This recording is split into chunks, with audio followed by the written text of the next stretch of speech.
It's finally here.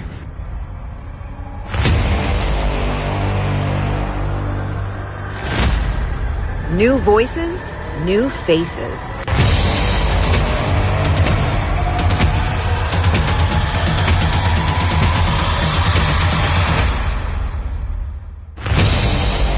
Welcome to the Pantheon.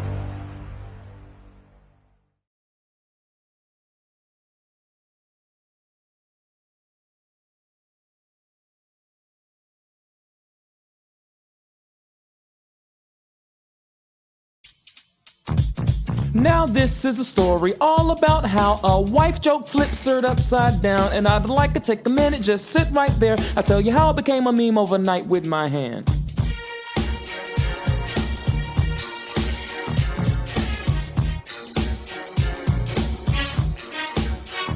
Chris Rock was telling jokes, he was on the stage. It was laid out where he was telling jokes in my face. Chilling at the Oscars, we acting all cool and we laughing at people doing what they do. Chris Rock had surprises, he was up to no good. He told a couple jokes that wasn't good. He said one little joke about my wife's hair. She said, "I'm leaving you for August if you don't go up there." I walked up to the stage, I was feeling outraged. I paused for a second, then I smacked the hater. In front of these people, I didn't really care. Then I made my way back to my academy chair.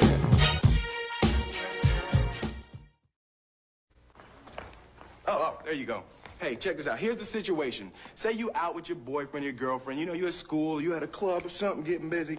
All right, you just having fun. Somebody steps up to you and they tell you they want to rumble. All right, now just stop for a second. Before you lose your head, get all crazy and toss your hands up, just think. The person that uses their head can always defeat the person that's just trying to use their hands. Now remember that, because the more you know.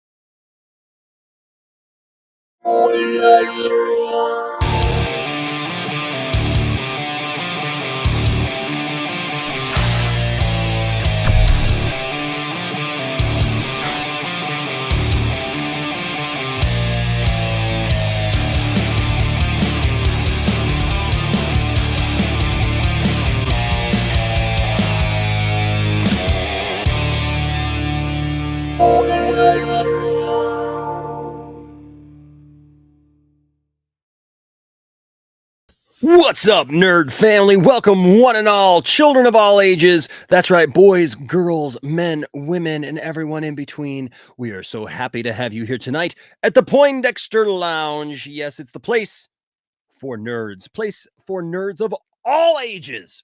We welcome you all to step under the rooftop, under the big top of this nerddom thing that we call the Poindexter Lounge. Pull up a seat. Stick with us for a few hours. Let's have some fun. Let's laugh. Let's joke. Let's not take ourselves too seriously. And please, if we could, nobody get violent. Nobody slap each other, because that wouldn't be good. We just learned from Will Smith himself that the better man, the better person is the person who uses their brain, their mind, and not their hands. Ladies and gentlemen, it is good to have you with me in the lounge. Look, if this is your first time to the lounge, welcome, welcome, welcome. We're so glad to have you here. So please hit that subscribe button. It's what we do here on YouTube. We need people to subscribe. That's what we need. And so we would really appreciate it if you would take the time to subscribe to the channel and just, help us out a little bit like that. And so please hit that subscribe button. And then also, for you, hit the notification bell so that you know when we put out videos, right? So the hitting the subscribe button helps us. Hitting that notification bell helps you. And so see, it's a little give and take. So do those things. And then if you've been subscribed for a while, please just make sure that you're still subscribed, because YouTube does some weird stuff sometimes. But then also, everybody, children of all ages, please hit that like button. All right. The other night, our Sunday night show, we did over 100 likes that night, and that was just super cool. And so thank you guys for that. You guys are just stinking awesome, and can't tell you guys enough how much I love y'all and how much I appreciate each and every one of you. All right, so thank you guys for being here tonight. It is good to see you all. As always, I want to take a quick minute and not do that. I pushed the wrong button. I want to do this and press this button because this is the button to push the button du jour, as it were, the Patreon button. So thank you to all those who support the channel in some way, whether it be the Patreon, whether it be the membership. And look, both of those things are two simple ways that you can help support the lounge. And we appreciate you just watching, but we also appreciate those who give a little bit towards the channel. It helps us keep the lights on, helps us keep things going here, and keep things looking good for you. So appreciate it for all that you guys have done. And so membership is only $2. Patreon starts at $1. And of course, everyone who gives super chats, greatly appreciated. Thank you guys. And of course, then everyone who just kind of gives to the channel. Some of you guys just have wanted a vehicle to just be able to give to the channel. So we have 3 different ways that you can do that directly. And if you do that, leave a message and we'll go ahead and put that up. Also, congratulations again to H. Barts. We got more names coming to the Hall of Fame soon, but H. Barts is in the Hall of Fame right now. And then of course, you can visit our Teespring with all of these different great, cool, different designs and things you can put on t-shirts and mugs and all kinds of fun stuff, hats and fun things. And so go check that out. All right. Those links are all in the description below. And if you do that, let us know that you got something, because we'd love to see you with it on. All right. So thank you guys for that. Let's see, a couple of things. Oh, also, don't forget, if you do that, if you become a Patreon member, if you become a patron, if you become a member of the channel, or you give a super chat of any kind, you're automatically in the running for one of our giveaways. And right now, the giveaway that we have that will be given away later this week is the Skella God. Now I have the Power Crunch cereal. Yes, it's real cereal. Yes, it's actually in there. And yes, it's still good. So you can eat this up until November. Yeah, it's still good. And look, you can there on Saturday mornings, you can watch your cartoons, do a little word puzzle there, do a little maze there on the side, and have some fun with it. All right, all the answers are down there. Don't tell anybody. So but it's cool. And then it just makes a cool thing. Like I got one of these myself for my living room. And so it's sitting there nicely with my other stuff. And so the box makes a nice little thing. Plus, it comes with a toy. It comes with either a He-Man, Skeletor, or Tila toy right there. And it's the world's smallest one. So you can have a nice little toy as well. And yeah, it's just a fun little thing. And like I said, I've got one. I also have a phony box that's of Spaceballs, the cereal. So do that, and you're automatically in the running. We'll pick a winner later this week. So thank you for your support that way. And don't forget the Patreon, or the Pantheon, I should say, moves forward. Monday through Friday, we got stuff going on every day of the week. It's really awesome. Sci-Fi Center Presents actually started this week. You can look at that. Man, over 500 of you have already taken a look at that episode, doing a deep dive into The Dark Knight Returns. That was a cool episode with William and our good friend Dawson Wiedrick, who hasn't been on the channel in a while, but he joined William for that. And so you can check that out. Also, Brian, Master of None, did his 10 Forward this week with Star Trek and food. And that's always great. Of course, Jiving with Jack is here Tuesdays and Thursdays at 4:30 p.m. Eastern. Great show. A lot of fun. Deals with a lot of topics that we don't even talk about on the overnight thing. I was thinking about this today. It's kind of like the Entertainment Tonight, or, something that deals kind of more with the personal issues of different people, goes into more deep dive stuff, just other than just the topics of the day. So it's pretty cool. And then next Wednesday will be Austin will be back on Wednesday with the greatest people I've ever met.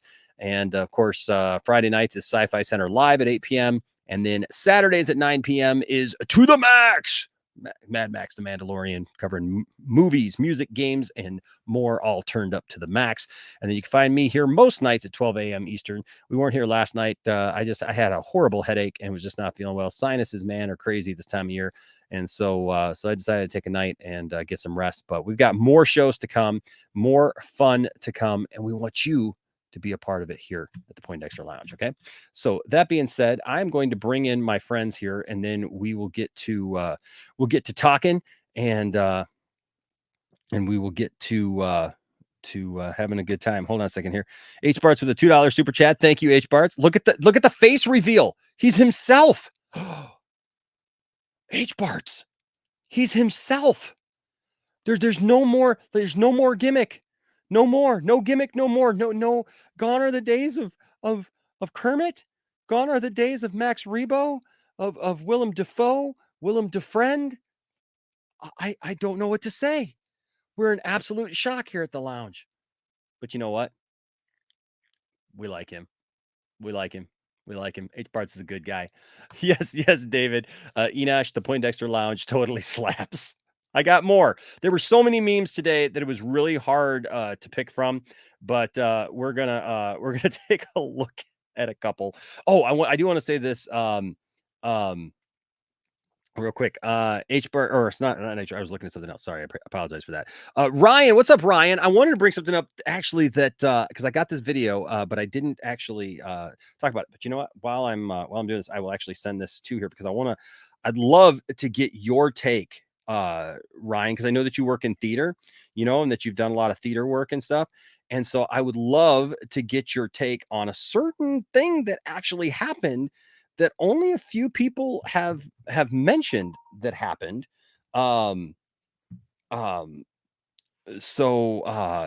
It's interesting, but let me read your super chat here first. Your super chat says, this is probably unrelated, but did you hear that animators are criticizing the Oscars for belittling animation is just for kids? Yes, I did see that. That's an interesting thing. That's really too bad. It's unfortunate that would be the case, that they would do that, because obviously animation is not just for kids. Animation is for all of us. And I enjoy animation. I think all of us enjoy animation. It's, at some point to some extent. And yeah, I think it's very unfortunate that they said that. And I think that there was like even something about like that they mentioned that like adults tolerate it or something. And I was like, yeah, that's not cool. That's too bad, because I don't just tolerate it. I mean, sure, there are some movies that, you tolerate, as a parent or whatever, because you go see them or whatever with your kids. But I don't understand that notion, man. Yeah, it's oh geez, Saggy. Oh boy.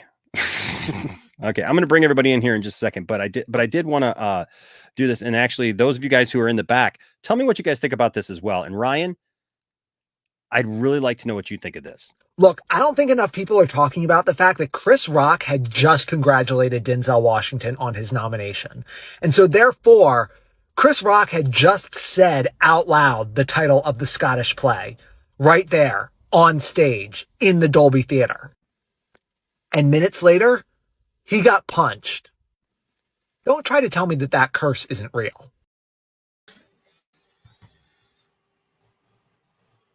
I find that interesting. Yep. And like I said, I know that Ryan does stage and stuff like that. You don't say the name of the Scottish play. You don't say it. You do not say Macbeth. Now you went and did it. No. Now you went and did it. Thank you.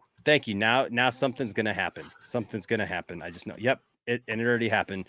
Zeno gave a super chat.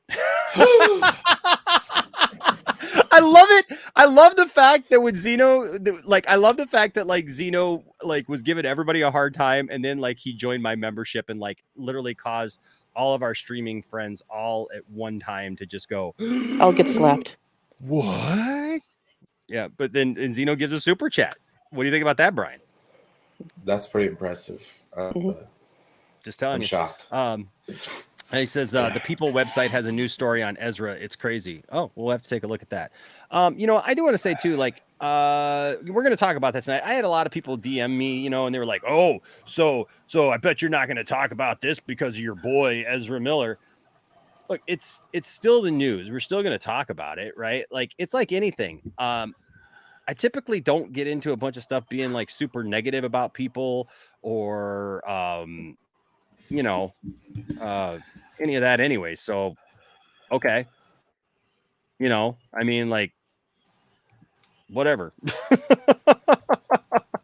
Do your best, do your best to treat people kindly. That's all I have to say. So anyway, a little bit later, I think our good friend Silent Scotty will be joining us. So that'll be fun. And hello to everyone in the chat. I think there's too much, too many of you now to actually to go down the list, but that's okay. Anthony Beltray is here. What's up, Anthony? What's up, everybody? Hello.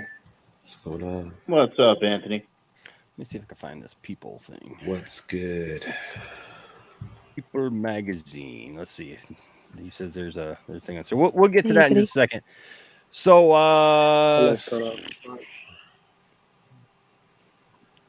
what the heck?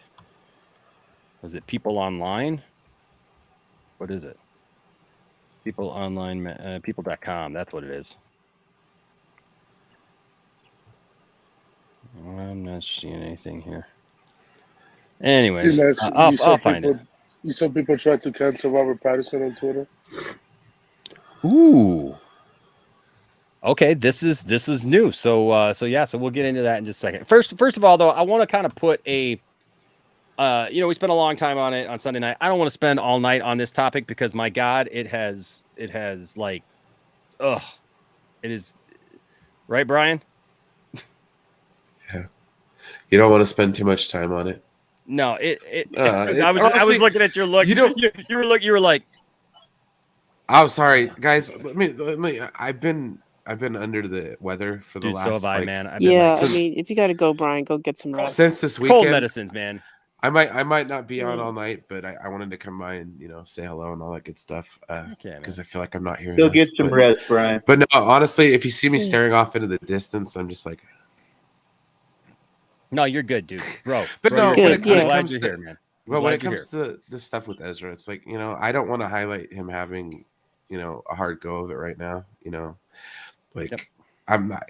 I feel for him. He's going through some shit right now. And like I said with the Will Smith thing, it's honestly none of my business. And I know that they put it out there on display, but like I think the mature thing to do as a consumer of media is to kind of just let them take care of what they need to take care of. Yeah. Well, so we're gonna jump right into this because, like I said, I want to bring some finality as far as like the lounge and our report, unless something else comes out about this Will Smith thing that hasn't come out yet. I was sharing, obviously, at the beginning of the show, top of the show there, I shared a couple of little drops that had surfaced. There were so many memes. We were talking about how this has become like, this huge meme now. It's number one in the trending things every time, which is, I was like, oh, Jesus. Yeah, man, it's pretty crazy. But so let me just share with you just a couple real quick. Now this is a story all about how my life got flipped, turned upside down, and I'd like to take a minute, just sit right there. I'll tell you how I became the prince of a town called Bel Air.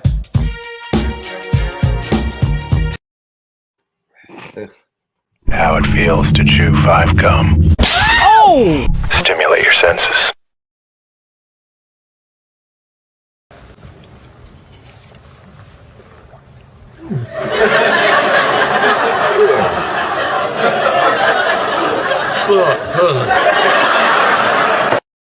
The bass player, he got a rule. He got to wax his head every morning. That's what follow the rules, man. Follow the rules. Oh, he's a joke. Come on. See, you got too into the characters and got hurt. Will Smith hitting everything. Oh, wow. Oh, wow. Oh, wow. Oh, wow. Hey. Oh, wow. Oh, wow. Wow. Oh, wow. Oh, wow. Oh, wow. Oh, wow.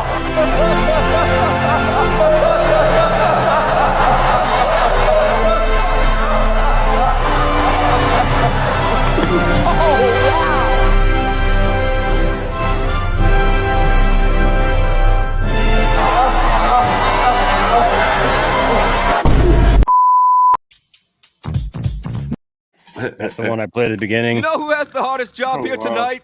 Pear. He has to try and keep Grandpa Lemon awake. I mean, look at him. He's so old he took his driver's test on a dinosaur.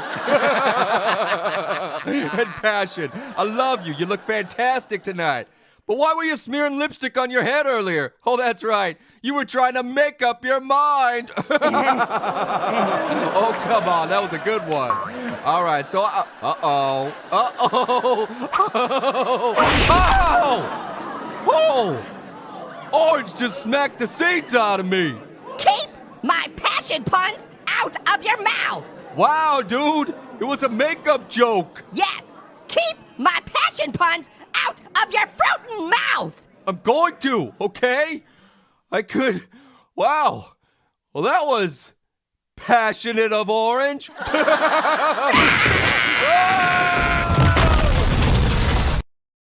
And now to present the Academy Award for Best Documentary, here is Yoda. Oh, hello there, everyone. Such an honor this is that choose me to present the award for Best Documentary, you would. How is everyone tonight? Oh.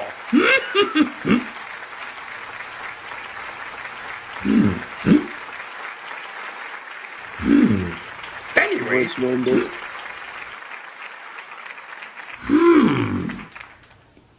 familiar you look. Anyways. And there's a whole bunch more, and there's one specific one that I just couldn't play. Well, you know. Although it was darn funny, it would basically involve keeping something out of someone's mouth, but it wasn't. It wasn't a joke. I'll just put it colorful editing. Yes, colorful editing. So, anyways, guys, I guess my final opinion about all this is, it's a shame that it happened. People were wrong on both sides of it. I will give Will Smith the fact that he apologized. You can see here the apology. It's like I said, though, like from the minute that he said it, the first person that ran over to him was his publicist. Because anytime somebody does something that's dumb or stupid or going to paint you in a negative way, the first thing that you got to do is try to take care of it. I'm not saying that to say that he didn't mean his apology. I'm sure that he probably did. I would never, try to take away from that. But I think that Will Smith has a lot of thinking to do about like what he's done. I don't think that his Academy Award should be taken away from him. I do think that he should probably have some kind of show. I was watching, this is an interesting thing. I was watching the John Campea show today, and Robert Meyer Burnett was on, and he was talking about something that I had never even thought about. You realize Chris Rock, was working that night. Chris Rock was being paid to present that award and is part of the Screen Actors Guild, right? And so you have one SAG member striking and assaulting another SAG member while on the job. So they were talking, like he was talking about, Robert was talking about like the fact that like Lord only knows what that means in the bigger scheme of things, right? Because yes, you have the Chris Rock obviously didn't want to press charges. Hey, that's great. I think that that's the right thing to do. Yeah, that would look bad on him. I think that's the right thing to do is don't press charges. But in the same aspect, like, they were talking about, they got to look into California law, right? When you have one worker assault another worker, there's still things to be considered there. And so I do think that they're talking about possible suspension for him. Maybe he's not eligible for an Academy Award they were talking about possibly up to 3 years. That would be an interesting way to handle it for sure. If you suspend him for 3 years or whatever, he does have a movie for next year though. Yeah, but if you suspend him though, that means he'd be ineligible for to like he could put in Anthony, he could give the greatest performance of his life, but he would not be eligible for the Academy Award in that year. So I'm sure the cast will go. He would not be there, but the cast will go if it wins something. yeah. Well, they talked about that like just because, like if he's suspended, it doesn't mean that like the whole cast or the director or everybody would be suspended as well. But like say he puts in like one of the greatest, acting jobs that we've ever seen, right? He's in a movie. They were also talking about like, what does this mean for his casting then in the next 3 years? If for some reason he does get suspended for 3 years and can't be nominated for 3 years, he can't vote. Well, yeah, besides not being able to vote because, if they suspend him from being able to be a part of the voting process, but also say that there's a big picture that was coming in the next 3 years that he may have gotten that role. He may have been cast in that role. But what if now, because of this situation, the directors, whoever's, the casting, whatever, that would put that together and try to find, maybe they would have hired him before, but it's a big role, say, for example, right? Would they even consider hiring him now in the next, for while if he's suspended, because they don't want to bring that kind of attention to their film? And I think those are all legitimate questions. I think that he even feels the weight of what he did from his apology. And when you look at his apology here, what did I just have? Oh yeah, here it is. He said violence in all its forms is poisonous and destructive. My behavior at last night's Academy Awards was unacceptable and inexcusable. Jokes at my expense are part of the job, but a joke about Jada's medical condition was too much for me to bear, and I reacted emotionally. Smith wrote, I would like to publicly apologize to you, Chris. I was out of line and I was wrong. I am embarrassed by my action, and my actions were not indicative of the man that I want to be. There is no place for violence in a world of love and kindness. He went on to say, I would also like to apologize to the Academy, the producers of the show, all the attendees, and everyone watching around the world. I would like to apologize to the Williams family and my King Richard family, which, that's a great point too, because he was representing them, in those films. He says, I deeply regret that my behavior has stained what has been an otherwise gorgeous journey for all of us. I am a work in progress. And look, I'm all about forgiveness. I think that forgiveness is very, very important, regardless of what has been done or said or whatever. I hope that he learns something from this. I hope that I just hope all the way around that everybody learns a little something from this. Maybe, anybody thinking about saying an off the cuff joke, maybe. It's a fine line. There's a really fine line, because I feel like comedians should be able to tell jokes without worrying about somebody jumping on stage. Because, like, look, if somebody told a joke, I've had people. I was on Jiving with Jack today, and I was talking about, like, people have said some awful things about me and my wife and my kids since I've had this channel. When we used to do our trailer reactions and stuff like that with my kids on the couch and everything, I would have people talk about my kids' appearance, my appearance, my wife's appearance, everybody. And I mean, for all the good things that people have said and nice things that people have said, and we appreciate those. Listen, we have been attacked.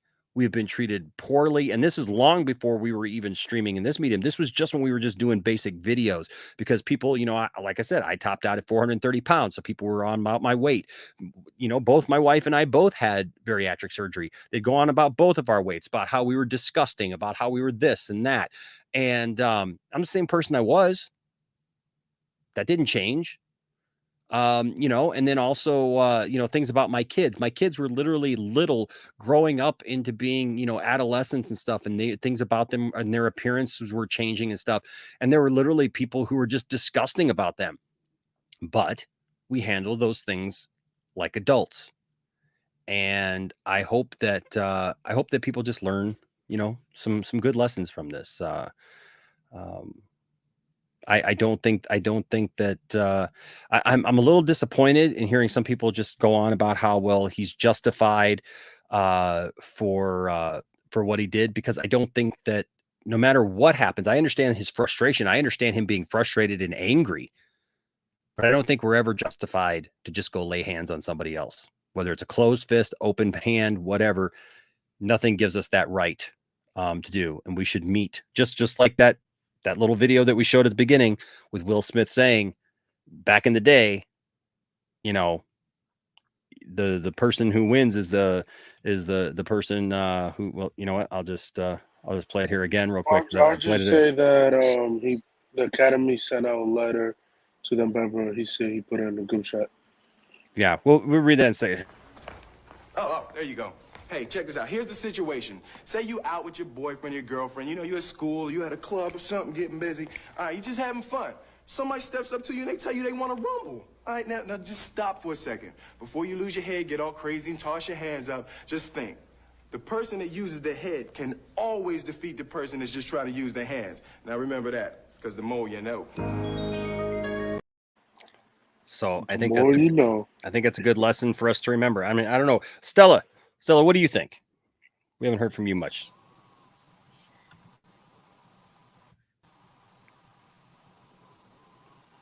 Art thou there, Stella?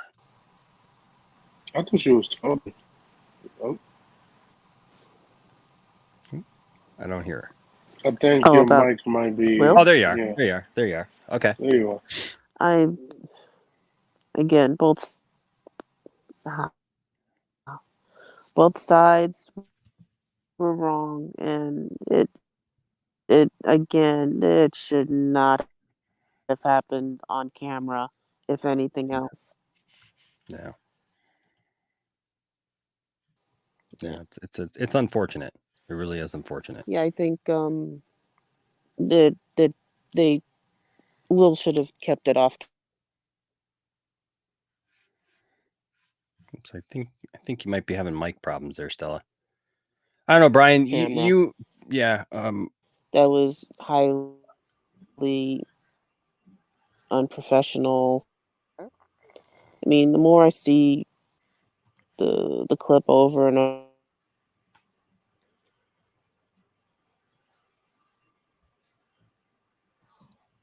Is anybody else hearing what I'm hearing?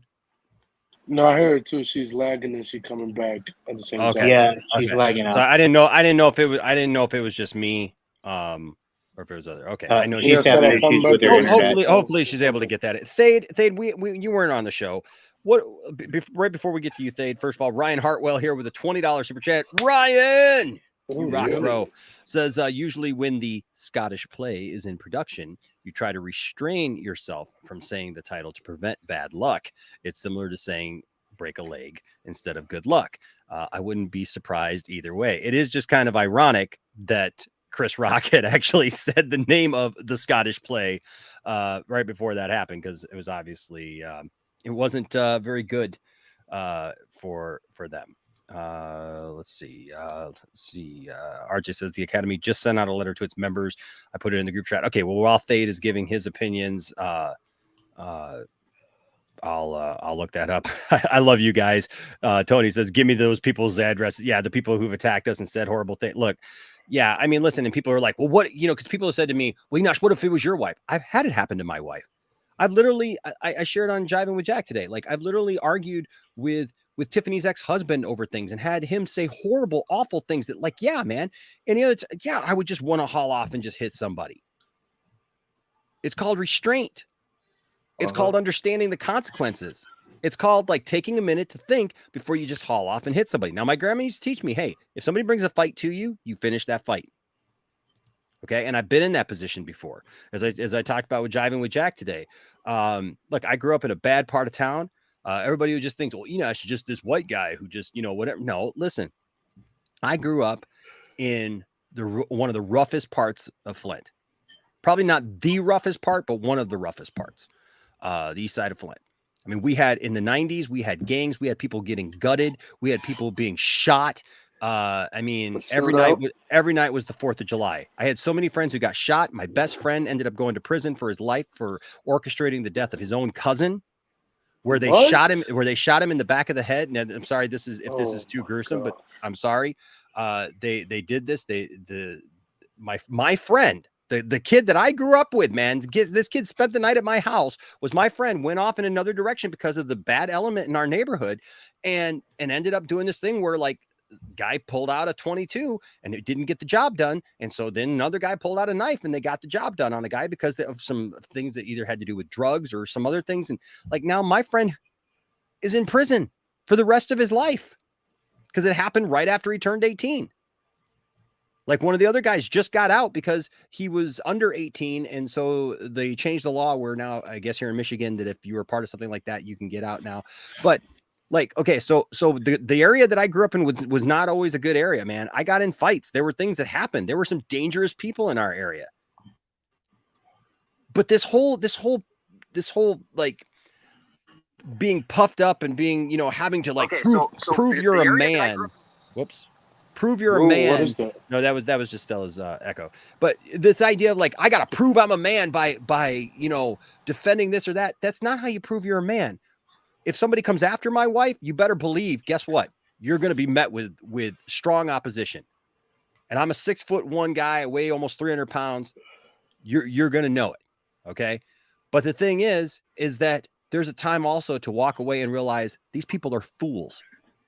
You don't act like a fool. You don't bring yourself down to the fool's level, because when you bring yourself down to the fool's level, you in fact are a fool as well. You are playing by the fool's rules. Don't play by the fool's rules. Play by your rules. Play by the rules that are going to see you win and make you look superior, and not just make you look superior, but show that you are superior to that thinking. And so, no, so I appreciate you guys. Keely Chow here says, I'm sorry for what you and your family went through. You know, yeah, you know, look, I learned early on being online that if you're going to put yourself out there, people are going to have stuff to say. They're always going to have things to say. They're always going to, like, if they don't like your take on something, all of a sudden it's you're stupid, you're ugly, you're fat, you're this, you're that, whatever. But it's how you deal with it. It's how literally you deal with it. And I was actually really just shocked that that Will Smith did it, because from what I've seen, I didn't think that was how he would deal with stuff. But, you know, it is what it is. Now, Thade, I said I was going to give you, so Thade, we didn't hear your take, man. Let's hear your take.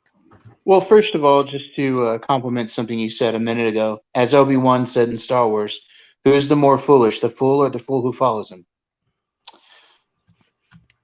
That being said, though, I think it was unnecessary. I think it was unprofessional. I think it shouldn't have been handled the way that Will handled it.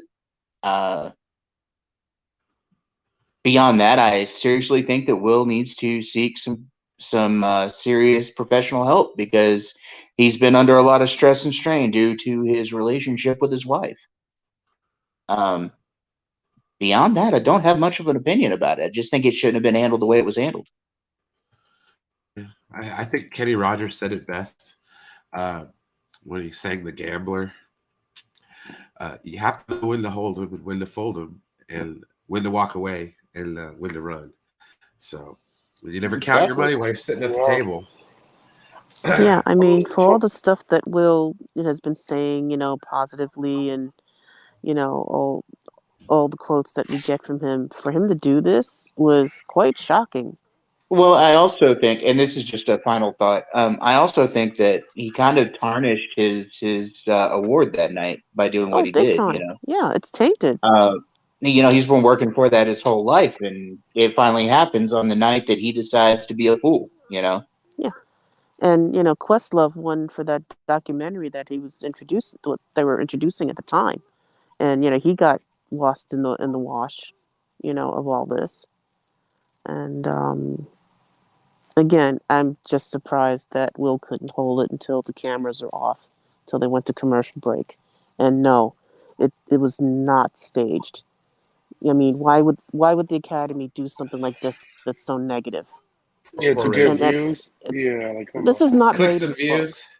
No, I got you, but I'm just saying, like, being on YouTube for a while, I've learned some things.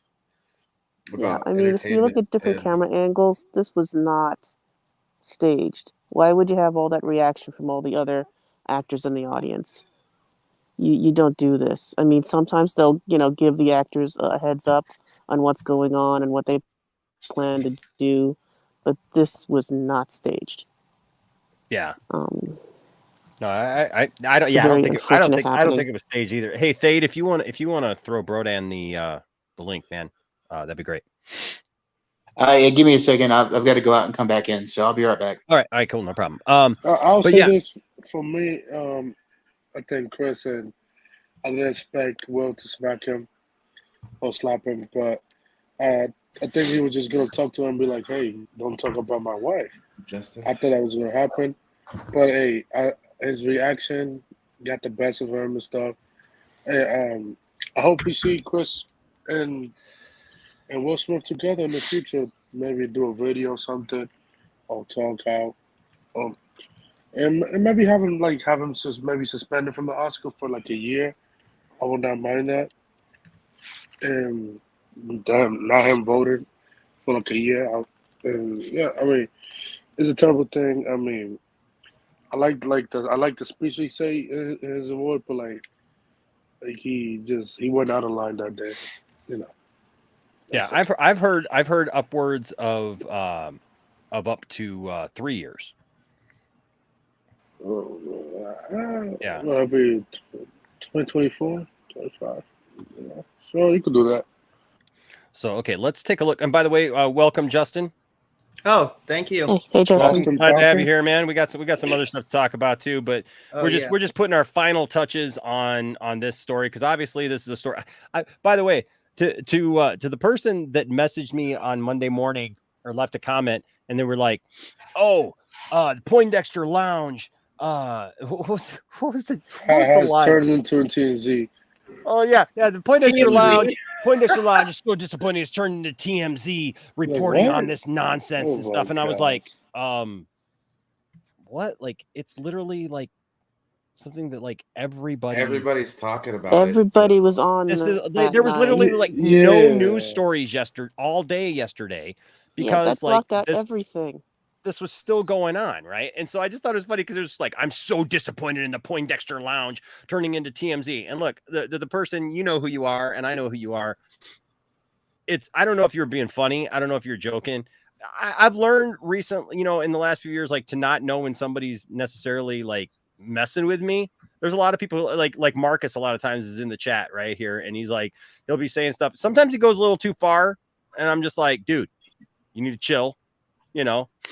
But he knows. I've never done anything like that. No. Yeah, which I will tell you this, Justin, just as a little side note before I read this appropriate action thing, Justin. So this Sunday or last Sunday, I was preaching and I was talking about something, and actually Van Halen came up, right? And the debate between Van Hagar and Van Halen, and I laughed so hard. An older lady in our congregation speaks up and goes, "I do not like Van Hagar." And I went, like, I'm speaking. Like, dude, I'm speaking. I'm in the middle of my sermon. And she's just like, no to Van Hagar. And I was like, damn, no dirt.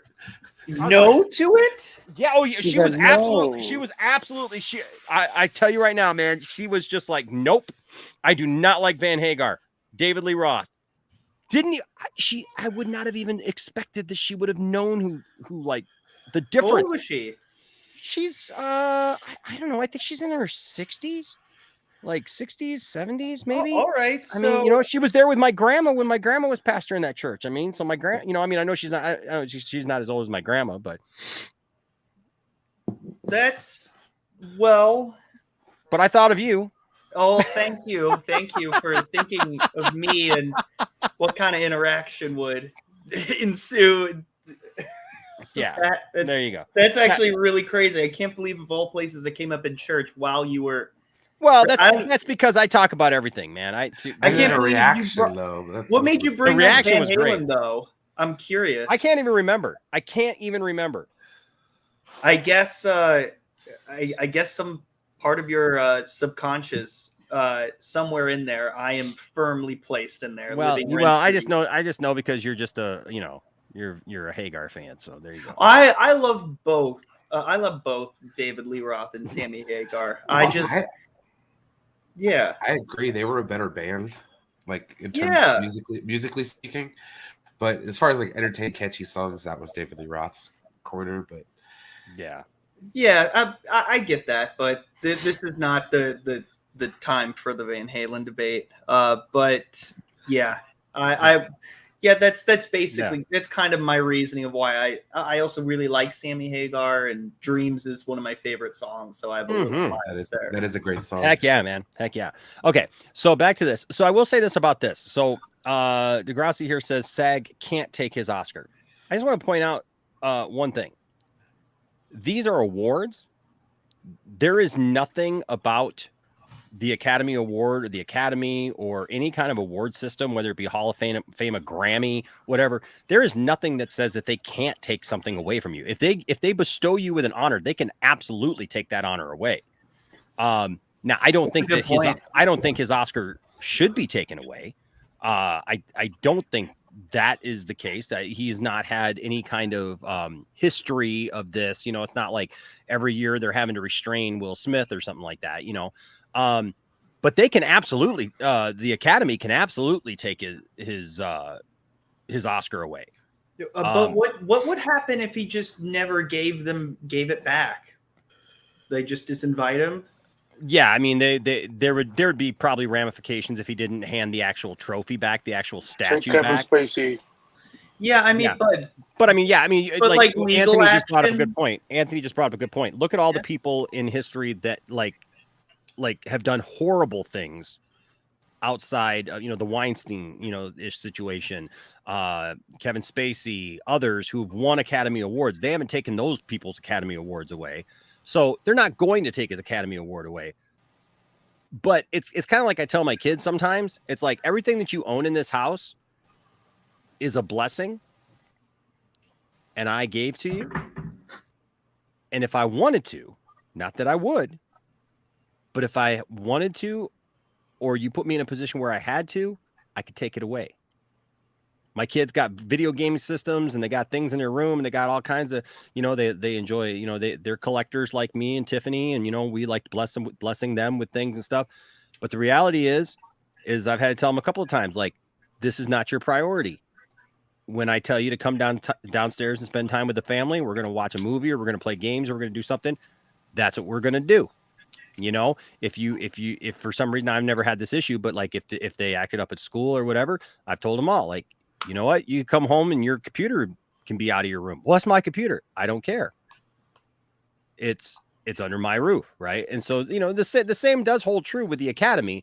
Is these are awards that are bestowed. They're not rights, I should say. This is it's them giving you something. You're not entitled to the award. Yeah, you're not entitled. That's a great approach. I'm going to take note of that. But it's also how you do it, right? My kids know that I love them and that would only be, as a, that's not going to just be like, hey, you didn't, do your dishes, that's going to be it. H Barts with a $2 super chat. Thank you. Says WWE took Snuka's Hall of Fame away. Same with Hogan. Absolutely. That's a great or they could just jerks like baseball and just not put them in the first place. Well, they took OJ's. That's a very OJ's awards too. Yeah, they did. They took OJ's awards. Yep. If Ryan says here, if a doctor does something horrible, they're stripped of their credentials and are banned from practicing medicine. Same thing with attorneys. Ministers can be defrocked and have their licenses taken away and stuff. And so, I mean, but it is what it is. So anyways, let's read. Daniel, I don't know. Hey, Brian, you want to look up and see if anybody's ever had their Oscar taken away? I don't know if there is a I don't know if there's precedent for that. But let's read here what RJ posted in our group. So the Academy promises appropriate action over Will Smith incident. The Academy of Motion Pictures, Arts and Sciences has sent a letter to its members addressing the incident that occurred at the Oscars ceremony on Sunday evening when Will Smith walked onto the stage and slapped Chris Rock after the comedian made a joke about the appearance of Smith's wife, Jada Pinkett Smith. Okay. The letter obtained by Variety states that Academy leadership is upset and outraged over the altercation and how it overshadowed a celebration of the film industry community. There was something else that was interesting on the John Campea show today because they were talking about that apparently the reason why Will Smith was still there and had not yet been escorted out within the 10 minutes between the time like that the thing happened and he won the award was because they couldn't get everybody together in time to figure out what they should do. It was too late. Yeah, it was too late. There was too much going on where they couldn't get everybody together to actually like form a plan. Like, should we ask him to leave? What should we do in this situation? And so it was too late. But anyways, it says here, the letter obtained by Variety states that the Academy leadership is upset and outraged over the altercation and how it overshadowed a celebration of the film industry community. Absolutely. Sunday's telecast of the 94th Oscars was meant to be a celebration of the many individuals in our community who did incredible work this past year. We are upset and outraged that those moments were overshadowed by the unacceptable and harmful behavior on stage by a nominee. The message begins. The letter signed by Academy President David Rubin and CEO Don Hudson also promises that the Academy's Board of Governors will now make a determination on appropriate action for Mr. Smith. The group intends to meet Wednesday night and is expected to discuss the incident.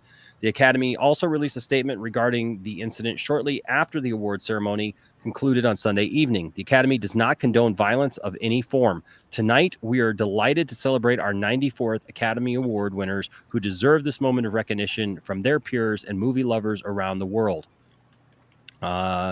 Sunday's telecast of the 94th Oscars was meant to be a celebration. Okay, we already read that. It says, to be clear, we condemn Mr. Smith's actions that transpired Sunday night. As outlined in our bylaws, the Academy's Board of Governors will now make a determination on appropriate action for Mr. Smith. As governed by California law regarding members of nonprofit organizations like the Academy and set forth in our standards of conduct, this must follow an official process that will take a few weeks. So we have not heard the end of this yet, folks.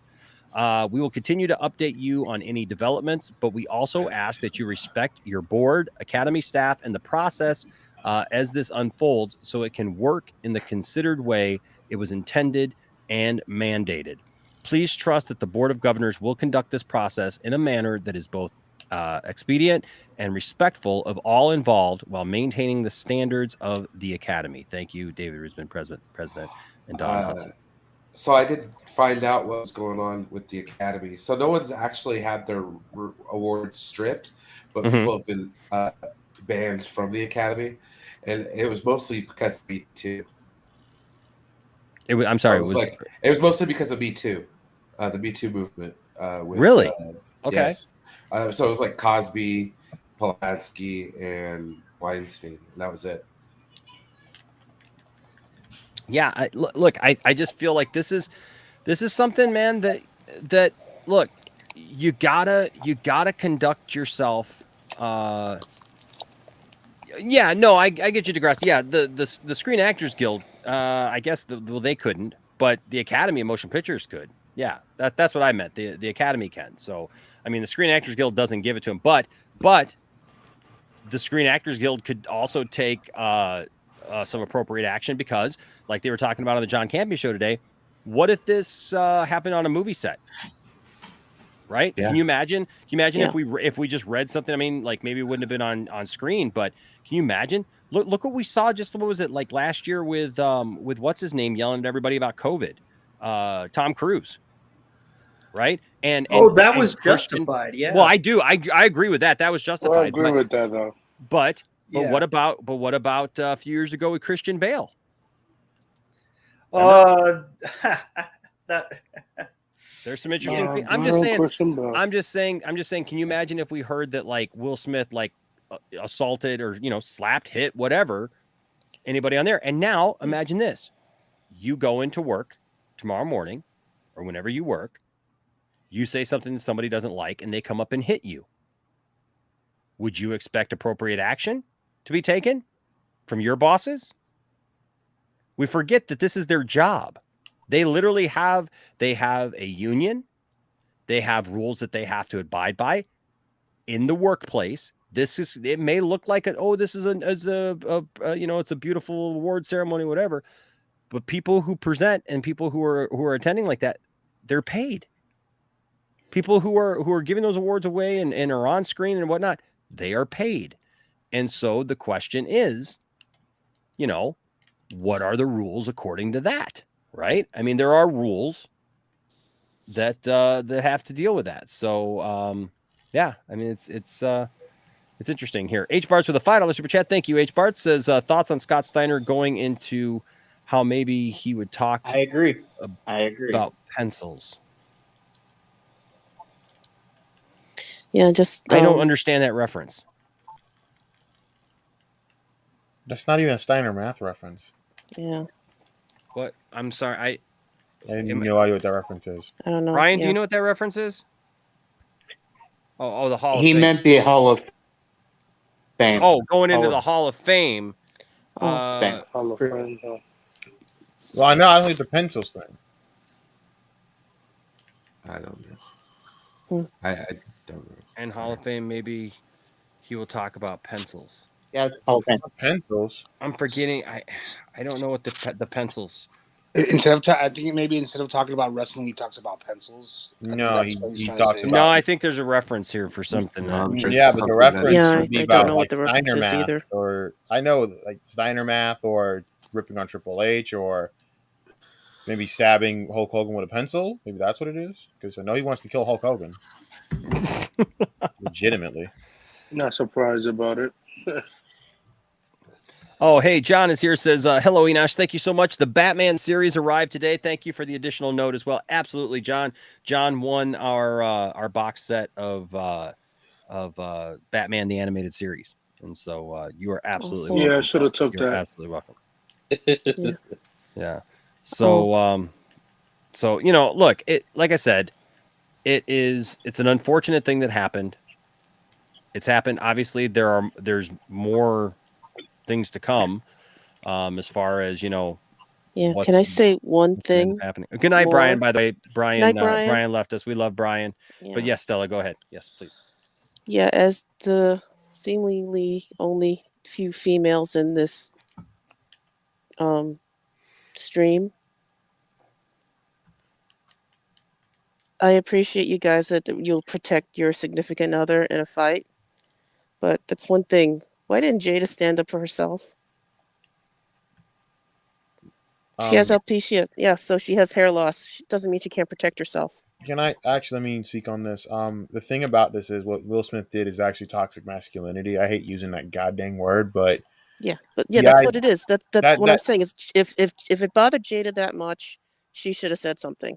Will shouldn't have said anything. This is the same woman that was banging Tupac. I think we all can say that she could stand up for her goddamn self. So what Will did was that's what I mean. So Will doing this was out of context, wrong. And again, couldn't you wait till the commercial break? And to be honest, she's been cucking her husband for a year or more, probably longer. Well, again, look, I don't want to get into all the speculation because there's tons of speculation about everybody and everything, and I mean there's lots of things that we can say about that. We all I think have our own personal let's opinions. not all get into an entanglement here. Yeah, we all have our own personal opinions about things that we see in the news. Look, we all have our personal opinions about things that we see in the news or read or whatever, right? But look, none of us can authenticate any of that stuff. We don't know what goes on in their home. All I know is this: whatever it was, I don't think that it was just that one small little joke. I think it was a culmination of the jokes he's been saying through the years. I think that there's a lot more that obviously pushed him over the edge. Mm-hmm. And look, I'm not here to speak about the mental health of somebody that I don't know. But I look, obviously he was angry, and like at the very least, I hope that he does at least just talk to somebody about, and I'm sure he will, talk to somebody, I hope, about, what pushed him over the edge that night. I know when I've talked to people in the past, it's made me feel a whole lot better about situations in my life. And so, yeah, I mean, he was at a boiling point, but again, it's like she And he should have probably pulled her has back. been for a while. I mean, to be honest. You know, because I am kind of tired of people doing this all the time. Oh well, he's a comedian. He's a comedian. I'm just over the whole. He's a comedian. He's allowed to treat people like trash. He's a comedian. I don't agree with what happened. No, I don't not agree with what happened. But we got to Yeah. stop. We got to stop. Oh, just because you're a comedian, you could talk bad Well, about my wife, Krypton, about my Krypton, children, and Krypton, about are you gonna myself. Krypton? Are you gonna eliminate like the many other jokes that were written by the actual Academy writers then that were literally because the Academy Awards is not just an award show. It's also The kind of SNL writers. it's kind of a mini roast of the Academy. It's a roast of sorts of basically poking fun at a bunch of multimillionaires that come together for the sole purpose of putting on a show to congratulate themselves and pat themselves on the back to make money and get attention and give themselves awards so that we go and see those same people in more movies and give those people more of a chance to make. So the thing is, though, is I mean, are you gonna go after the writers then that wrote the jokes that talked about Jake Gyllenhaal and his wife, or I mean, and his sister? See, I mean, and his sister about them being in an incestuous relationship earlier on in the same show.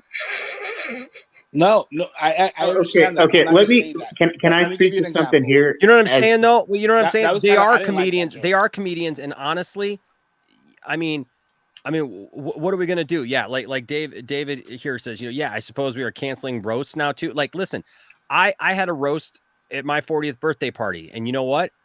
It was great. I absolutely loved it. I loved being roasted, and I wanted that. I had asked for that. I had asked for that for my 40th birthday party. I asked for it for my 30th birthday party, but my ex-wife, she tried to do it for me, and like only 2 people understood what a roast was. So like 3 people got up and just gave like nice little anecdotes about me and told about what a nice guy I was. And I was like sitting there going like, what the heck is this? Right. And Yeah, then that guy's brutal and hilarious. yeah, Yeah, and then I get a think- friend, and then I got one friend who stands up and like who just like literally just blisters me, man. Just like just every little flaw that I had and every little thing that I've done or whatever. And it was hilarious. I was laughing my butt off. And this lady actually stood up in the middle of the roast and goes, "Why are you being so mean to Enosh? This is his birthday," and blah. And it's like, that's the point. You obviously don't understand what it is. So the thing is that I get it. Listen, in the real world, like Krypton, if you and me are sitting here and all of a sudden I start just mocking you, just trying to make you feel bad, that's different than a comedian that you go. I mean, any of us who've ever gone to a comedy show, we know then we open up ourselves to be. Yep. Because that's what we go there for. Can I? Yeah. Enosh, can I speak to this? I'm not just. comedy in the Look, I past? want to make clear. Real quick though. I want to make clear. I'm not just saying, well, he's a comedian, so he can say anything that he wants to. No, he can't say anything he wants to. But in the context of putting on a show, I'm just saying. Yeah, but like it's. I know what you're saying, bro. But I'm just saying it's a different thing when you're There's a going to difference see a between show. mocking Going to me- see a show, and honestly, the joke that he said did not bring up her alopecia. Did not mock her for her appearance, even. If anything, it you could say did. that he was complimenting her because I'll be honest with you, Demi Moore was sexy as HE double hockey sticks when she shaved her head and was in G.I. The problem Jane. is that Jada's the one who said, I like doing this hairstyle in the first place. So it was a compliment. That's why she didn't like doing her hairstyle. And She most doesn't have people didn't hair even that's know that natural. she's had alopecia because she's had a certain hairstyle now for most of her life. Right? And that's not true. That's not true. She's only been she's only I've seen Table Talk. And the thing is, like with alopecia, you lose. Dude, she's had for been most shaving of her head her for, like, life, at least a for year. most of her professional career, she has had a very short hairdo. Yeah, short. Yeah. Very short. So I'm saying like when I saw pictures of her shave her head, I would have never thought that because that's been how it is. Now, if I just walk up to her and start mocking her and be like this and that, whatever, just making fun of her, that's completely different, I feel, than being in. I mean, she would have probably beat the crap out of you, but yeah. Yeah, well, yeah. But if Will didn't try. But I'm just saying, like, there is a huge difference. There's a huge difference between going to a show, being at something where everybody, you're right there. Guess what? If you're in the vicinity, I'm sorry. You're gonna have to catch some. You're gonna catch some jokes. You're gonna catch some flack. I literally have gone to comedy shows left and right, man, where like people get laughed at, people get joked, but it's all part of the thing. It's a time where you're supposed to let down your defenses, and we are supposed to be able to laugh. I literally just watched a whole comedy thing where there was one kid with muscular dystrophy who was a comedian, and this guy was talking about this other guy. There was like it was like a battle kind of thing of like these two guys, and like, dude, they were going at each other, and like the kid with muscular dystrophy was going after the other guy because he was of Middle Eastern descent and like making jokes about him bombing stuff and everything. And then the other guy, like, how do you follow that, right? Like, what do you do? And like the comedian was talking about, he's like, well, and he came up and he made a couple of jokes about the kid with muscular dystrophy, but the kid with muscular dystrophy was laughing about it all the same, and was like, understood the rules of that. Now, if you just go up to somebody like that on the street and you're just like mocking them for having that, or, whatever, that's a totally different, it's just a totally different set of circumstances. I know it can seem hard to understand, but there is a all right. There's different levels of that, I guess. Can I ask you a question? What if we don't know what the past happened with the situation? I'm just being devil's advocate. What if Will told him, because they know each other, it's like, you can say crap about me, but do not say anything about my wife. And he's been telling them this for years, because he's been making fun of Jada for years. But that's the whole thing. But I don't think that that's Will Smith's. No, but Will Smith can tell somebody that, but the thing is like, that's like me. That'd be like if me and Tiffany were a couple like that were actors or whatever. So I'm going to go around and tell people, well, you better not talk about my wife. I'm sorry. To me, that's just a little. Well, people are people. Like Stella said. You know what? Half the time, I don't have to jump in for Tiffany's things because Tiffany knows that I would defend her and protect her at anything that I need to that needs to be done. But also, Tiffany doesn't want me to be a fool and get into a fist fight with somebody over something that's not worth it. Because that's more embarrassing than somebody pointing out a flaw in you. It's more embarrassing for your husband to look like an idiot in front of the world and be punished for it and have to go through all that nonsense than to just have that. If I got into an altercation and I was making an ass out of myself, I would want my boyfriend husband to pull me back, but I would also pull my husband or boyfriend back from making an ass out of himself. Because you're representing more than just yourself. Huh? You're representing more than just yourself. You putting your family name on the line as well. It's more than just that. And what Will did was embarrass his family's name at that moment like an idiot. And the thing about it is, exactly. I put a lot of blame on Jada. Why are you letting this man go up there like a moron? And by the way, I'm sorry, but this woman literally, her alopecia is not as bad as everyone's trying to make like some big deal. It's really just a patch in the middle. Yeah, and again, it's like, okay, G.I. Jane. I don't care about that. I don't care about if women. it's a big patch. But look, if somebody is suffering with something, they're suffering with something. Okay, so like to me, it doesn't matter if it's a big patch, little patch, small patch, whatever patch. The fact is, she has alopecia, right? So I get that, and so she shouldn't be mocked for just having alopecia. But again, not dismissing the fact that it was probably in bad taste given the circumstances for Chris Rock to say that, but it wasn't like Chris Rock attacked her alopecia, right? Or pointed out like a bald spot that she had, or did anything like that. Like he just said he was pointing out the fact that she had a shaved head. Look, when I was 5, or not 5, when I was like 4, my grandmother shaved her head. When we lived out in Vegas, my grandma has had basically every hair color known to man, and she was a platinum blonde, and she tried to go back to her natural hair color, which was like a dark brown. And when she did, she turned her hair burgundy. She turned it burgundy. Okay. And nowadays it would fly. Back in the 70s, or late 70s, early 80s, it wasn't, she wasn't going for a punk rock look, right? So the thing is also, though, her hair because it became very brittle. So she decided, you know what, I'm just going to shave it and start all over again, right? So there's 2 incidences of me as a kid that I guess you should cancel me then. So get ready for in the chat. I can see it now. Cancel Enosh. #cancel Enosh. That's all you know. We had a bunch of friends. They had a bunch of friends come from Michigan to Vegas, and my grandma was wearing a wig. I knew it. I thought it was the most hilarious thing ever because my grandma shaved her head off. She, shaved all of her hair off. And so I went running. I went walking past her. I jumped up. I grabbed her wig off of her and ran into the bathroom and locked the door.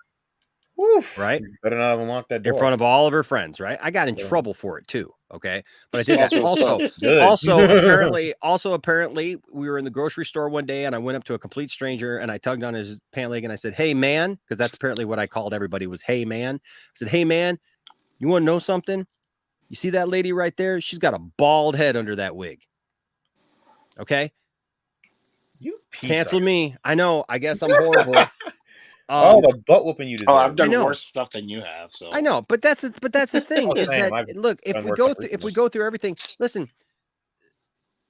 I'm not saying that it's all right to make fun of somebody with a condition or something hereditary or something that's out of their control or even something that's within their control. I'm not saying that it's right to mock that.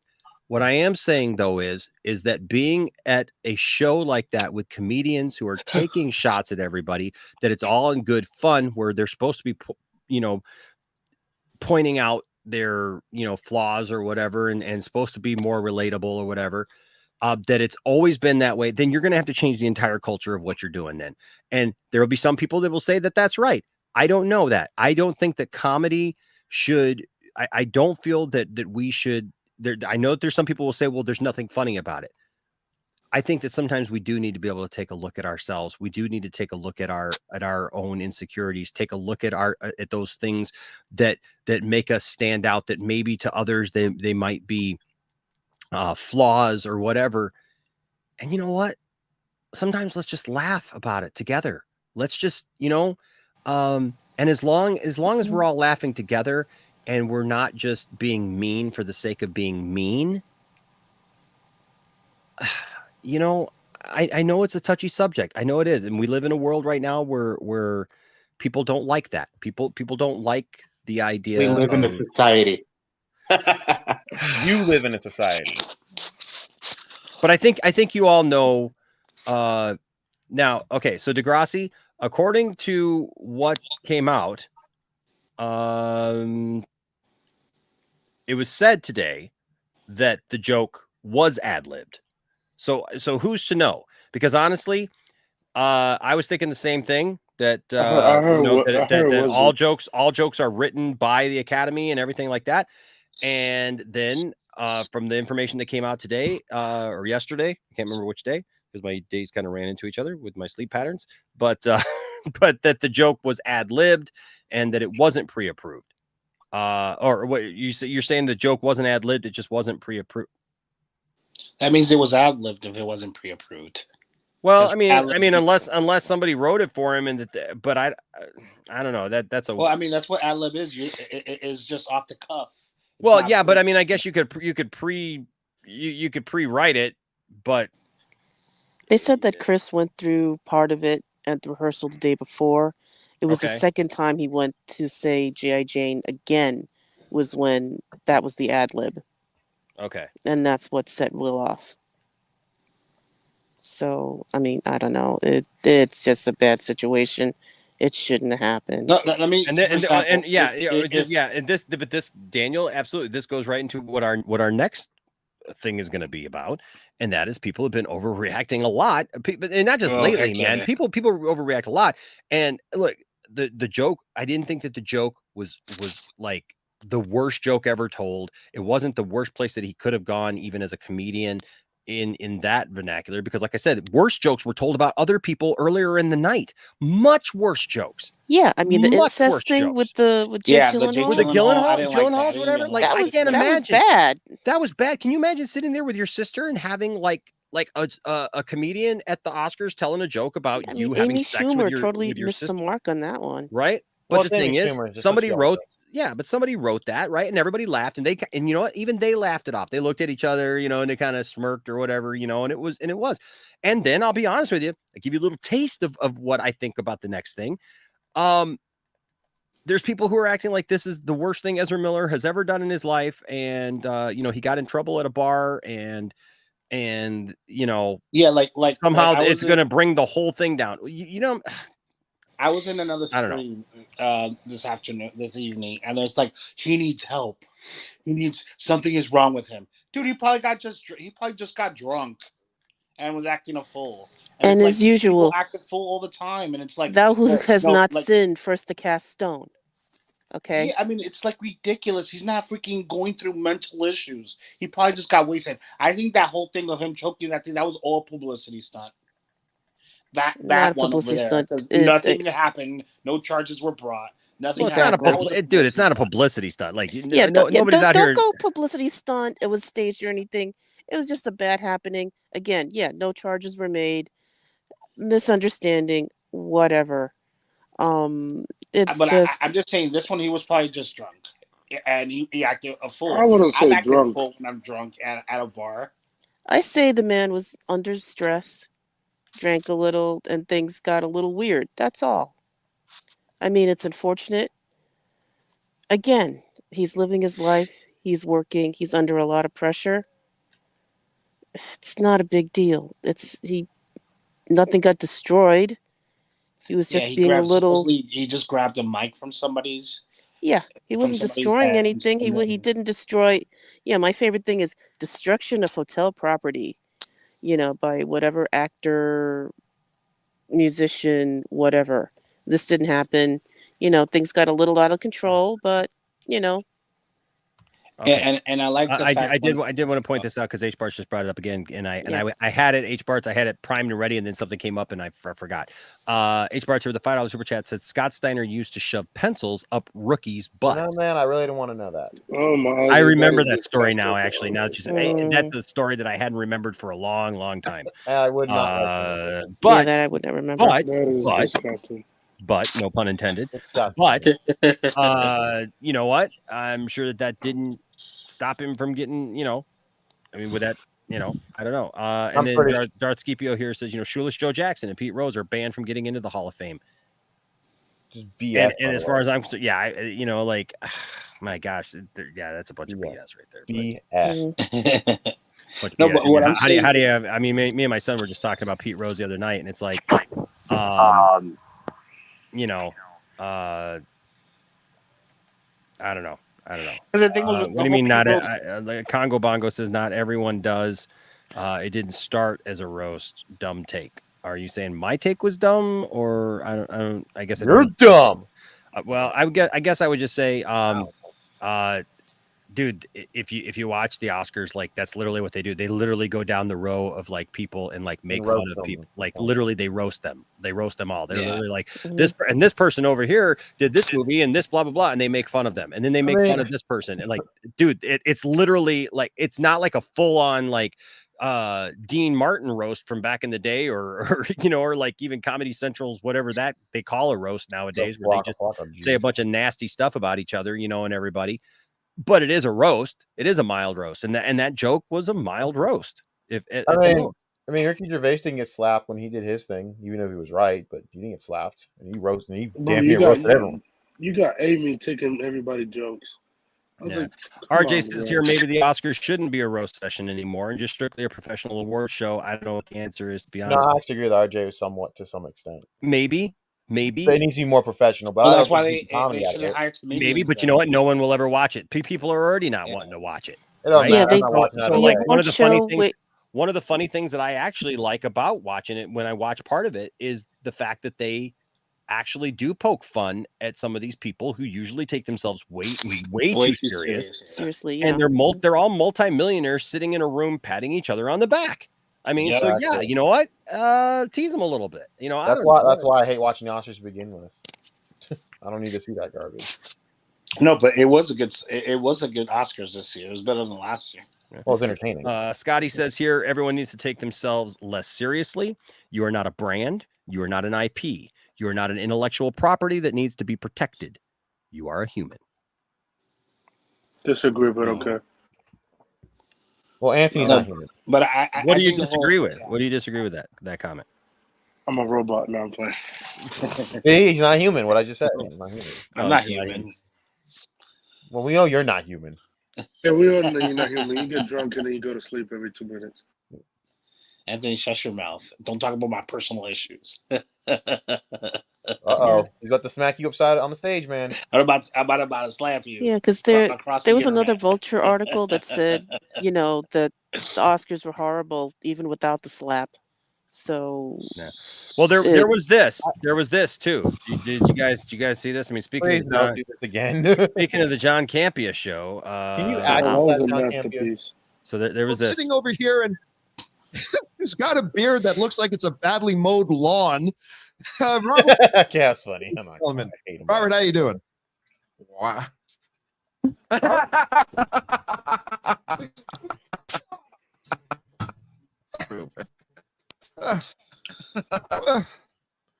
John, maybe spell it better. You keep Rob's beard out of your mouth. Oh, sitting over Keep Rob's beard out of your mouth. What are you gonna do? I don't know. No, but going back to the Ezra Miller situation, it's nothing's gonna happen to him. This is not like. Well, we're getting there in a second. Yeah, we'll get. People we'll were get saying, there. should they replace him with Wally West? I'm like, what the hell are you guys talking about? It's like this is ridiculous. Well, okay. Well, here's the thing. So we poke fun at each other here on the lounge all the time, right? He does play at Wally West, though. So this is funny right here. Like, what if we, make fun of William, right? He's in the Phantom Zone here, and then William He's doesn't gonna like rob you anyway, so you might as well make fun of him now. Might as well, right? Right? You don't rob you. But given the fact though that Monkey Jeebus showed that, I actually have a drop that is great for anybody going forward who forgets to take themselves off of mute. All right, ready for this? This is so great. Announcing you guilty. Guilty. You're on mute, Jarrell. Jarrell, you have to unmute yourself. Sorry. Can you hear me now? Yeah. Oh, okay, we got you. Okay, guilty.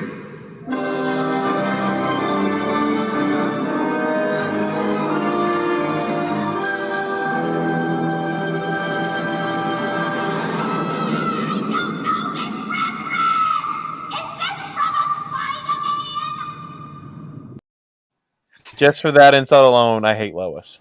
How did she say I don't know this Spider-Man. reference? Yeah, she goes, I don't know this reference. Spider-Man! Oh my god. How do they even own that shit? I thought Warner Bros. owned that. That's hilarious. Yeah. Sorry about that, guys. My modem overheated. Well, dang. Knocked me out for a bit. My internet keeps cutting out. Nah, you're all good. You guys are all good. No worries. I'm just reading some of the discussion here. Degrassi says the joke wasn't ad-libbed. It was just it just wasn't pre-approved. Joke writer won't comment on his involvement. That's what I showed earlier. Oh, that's right, because I had gone down here to H Barts, and then I needed to get to this super chat here real quick, and then we will go on to we'll put this to rest for right now. Tony Izzo with a $10 super chat. Thank you, Tony. Appreciate that, man. It says, for those who say X is never funny, what if certain people endure severe trauma and they joke about it to cope? When does one have the right to tell them what they should or shouldn't joke about? That's the thing is look, there's a place and a time and a way to joke about things. If you're joking with somebody just trying to be mean to them or just demean them, and you're not, I know it sounds weird. I know it sounds weird to some people, and I get it. And it's something you can't really necessarily put a like a finger on, right? And just be like, well, this is what it is, and this is what it is, and this is what it is. It's really just in the spirit of what it is. Are we laughing with each other? Are we acknowledging our can I speak on this for just a second about the whole comedian thing? Yeah. Having done some stand-up comedy myself, okay, what a comedian's job to do is to bring up the absurdity of situations, okay? It's basically to pull you out of the situation and make you see the absurdity, make you see the hilarity of it. It's basically to get your mind off of bad things. Okay. Now, do some comedians take it a little far? Yes, sometimes, and some jokes are in bad form. I get that.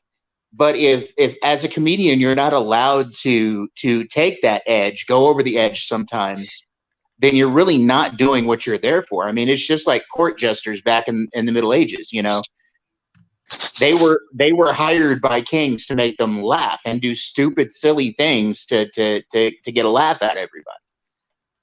If you take away the ability for a comedian to do that, and like I've told Stella before, it's hard to be a comedian right now. It's like difficult because people are thin-skinned about everything, and it's very hard to do a job like that, you know. And I mean, if you don't allow a comedian to be a comedian, then what's the point, you know? Yeah, no, I hear you. By the way, we are at 40 likes right now. Let's try to get this over 100 as well. Let's try to do 2 in a row over 100 likes. I like it. I like it. Go for it. Let's do it. We can do it, folks. We can do it. And here, Jalen's biting off a little bit more than he can chew. He's saying if we hit another 100 likes, I'll slap Enosh on the next Hall of Fame. Please. Oh, he also made a dig at me too, Enosh.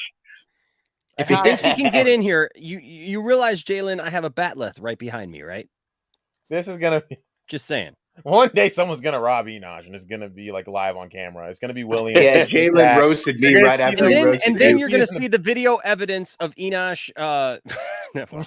Enosh having and William well, we're gonna have to delete Enosh. the video real quick, or at least I will save the video for evidence of the attack on me and my person and my in me and my defense. I guess I should say.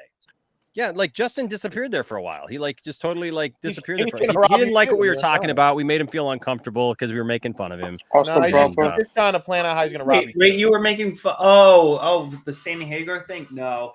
That's why we know. I just got hungry and I didn't want to just linger in everything. So. You got hungry, huh?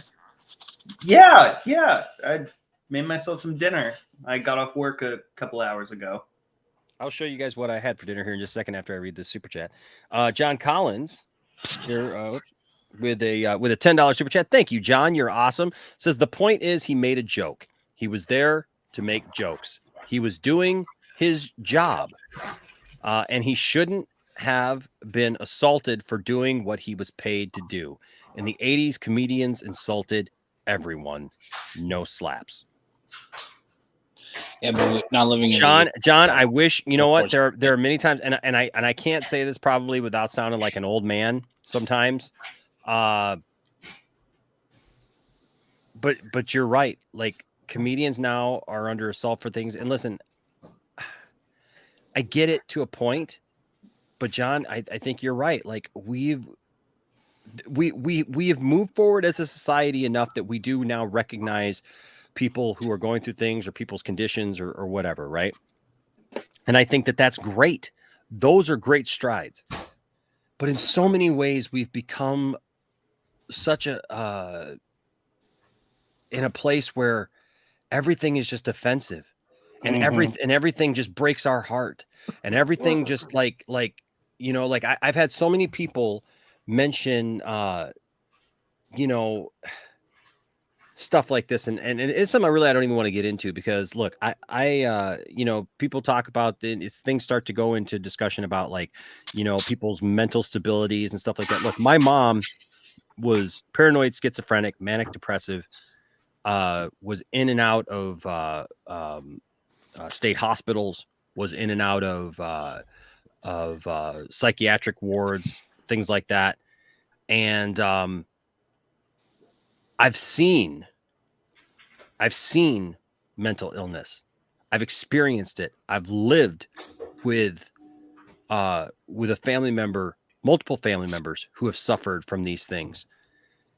And I think a lot of times we just act like our daily stresses in life now are these horrible things that we can't cope with, which really we need to learn to cope with, because they're the regular everyday things that we need to go with. And I know that that's not a popular statement, and I know that people are in different places, and that's not to negate from people who actually are suffering with issues that need, you know, that need help, that need people to understand where they're going through and to come alongside them and be understanding and all those things. But I think that there's sometimes, man, where it's like we do have to take responsibility for our own actions and not just try to throw it off on an excuse or say, well, this was this. I understand the frustrations of what can happen. I understand the frustrations of being mocked or ridiculed. I was mocked and ridiculed my whole life. I was a chubby kid whose name rhymed with goulash. Okay. Yeah. You guys are mean. Yeah. My dad's last name was Belcher, and I went by my dad's last name for a long time. It really sucked being called Goulash Belcher for an entire year. Oh my God, you're so lucky because you would have been called. I can call you Bob Belcher now. Yes. Yep. Well, my dad's middle name is actually Eugene, which Oh makes my me laugh. God. And his second wife, the wife that he married after him and my mom got divorced, he's no longer married to her, but her name was Linda. So basically, you're living the. So Bob's the Belchers Burgers are an interesting are an interesting thing. And So so how is the movie going to be, buddy? can't tell you. It's a secret. It's based off our lives. No. You know what, Enosh? I had a similar thing when I was a kid too.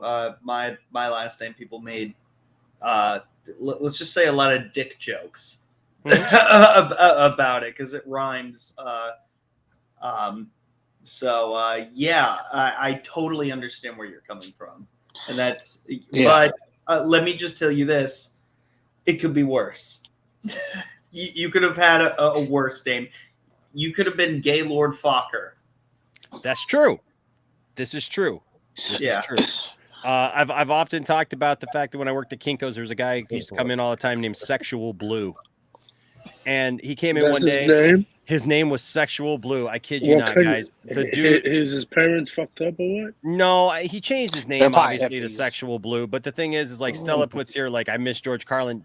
The world would not be able to handle a George Carlin today. George Pryor. George Carlin would not even get hired for anything Try today Richard because Pryor. everybody would Oh, be yeah. Eddie Murphy. But he also wouldn't care Well, I either. think he would. I think he would. Nowadays, I think people would be he would be like Joe Rogan, but like in a different level, I guess. I don't know in terms of like No, he George can say had a whatever very he wants unique way at of this thinking. point, but he would be like 90 years old. But I think, don't you think the pendulum is going to swing back? Yeah. Oh, it will. It absolutely will. Yeah. It absolutely will. We've seen this over and over again. Every time somebody tells me like, well, this is just ruining everything. I'm like, look, in the 90s, well, first of all, that Sexual Blue guy, he used to come into Kinko's all the time. He'd come up to the counter and he'd be like, I feel like every time I walk in here, people are laughing at me. And I finally looked at him one day and I said, dude, your name is It's Sexual Blue. Of course we're laughing at you. Yes, it is very funny. We also had a lady with we had two different customers, one whose last name was Porn. Who was a guy. He was Asian, and his last name was Porn, Porn. And we had a lady who had ironically married an Asian guy. She was white, but she was a banker, and she was one of our business customers, and her name was gay. And oh no, I used to always say, man, that would have been really crazy if she had married the other guy, and her name was Gay Porn. Oh, there. That would have been. I went to school with a guy whose name was Benjamin Dover, and he went by Ben. So,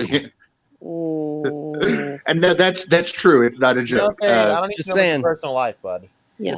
I actually saw a doctor's name like in a pharmacy, and his name was Fook Bowie, but the way it was spelled, it looked like fuckboy. Yep. We We had a customer who was from China, and he wanted to document his family history of him coming from China. He was a doctor now, and he was a very prominent doctor in our area, and he actually put these really cool I did this whole project for him.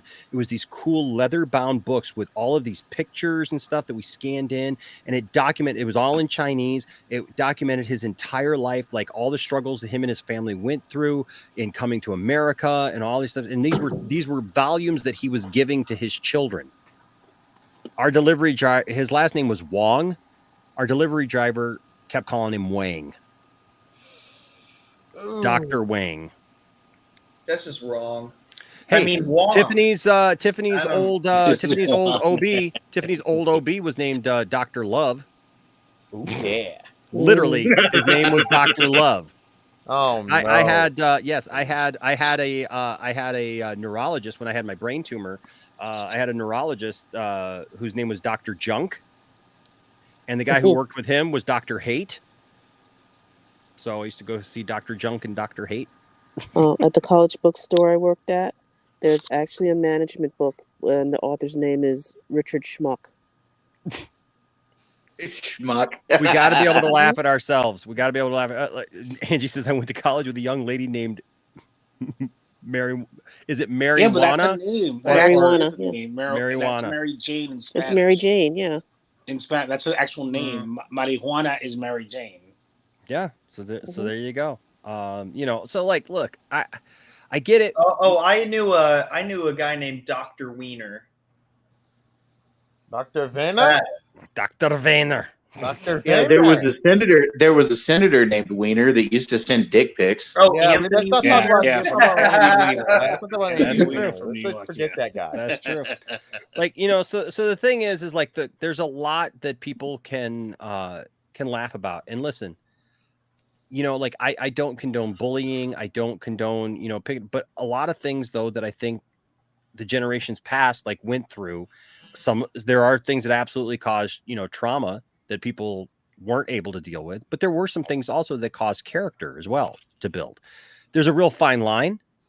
I'm not here to say what that line is for everybody, but how many stories have we heard about people who like they went through traumatic things in their life, and so it caused them to want to rise above those things and do better. Think about like people like Michael Jordan, for example, who was told he should never play basketball because he sucked. He was told that over and over and over again, and it pushed him to want to be better and to be best and be the best. And he's the GOAT. And he's Michael Jordan. There's always somebody out there who's going to tell you that you suck, that you can't do it, whatever. And sometimes you need those things, not because it's right of those people to say, but it pushes you to be better. Sometimes you do need someone to tell you that you suck because you. Yeah. Look, listen, sometimes you need somebody to not blow smoke up your butt and tell you that you're the greatest thing that's ever been invented. Schumer, you need this. Someone, please. Help. I'm just telling you. Somebody, we all need somebody to not just blow smoke at us and tell us how we're the greatest, how nothing we do is wrong, or nothing we do is whatever. That it's like the baseball guy that we keep showing here. There's two types of people in this world. There's winners and there's losers. And just so that we're clear, every time we step on this field, our goal is to be a winner. And if your dad has said, oh, it doesn't matter whether you win or lose, just as long as you have fun, well, I hate to say it, your dad's a loser. Now, I'm not going that far. I love it. And I probably wouldn't go this far either. Do you hear that? Listen. Even Grandma in heaven is booing you right now. Oh! Hey, that's just good old. That is accurate. That's some good old fashioned good coaching, man. Yeah. I'm just saying, you know what the best thing that ever happened to me was? I'm going to tell you what the best thing ever happened to me. Because when I was a kid, you know what my grandmother did? She tried to protect me from everything, right? And I got in trouble once. We had a social studies teacher who was also a gym teacher, and everybody was scared of him because he was loud and boisterous and he yelled at everybody. His name was Dr. Smith, Dr. Ed Smith. And let me tell you something. This dude scared everybody. And I got in trouble once when I first met him in 4th grade. I got in trouble, and he was going to make me run laps around the gym. And my grandma tried to get me out of it. And he was just like, I don't care if the kid can run. I don't care, whatever. He can walk the laps for all I care. I don't care. He's going to do it. And that dude taught me so much about just being responsible. For the next 3 years that I had him as a teacher, I ended up loving that guy. And it's funny because we were all scared of him as little kids, but man, once we got to know him over those 3 years, he was literally voted our favorite teacher because we loved Dr. Smith. We respected Dr. Smith. We had a level of fear of Dr. Smith, but it was a respect. It wasn't that we were scared of him. We respected him, and he pushed us to be better people, to not make excuses for everything, to not act like the world was just crumbling around us, but to stand up in the face of some things and actually face some things head on. And I think that we need a little bit more of that. I needed that as a little kid. I needed somebody to look at me and go, no, I'm not just going to let you get away from doing this because you don't feel like you should do it. It did. It absolutely gave me some character. Yeah, and I think also it's the society where all your parents in this generation, your parents is like, yeah, you can be president of the United States. You can become a doctor. You can become a superstar. An actor and all that.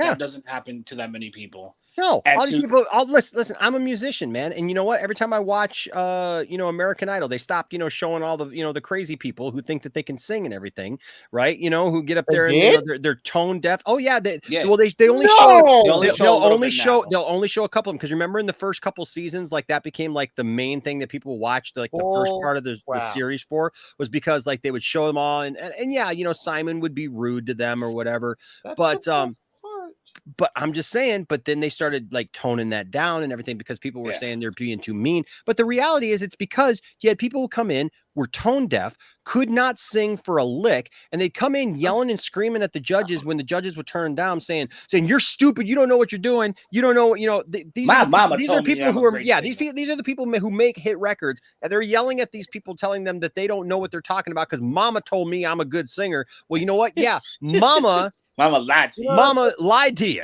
right? Your cousins lied to you. Your Aunt Shirley lied to you. I'm sorry, you can't sing. That's right? the thing, though. Like that's how. Do you understand how tough it is to be a famous singer? You're gonna have to deal with that and be berated. That's the point. No, but that's the whole thing. Is like this society has become where I'm a decent you can singer. be anything you want, and it's not true. Listen, I'm a decent singer. I have made a living for the last 30 years, right? As a musician, as a song leader in my bands and stuff that I've been in, and I've got a lot of great opportunity. Like I said, I got to be the band leader for a Grammy Award winner. I got to do some things, but dude, there are so many people who are more talented than me. I cover them. There's so many people who are more talented than me. You sure about that? Yeah, that's one of my favorite. That's one of my favorite moments, Jalen. If you guys remember the guys who said that's why you use auto-tune and I don't. Have you ever seen that one? Yeah. Hold on. We got to pull that up. Well, to be fair, every artist nowadays uses They said that. They said that about who? I forgot who they said that about. I got it right here. Hold on a second. This is like one of the greatest moments ever here. Hold on a second here. Let's. It's a great moment. Demi Lovato gets owned. It was Demi Lovato. That's right. It was Demi, and she doesn't use auto-tune, by the way. But anyway. Oh yeah, she does, dude. The entire industry uses auto-tune. Like, don't be fooled. The entire freaking industry uses auto-tune, man. Oh, Don't let anybody tell you that they don't use auto-tune. That's a freaking lie. A lot of them hell. It's a lie. I will say the ones that I cover can actually sing. I see them. I sing how they do it live. But yeah, they do use auto-tune. Yeah, I know, but she can sing though. I mean, they do auto-tune for the for the edging. But it doesn't mean you can't LP sing. and I will stuff say. like that. But when they sing, they can sing live. They can sing live. Yeah, there's a little bit of edging. Bro, look at The Rock. He was using auto-tune for his garbage ass music he released. Okay, so that's The Rock. He's not a singer. Well, that music was trash. What the fuck? I mean, this stuff is ridiculous, right? But he made a point. Look at Brittany. Oh my god.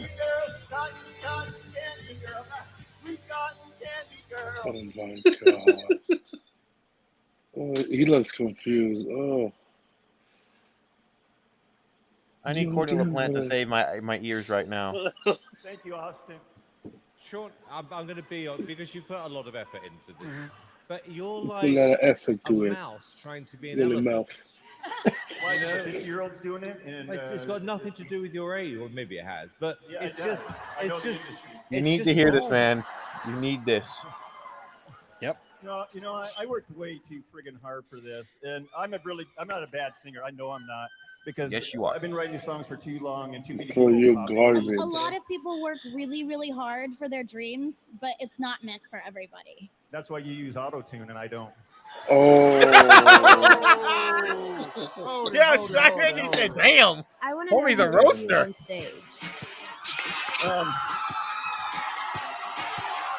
I feel uncomfortable with you even staring at me. You know, I don't need this either. I don't need amateur hour. Yeah, see you later. Yeah, you see, you have a better writer than me. They can't just Sorry, I was like, damn. So, you know, yeah, but You look, play that back? I've seen look, Wow. I've seen a lot of stuff, but like honestly though too, so Max is here. What's up, Max? Dude, you're always welcome to come in. I know that you go on other shows later than this. So Max, you we know, do Max, need to talk about that singing. Oh, not that. just saying, Max. Just saying, Max. I that got some music, pretzels for you, bro. We need to, that. Max always says You're he my can't come bitch. on. Max always says he can't come on my show because it's too late. But then I see Max on other shows later than this sometimes, and I'm like, You Max. know, I get the same excuse. I You know, know. you want to start this music, episode thing we want to do, this music stuff we want to do. You better get very, used to this, man. So, But Max, that comment- okay. So in all seriousness, it's because somebody off themselves after Simon and Paula said that they were not a good singer. Okay, I understand that. Okay, but obviously, if somebody took that kind of approach, there was something else going on there. Yes, Right? exactly. Okay. That's the problem. Like, you don't kill yourself because someone tells you something on one thing. No, it's because you have a multitude of problems. That's not Yeah. fair. Well- I'm sorry, but you know what? Someone. Well, of course they're gonna blame it on that, though. But the that's thing, the whole like I said, tagline. yeah. But like I said, the thing is that some of these people that you see on these shows need somebody to tell. Look, there's a guy on TikTok. I love this guy. This guy is a sweet little old guy. He was on, or no, he's not an old guy. He's like in his 50s or something like that. Or he's 60s. He just retired. Or whatever. Middle-aged. But he's a nice guy, right? And people know this guy, isn't he? And I'm not even going to tell you his name because he's got such a great heart. He's a fun guy. He was on America's Got Talent. He went to America's Got Talent. He was going to be on there, and he ended up being one of those guys that like you only saw for like a blip, right? And he feels like they didn't give him a shot, and so he does all this stuff. Well, on his TikTok, he roller skates. He does like roller skating things and stuff with like glowing roller skate wheels and stuff like that, and he's having fun. But when you look at like people who are like professional roller skaters who are doing tricks and stuff like that, it's obviously at a different level than where he's at. He also does ventriloquism. And his ventriloquism isn't very good at all. And he just keeps talking about how he's keeping the dream alive and he wants to be on America's Got Talent again and all this stuff. And it's like my heart goes out to him because he's a super good guy, like with a good heart. Like he's this guy with he's been married and he just retired. He was a custodian at a school and everything, and everybody supports him and everybody's like, you're the best and stuff. And I get the support. But like when you're really talking about being on America's Got Talent or a competition like that, It's just not a good look. it's hard to have that realistic conversation. Really? And Angie, that's what I say. At least he's trying. There are times where he does something on his TikTok that makes me smile. It makes me laugh. And you know what? He's bringing some You know joy to what? somebody. You know what though? In fairness, why can't he make it? But Lily Singh can make it. Lily Singh's not funny. She's awful, but no one tells her she sucks. But that guy can't. That's true. That's true too. Network, That's true too. Network actually did that because they canceled her show. Yeah, but she still made it. Let's be honest, she still made it, and that's What about that and she sucks. I'm not gonna say that. I'm gonna stop. I'm not drunk enough to say that. Well, good. Jesus Christ. Good. Good Hey, God. just remember what the Macho Man said. Understand this. Yeah. Nobody likes a quitter. Nobody said life was easy, so if you get knocked down, take the standing 8 count, get back up, and fight again. And you're a macho That's maniac. Enoch's Dig brother. it? You gotta get them drugs to do it though, and that's what I got. There you go. So anyway, so that's the latest. We'll So talk wait a more minute, wait about a that minute. You another say you're time. a decent singer. Can you scream? I'm not a screamo guy. No, I am. Dude, I have such a respect for people who can scream and are in screamo bands. Like, dude, I have such a respect for that because I used to people hate think- it when I was younger, but now I've looked into it. Dude, I love it. I love It's it. an art. Yes. If you guys watch Courtney LaPlante, you have to watch what she does. There's no tension. It's like she's just natural, and I like. Man, I have such a respect for that. Yeah, some people could sing like they're for days. And she man. can sing, by the way. It's not like she just screams. No, this woman can Well, sing. well, like an opera singer. a lot of the good screamers, if you will, are actually really good singers too. Exactly. I have so many of them. It's how you do it, but you use, I guess, a different portion. Oh no! What did my boy Frank Oz do? Okay, so Frank Oz, look, listen, I will say this. People have been giving Frank Oz a hard time over the last little while for things that he said, but you know what? Frank Oz is absolutely right about a lot of stuff. And you know what? I'm going to be the first one to say that I love Frank Oz with my heart and soul. He is, one of the reasons that my childhood was so wonderful. From Sesame Street and then to Star Wars. I mean, he's done so much, and I don't know what's. Oh, and he replied to my comments a few times on Twitter, so well, I was very happy about that. Now we know why you have a. That's so cute. I don't. Are you sure that was not his publicist? No, I already like the Muppets. Okay, so just listen. He says he's embarrassed to be associated. This is the last part of this, and then we're going to move on. Because there's an update to the Ezra Miller story, apparently. Oh, no. So he says he's embarrassed to be associated with the Oscars. Asserts the show is no longer about movies. So we all know what Frank Oz is famous for. Like he's the voice of Yoda, Cookie Monster, Bert. He was voice of Miss Piggy. Like, I mean, famous guy for everything. For everything that he's always done. Okay. He's done the most iconic voices. Absolutely. And performances. No, he hasn't. Yeah. So he said, at last, something real at the Oscars. He says, the legendary puppeteer pondered, why am I so taken by something so wacky and trivial as this odd Oscar moment? Why will I continue to be fascinated by it for days when I know it doesn't compare to the importance of what's happening in our country and in Ukraine and in other wars around the world? I don't know. He says, in a follow-up tweet he shared later on that day, Oz admitted that the Academy is no longer making movies the focus of the show. It has made him feel embarrassed to be associated with the Oscars telecast. After being a member for 30 years, I'm embarrassed to be associated with the Oscars telecast, Oz declared, explaining, not because of the slap, but because of the phoniness of the show. He expanded on his idea, including, all I sense is a desperate attempt to get more viewers by any means possible, not a show about the love of making movies. While most people found themselves in agreement with Frank Oz's sentiment regarding the Oscars, there were a few users that took offense at his comments about the star-studded annual event, accusing the legendary puppeteer of disliking the show on account of diversity. Call him a racist now. That's what were you embarrassed by Harvey Weinstein, Roman Polanski? I mean, that's where everybody goes, right? Those three. It says under Oz's comment section, adding the lack of real inclusion because the Academy has been problematic and hiding place for far worse. I don't. Look, those are serious issues. Those are serious issues that needed to be addressed and needed to be taken care of. But like, he's talking about movies. He's talking about getting it back to being what it's about, and that's about movies. You know, you can't make sense of these people. I've just given up. I just degrade them. Yeah, because that's look. I don't know who this lady is. I don't know who this lady is, or like what her purpose is for saying this. You know, are you embarrassed? And look, I don't know what if there's something deeper here that I'm missing or whatever. Like, you know what I mean? Like, I'm not. It's an agenda. It's what these people do.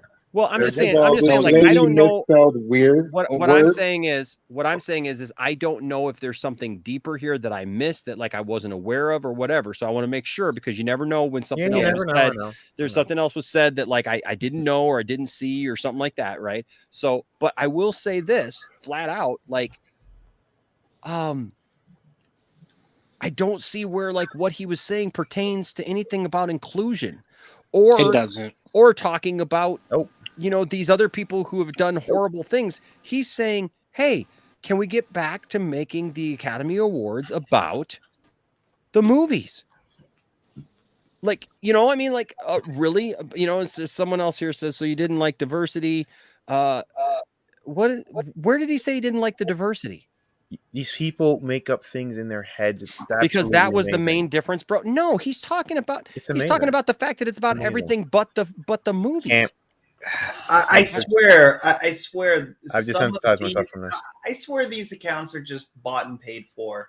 Have to be. You think it's a hope thing, but you know what? Honestly, I've desensitized myself from this bullshit in the sense of one thing, dude. these are a bunch of stupid young kids that say this dumb crap with no Mhm. absolute context or any intelligence. So I've just said, you know what? Why are we listening to them? And I don't want to get on a soapbox rant like I did on Max's stream. Word to Max, but we're listening to a bunch of stupid kids. In all honesty, stop. These are a bunch of kids that have no experience, no education on this, and no, like, it's just nothing. They just see this stuff, act irrational and emotional to this BS, and we keep listening to it. Why? Of course they're going to say this. They always say this. Look what they did to freaking Zoe Kravitz the minute she said something with the Will Smith situation. Oh, now you pull out the receipts on this woman and call her a predator. Where was that earlier in March? Never. There was Such never brought up. bullshit. That was Never such brought up. So this is my problem with these dumb kids. It's just selective outrage, and I'm sick and tired of like just even reacting to this BS because it's the same crap. Look, I have to say it. A lot of people are acting like Don Quixote these days. They're tilting at windmills, man. And I hate to say it, but like, again, like I said earlier, people are thin-skinned. People have their own headcanons about the world right now, and I'm just truly just waiting for the swing to the normal.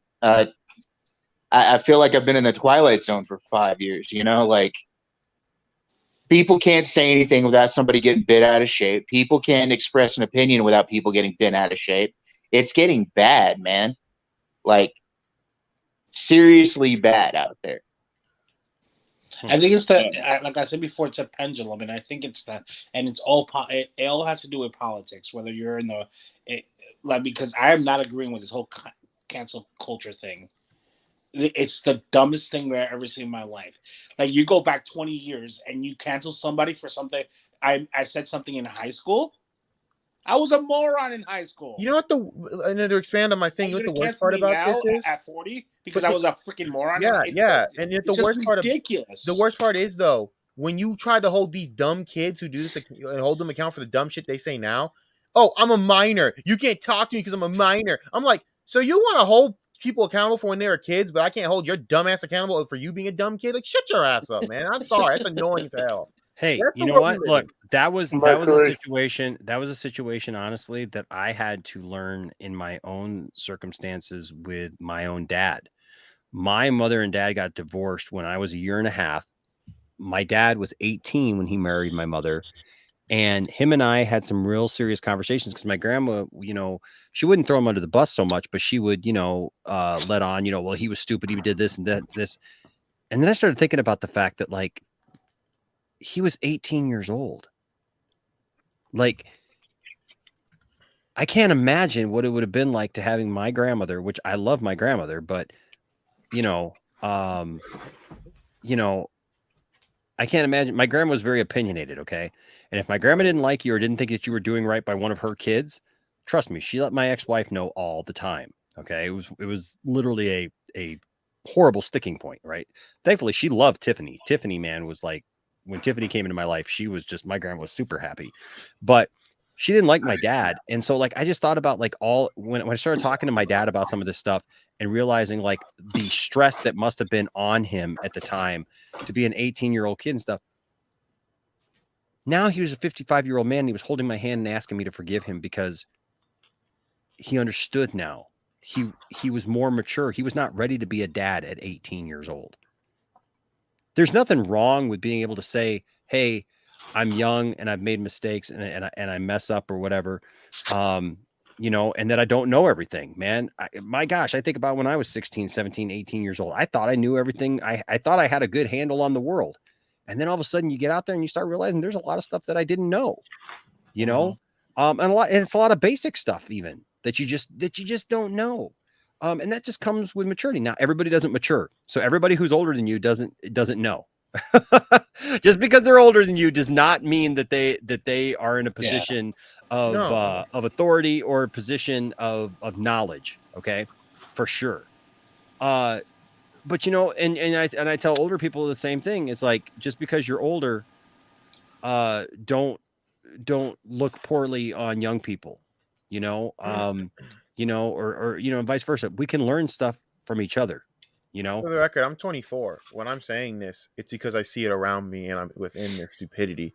But yes, you have to have hope for the youth in what they do. The problem is there's certain sections of the youth you don't have to listen to. Listen, we all say the world's this sensitive place. I'm gonna be honest with you. Is it? If you guys get off of Twitter and if you just don't look at certain pockets of this goddamn country, are we really a bunch of sensitive morons that can't sit down and watch Dave Chappelle and laugh? Because Dave Chappelle's ratings have gone through the roof for me. I don't know if y'all have noticed, but I think his ratings have gone fine. If everyone just stops focusing on a little pockets of this country that just have these ridiculous notions, these are there's a stat on Twitter that it basically represents that it's the same people on this stupid platform that say the same stupid crap over and over again. If you ignore that and actually take into account most of this country, it's actually not that out of place.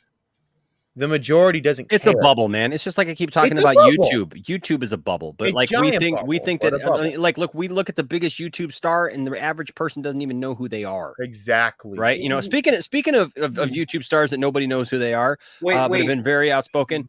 Thade brought up a good point. It's been a whole 2 hours now, and we have not done one of our favorite segments, new segment here on the channel, and that is, hey, what is Andy Signor up to right now? Not again. Let's Wait, check in. hold on. Bella! Where the hell you been, Loca? This is the skin of Why the do you killer. insult this man? Andy doesn't have this athleticism. Look at the athleticism. That man's an offensive lineman. How do you insult this man? Modern day Chris Farley. Just saying. Oh, Wait, Chris hold Farley's on. Wait. an I'm asshole. getting. Hold on. There's more. Thank you for the ride, stranger. The transportation was quite helpful. I'm about to go fight the evil demon Lord Malgrave. You have a wonderful day.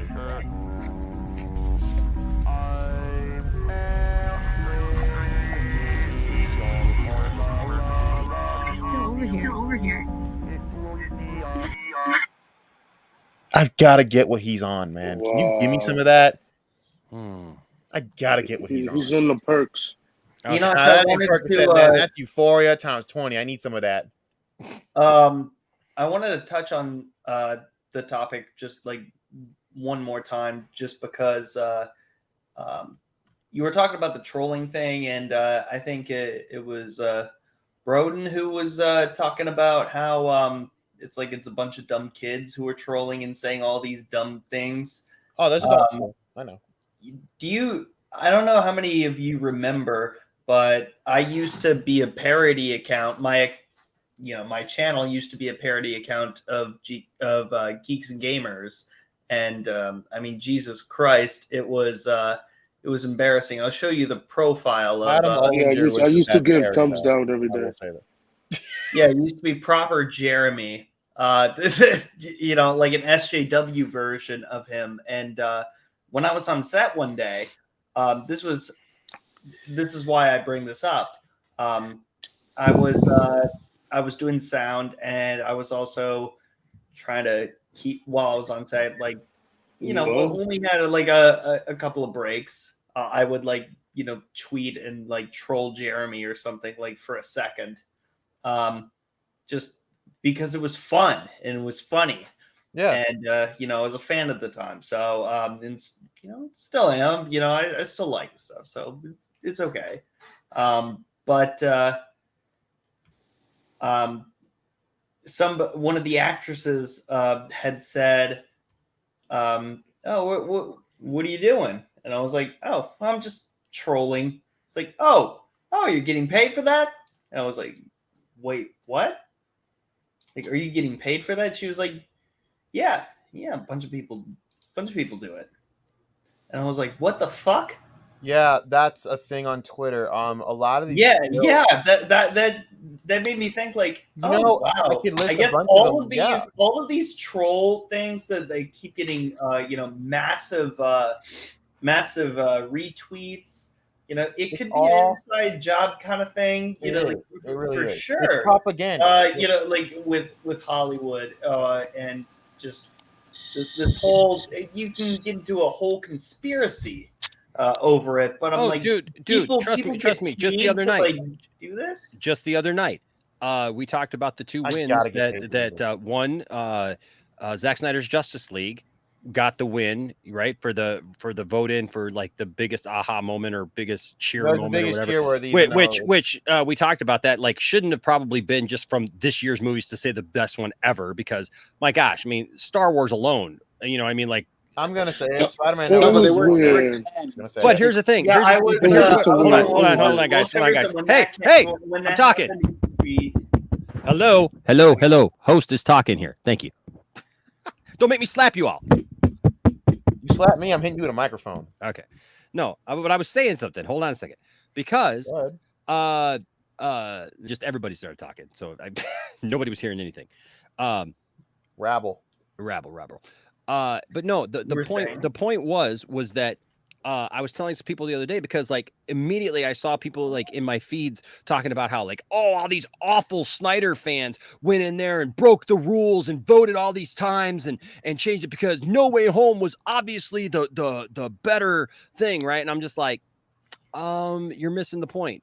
People, it doesn't matter. First of all, like it's a vote in thing. It is a real, obviously didn't care to vote. It's a real Oscar awarded, but it's awarded by people, right? And the rules were they wanted engagement. So they wanted you to go and vote as many times as you possibly could for engagement. It's just like the same thing we were talking about American Idol. American Idol tells you to vote for your favorite person over and over and over and over and over again within the stipulations, right?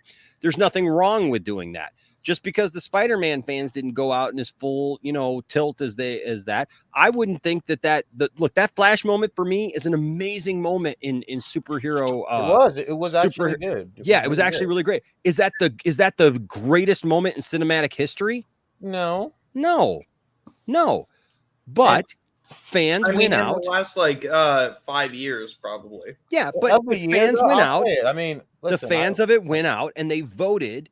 And that won. And then people were butthurt also over Zack Snyder's Army of the Dead. And they were saying, well, Army of the Dead shouldn't have won. It should have been. And it's like, you guys are missing the point. The point is not like somebody can say, well, this is better than this. That's all like your own personal opinion, right? That's all. And so once it's out there in the vernacular for people to vote for it, obviously the people who support Zack Snyder were very, very, inspired to go out and vote for those two things, right? Is either $7 or but they didn't cheat. And I saw somebody say, well, they cheated. They bent the rules. They didn't cheat. They didn't bend the rules. They worked within the rules of the system. And just because you don't like it doesn't mean that everything's a conspiracy theory. It was called a fan favorite. So that was my whole thing is, who cares? Exactly. You guys, your validation. No Way Home made like $2 billion. There's your validation. Right. Shut up. Right. Fourth 1000 here with a $5 super chat. Thank you. Fourth 1000 says maybe the reason No Way Home didn't win is because most of the Marvel's audience aren't old enough to vote. Oh God, no. Okay, time out. Let me say. No, they're just lazier. That's just they're just trying to blame no us one 'cause cared we're to vote. organized and stuff. It's just like at the end of the day, it's just not that big of a deal. Now, a couple things. First of all, welcome Cylon Scotty. Welcome Scotty, the best looking studio that we've got here. What's up, everybody? Welcome. Hey, Scotty. Clean and fresh. Hey, Stella. I love your lightsabers, dude. They're actually my partner Sophie's, so I cannot claim them. But yes. Well, I like them. Thanks, man. I want to share something with you. So apparently this was something Caden shared this with us. So apparently viewer Anon shared this right here. That basically, which is interesting because it was Zack Snyder's Justice League, and then Canon. I hate you, Caden. I hate you so much. So there was that. But then here's something interesting because right after that, apparently he posted this, but this tweet can't be found. He deleted it. He apparently deleted the tweet. Screenshot. Remember how a few scoopers. But hold on a second here. We can still read it, right? Yeah, we can still read it because it's right here. Standing up yourself burns a bridge. Still screenshot it. It says, "Remember how a few scoopers, including yours truly, said Ben Affleck was 100%, was definitely 100% no takesy backsies done with Batman after Flash." Well, ... Who knows what that means? He knows something. I don't credit it. I don't credit scoopers. I don't care what scoopers say for the most part. For the record. But you know what? Hey, I do pay attention as things come down the pipe because you just never know. You know. He Hey, deleted it because he knows Nash, I something. got to get going, but thanks for tolerating me. And, Hagermeister. Absolutely, bro. Bye, yeah. Austin Take care. Be well. And I don't know if you already talked about this like too much or not, but because I was gone for a minute. But yeah, Ezra Miller and Will Smith just made my job on This Week in Bullshit so much easier. I gotta give Ezra, like the show has written itself in the course of isn't it 24 great, hours. though? I mean, it was amazing. Isn't it great though? But- It's just such easy content. And, You have a by good the way, night, Justin. who gets upset that people are singing karaoke at a karaoke bar? I just want to know. I just want to know this one question. This is a big question. Was the guy he charged that was throwing bullseyes? Was it Colin Farrell? And does that mean that the Flash is canon to Daredevil 2003? That's all I want to know. Well, Punisher was in Spider-Man Dude, 2002. what can we say? Can we stop saying that he attacked him, charging somebody? What are we talking about? We're gonna read. Hold on, we're gonna read the actual story. Look, we're gonna read the actual story and then get into Star Wars. But we're gonna read this actual story because there's actually an update. There's an update to the story, and I will just say this: people get in altercations all the time at bars. It's not a big deal. It's literally there was a time right as the pandemic was hitting, and he assaulted a woman at the bar. Well, hold on though, because I will say this. Okay, you have a defense of that. Okay, No, I don't have a defense of it. No, I don't have a defense of it. But I think that I do think people like have made definite. People have made definite statements about that situation. And look, we can pull it up right now. There is nothing about that. About that situation with that lady that is definite. There is nobody who can look at that like literally 2 seconds of video and determine what exactly was happening there. Because there's been all kinds of statements made, except for he has not addressed it. Warner Brothers has not addressed it. Nobody, the people that it supposedly happened to have not addressed it. Now the update to this story is a little bit different because the people that were involved apparently have updated that. And also people were calling that he choke slammed that girl. He didn't choke slam the girl. It looked like he was like placing her down. There were rumors that they were all just playing around and that it got out of control and then it got out to the media. And that's why everybody just kind of hushed it and like didn't talk about it anymore because they figured it would go away. It was better than that than to make a big deal about it because there were people who were mad at Ezra because he was out without a mask on. And it was just a bunch of, you know what I mean? So I'm not saying either way because I don't know. I don't think any of us can look at that and go, well, I know exactly what happened. Nothing happened from that. I can't tell. I can't tell what it is. Yeah, And the you wording understand isn't there's a definitive, lot of- and the wording Yeah, is very sketchy. No, there's a lot of Dark people that Lineal, like Dark hanging on to Lineal, celebrity. Dark Lineal. Tell me what you saw. We can watch it again right now. I'm not Let's telling watch you. it. I'm not telling you that he was right. Okay, We you don't can sit know. there. You can sit there and say all that you want, Dark Lineal. But here's the point. We've all watched it. Yes.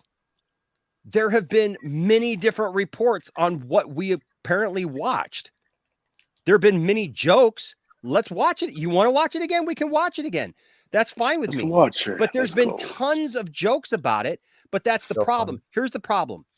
When there are jokes about something and something becomes in the public vernacular where like people talk about things with like one thing in mind, the problem then becomes we all just assume that that's what happened. But let me show you right here. We'll pull it up. We'll absolutely pull it up. Because look, if the guy choked her, he's in the wrong. Don't sit here and act like I'm defending Ezra Miller if he choked a girl. Okay? Because that's bullshit is what that is. Okay? That's absolute BS. Because that is not right. So don't come in here if you want to come in here with some kind of like oh I'm looking for Enosh to say something that I don't agree with because you're all in here. Let's watch it again. Come on, man. We all saw it. Oh, Ezra Miller is just as worse. Hypocrisy at its finest. Don't come in here with that BS because that's all that is BS. Wait. In other words, like you My whole point is with Dark Lenny. Don't know. You So don't why know I what don't happened. know what happened. You don't know what happened. Nobody can. The fact that nobody said anything after the fact, including the people who were supposedly involved, nobody took any action. Nothing was ever said again. There was no police report. There was no nothing. Shows that it's a really weird situation if he literally choke slammed somebody and like attacked somebody. There's a huge difference between that and walking up on a stage and hitting somebody in front of millions of people. Nobody is defending him if that's what he did. But like even here, I'm showing you even the thing here. She's got a smile on her face leading like right up to Yeah, it. that's what I'm trying. It's a weird. It So makes no so sense. look at it. Look at it. You tell me what happened here. She's when you see smiling. somebody going up the staircase. Look. Did you want to fight? Hold on. Wait, hold on. He's not even choking her. Whoa, bro. Wait a minute. He's holding up the side of her neck. Learn it. Did Watch the you side of her want neck. to fight? Is that you? So do you want to fight? He's on Euphoria. I think. Whoa, bro. That's what she looks like. Joe Biden. Is that Joe Biden? I don't know. I'm sorry. I'm not. Nobody's trying to make a statement about it. Hold on a second here. Okay. Joe Biden. Oh my God. No, we're not doing that. Hold on a second here. Learn it. My point is this. My point is this. What this, from the things that I've heard, that I've seen, and all the different reports, you can say all day long that you think that Ezra should have come out himself and said something. Okay, that's fair. That's fair. Okay, if that's your opinion that he should have said something, that's fair. But you coming at me like I'm like making some kind of excuse for him when I'm just telling you none of us can tell from what we just watched there over and over and over again in slow-mo with her laughing and smiling, and even him playfully saying to her, "You want to fight with me?" Like, you know what I'm saying? Like, Yeah. we can all look at that, and you might think there's something there. Now you could say that, you know what, maybe he should have come out and said something. What it appears to me, though, is a lot of people ran with this. They made it out to be something, and everybody just kind of agreed we're just going to let it go because it wasn't something. I don't know that, though, for sure. And Lenial, I agree with you. I agree with you. Wrong is wrong. Optics don't speak volumes because you know what? You can't always trust what you think you see. That's the problem. There's a huge difference between something absolutely happening where you absolutely have like this happened. This whole video is 2 seconds long. Yeah, and what happened to the rest of the video, Enosh? What happened to her getting up and crying and, oh my God, I'm so emotional. Why did you do that to me? Where's that? Where video is at? any of it? Like, Where that's is it? so the thing It's is a literally 4 this video is 2 seconds long. You cannot make an optics judgment on this from the 2 seconds that are here. Did you want to Bro, fight? he's literally in the back alley. He's in the alley. Whoa, bro. You want to learn it? Did he slam throw her it to the down? floor? You want to fight? Is that you? Look, she's on top.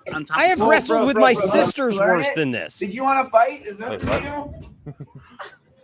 Whoa, bro. You want to fight? You want to learn it?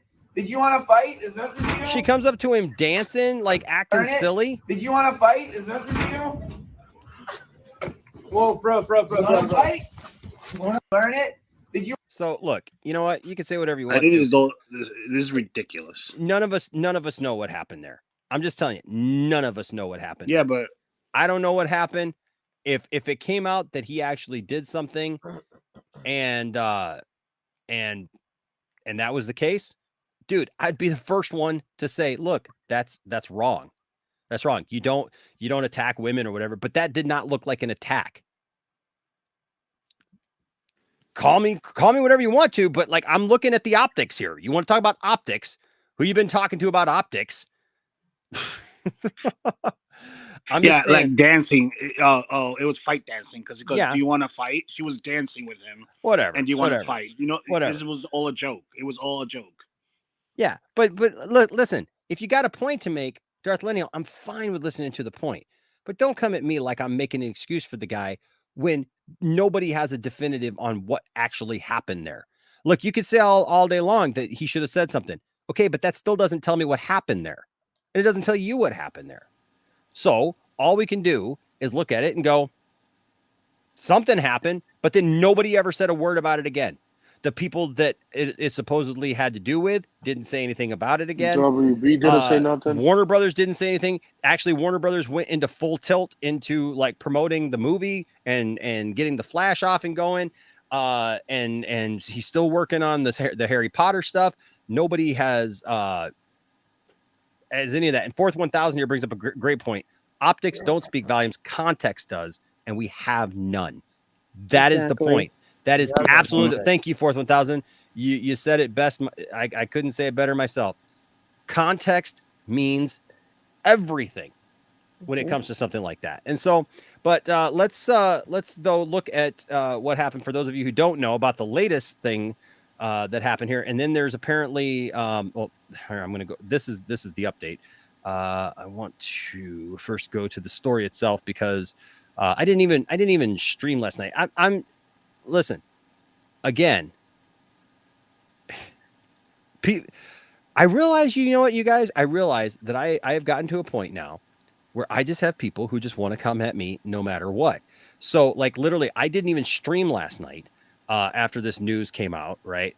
And I had people like in my DMs accusing me of not saying anything about this yet because it was my boy Ezra. Here's the thing. Joking with you, but I didn't freaking accuse nobody. Like, no, I'm serious. I had people in my DMs going, "Oh, I see that you didn't say anything about Ezra." First of all, dude, there was one guy on Max's comment section doing the same thing. I'm like, dude, shut the hell up. We did a stream on Sunday night about the Oscars and about other things or whatever, and then this happened, yesterday. I didn't even stream last night. This is my first opportunity to even be able to say anything about it. I just think it's funny because, like, you know what? Optics say everything, and the optics say y'all are a bunch of petty people. That's what I'm saying. Not necessarily you, Darth Lineal, but you know what? Say what you say and mean what you mean. Vulture here says Ezra Miller was arrested for disorderly conduct and harassment in Hawaii. The actor, 29, reportedly took a microphone from a 23-year-old woman singing karaoke at a bar in Hilo late Sunday. I've wanted to do that before. Heck yeah, we have. Somebody singing karaoke and didn't. Anyways, bad joke. Then also tried to attack a 32-year-old man playing darts. Per a tweet and post by the Hawaii Police Department, Miller, described in the report as visiting from Vermont, posted $500 in bail and was released. The news comes as Fantastic Beasts: The Secrets of Dumbledore, and the third movie in the Harry Potter spin-off series featuring Miller, is set to hit theaters next month. Miller plays the Flash in DC superhero movies, a role that they recognized for. They were recognized for at the Oscars the same night as this arrest. On Sunday night, with the Flash enters the Speed Force from Zack Snyder's Justice League, voted the #1 most cheer-worthy moment by fans. Miller is set to star in a standalone film, The Flash, which has already been shot and is out in 2023. The arrest is not Miller's first recorded aggressive moment at a bar. In April 2020, a video surfaced of the actor appearing to choke a woman at a bar in Iceland. Okay, so here's the thing. As far as this goes, like I've literally seen people going, well, they're going to recast him now in the Flash. They're going to go back and do this whole thing. No, they're not. No, they're not. They can't. This is nothing. This is not. This is an altercation. Yeah, it's a stupid thing, right? It's literally a stupid thing. As Brian Scully says here, he says he couldn't give a damn about Ezra getting arrested. It's non-news. Like, I get it. If something happened, okay, yeah, let's deal with it. Let's talk about what it is. All of the all the information is not out about it yet.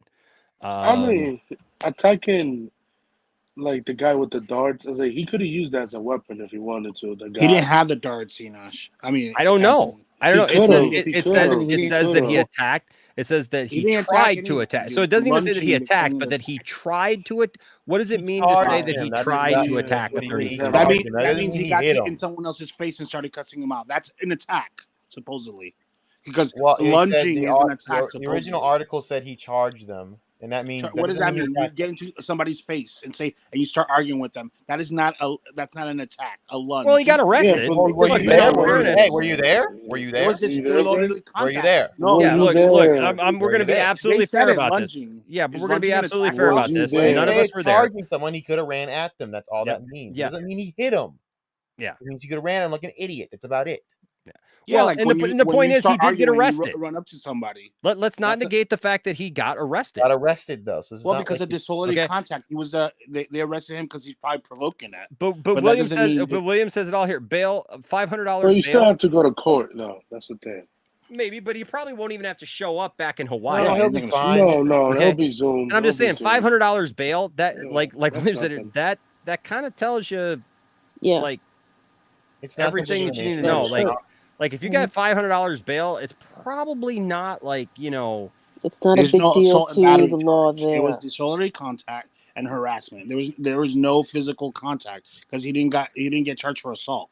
It was disorderly conduct and harassment. Harassment.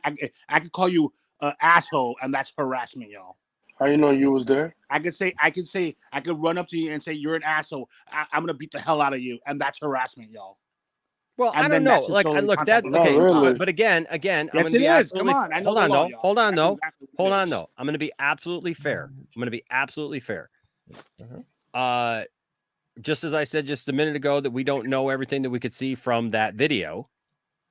I'm also not comfortable in saying what little or how much he did do to cause this. He obviously got arrested. The cops obviously came out, saw that he was, the He was one probably drunk. guilty of. Who knows though, right? So we Well, just who we knows? just don't know. Yeah. We just don't know. So, but here is the update. Apparently, there's this update to it, and that is the Hawaii couple files for temporary restraining order against Ezra Miller following actor's arrest. Damn. Yeah. So let's read. This is the first that I've read of this, so I don't know what this is all about. Ezra Miller's legal woes continue after being charged with disorderly conduct and harassment for two alleged incidents at a Hawaii karaoke bar over the weekend. Two Hilo residents, or Hilo? Is it Hilo or Hilo? Yeah, Hilo. Residents filed for a temporary restraining order against the 29-year-old Justice League star in the Third Circuit Court. I mean, is this somebody who was going to go to their house? Or is this also maybe just a hey, he's a celebrity, so we're just gonna go through the motions. I don't know. They probably feel like threatened. That's Yeah, the thing. probably. So they got a restraining order against a 29-year-old Justice League star in the Third Circuit District Court on Tuesday, according to a court document obtained by people claiming that Miller harassed and threatened them. The complaint alleges that Miller burst into the bedroom. Wait, what? What? What? Wait, what? What the fuck? Is this another charge? Whoa. Hold on a second. Okay, hold on. The complaint alleges that Miller burst into the bedroom of the petitioners and threatened the alleged male victim by saying, "I will bury you and your slut wife on Monday." Honestly, the worst part is, isn't it the worst thing that's been done by a superhero actor when Anthony Starr decided to go ham on someone and beat them with a glass. So hey. Okay, but how did Miller get to their bedroom? I have no idea.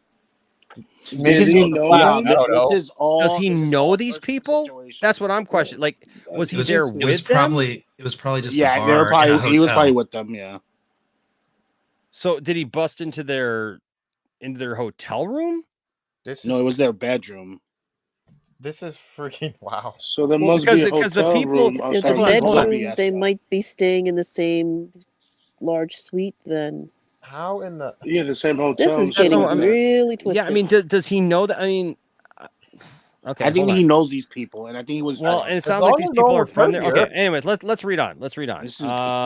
So apparently he broke into their bed. He burst into the bedroom of the petitioners and threatened the alleged male victim by saying, "I will bury you and your slut wife on Monday." Jesus The Christ. document claims that Miller stole some of the alleged victim's personal belongings, including a social security card, wallet, passport, driver's license, and bank card. The respondent is famous and wealthy, the document continues. This makes access to weapons much easier, as well as sending associates to harass the petitioner. The document signed by both petitioners Tuesday also says that unless respondents' wrongful conduct is stopped or prevented by order of the court, petitioners will suffer substantial emotional distress. Miller Can I say something here? Well, before you move on? Yeah, I guess, but I want to get through it. But yeah, go ahead. Go back up on the report here. Okay. Okay, right there where it says the respondent is famous and wealthy, the document continues. This makes access to weapons much easier, as well as sending associates to harass the petitioner. Yeah. Okay. Let me say a couple of things on that. First of all, and I don't want to make this too long, he was only arrested for harassment. And what was the other thing he was arrested for? Anyways, Disorderly harassment. conduct. Something else. Yeah, disorderly conduct. Okay. What that sounds like right there is they're just trying to get a little extra out of this because, That's what I mean, I'm why would you have to say the respondent is famous and wealthy? Why would you Yeah, have that's to what I was know that? going to bring up that everyone keeps I forgetting. think this is such BS. I think they're just trying to. There's a lot of things right here that aren't. This is just somebody going, "Oh, he did all of this, this, and this," when he was only arrested for this and this. I mean, how accurate is this alleged? He's rich. no He's gonna get people $500 to bill for kill breaking me. into That's someone's house. basically that's what I say. He's gonna get some assassins to kill me because he's rich and powerful. That's Well, basically yeah. what I'm trying to say. And again, you do need to take into consideration. William is saying this. Daniel is saying this. Anyone can file a restraining order. By the way, it's not a charge. Is there video proof of this? If there's video proof of this, then you can release it. Cylon put something in the private chat you might want to look at. Hey, RJ, we're actually going over this right now, man. It's actually what it's literally, dude, what we're looking at right now. That's what you're looking at right now. Pull up that link. Just pull up that link I put in chat. Oh. Okay. That's the full court document filed, including the handwriting of the petitioners and exactly let's take a look at that. Their All words. right. Well, let's okay, let me do this. Let me just finish. Let me see. We're going to look at the document. So Scotty pulled up the document. That's why we love having Scotty around. Scotty pulled up the document. We're going to look at the actual court document here in just 1 second. So the document claims that Miller stole some of the alleged victim's personal. Okay, we already looked at that. Okay. Miller had allegedly been staying at the couple's home while in Hawaii. So what? Yeah. So it says wow. Miller had. it's a That's why I separate was saying from we the need to bar get to the then. next part because there's more to this. Miller had What? allegedly been staying at the couple's home while in Hawaii. Radar reports. After one of them met the actor at a farmer's market, sources told the outlet that the couple bailed Miller out of jail on a $500 bond on Monday following his arrest at the karaoke bar. Oh. It was after that when Miller was back at the couple's home that he allegedly barged in on them, according to Radar. As the matter remains an ongoing investigation, the Hawaii Police Department has no comment. People has reached out to Miller's representatives and is awaiting a response. In a news release, the Hawaii Police Department, the Hawaii Police Department confirmed Miller was arrested early Monday and charged for disorderly conduct and harassment over incidents at the Hilo karaoke bar. According to the news release, officers responded to the unnamed bar on Silva Street in Hilo on Sunday at around 11:30 p.m. after reports of disorderly conduct. Police say the actor got agitated by someone singing karaoke at the bar and then started to use derogatory language. Again, I've seen people joking that you're just going to get mad at me singing karaoke. It was obviously something that happened there. I mean, whatever. Miller began yelling obscenities at one point, grabbed the microphone from a 23-year-old woman singing karaoke, and later lunged at a 32-year-old man playing darts, added the HPD. The bar owner asked Miller to calm down several times. Miller is set to appear. Okay, they'll also step back in the shoes of Miller. Yeah, okay. So he was staying at these people's house in Hawaii. They paid $500. After they were the ones who actually went and bailed him out for the $500. This doesn't make any sense. Like I'm gonna bring you to my house after meeting you at a farmer's market. Haven't any of you nerds ever been arrested before? Yes, I've been arrested and imprisoned. Thank you. Right. So out of us that have been arrested before, does that look like that bad to you? No. That's what I'm saying. Now, just look at the document. Look on page 2 and 3. That's the declaration of the petitioners. That is in their own words, in their own handwriting, what happened, which does not state an assault. Okay. So here is the actual file here, folks. Ezra Miller, 9/30/92. Oh, he's a September baby just like me. Let's see. Okay. The petition is made pursuant to blah, blah, blah. The petitioner's residence is blah, blah, blah. Based upon the attached declaration of petitioners, blah, blah, blah. Contacting. They're okay. So that's what Ezra's prevented from doing. Yes. Going forward. Contacting, threatening, or physically harming any persons residing at petitioner's residence. Entering you can call them still. Entering or visiting the petitioner's residence, including yard and garage or place of employment. So here we go. So this is the statement of actually what happened. And if you go at the top, the way this goes is they check off, what he actually did, which they checked off. Threats of harassment make it probable that acts of harassment may occur soon. Intend to obtain or possess. But then they don't check off firearms here. What's it say? It says on 3/28/22, the respondent burst into the bedroom of the petitioners and threatened, saying, "I will bury you and your slut wife." The respondent stole the passport and the wallet, which included social security card, driver's license, bank cards, among other things. The respondent is famous and wealthy. This makes access to weapons much easier, as well as sending associates to harass the petitioner. And that's it. Does the same thing that the article just said. I mean, I don't see. All these this looks like people got into it, and somebody's like, "Hey, I'll bail you out. I'm gonna file a." Yeah, but why will I bail out? I just met you, dude, at the farmer's market, and now I'm bailing you out and bringing you to my house. RJ, you're looking at the police report I just now, don't buddy. understand this. Literally, you're looking at the police report.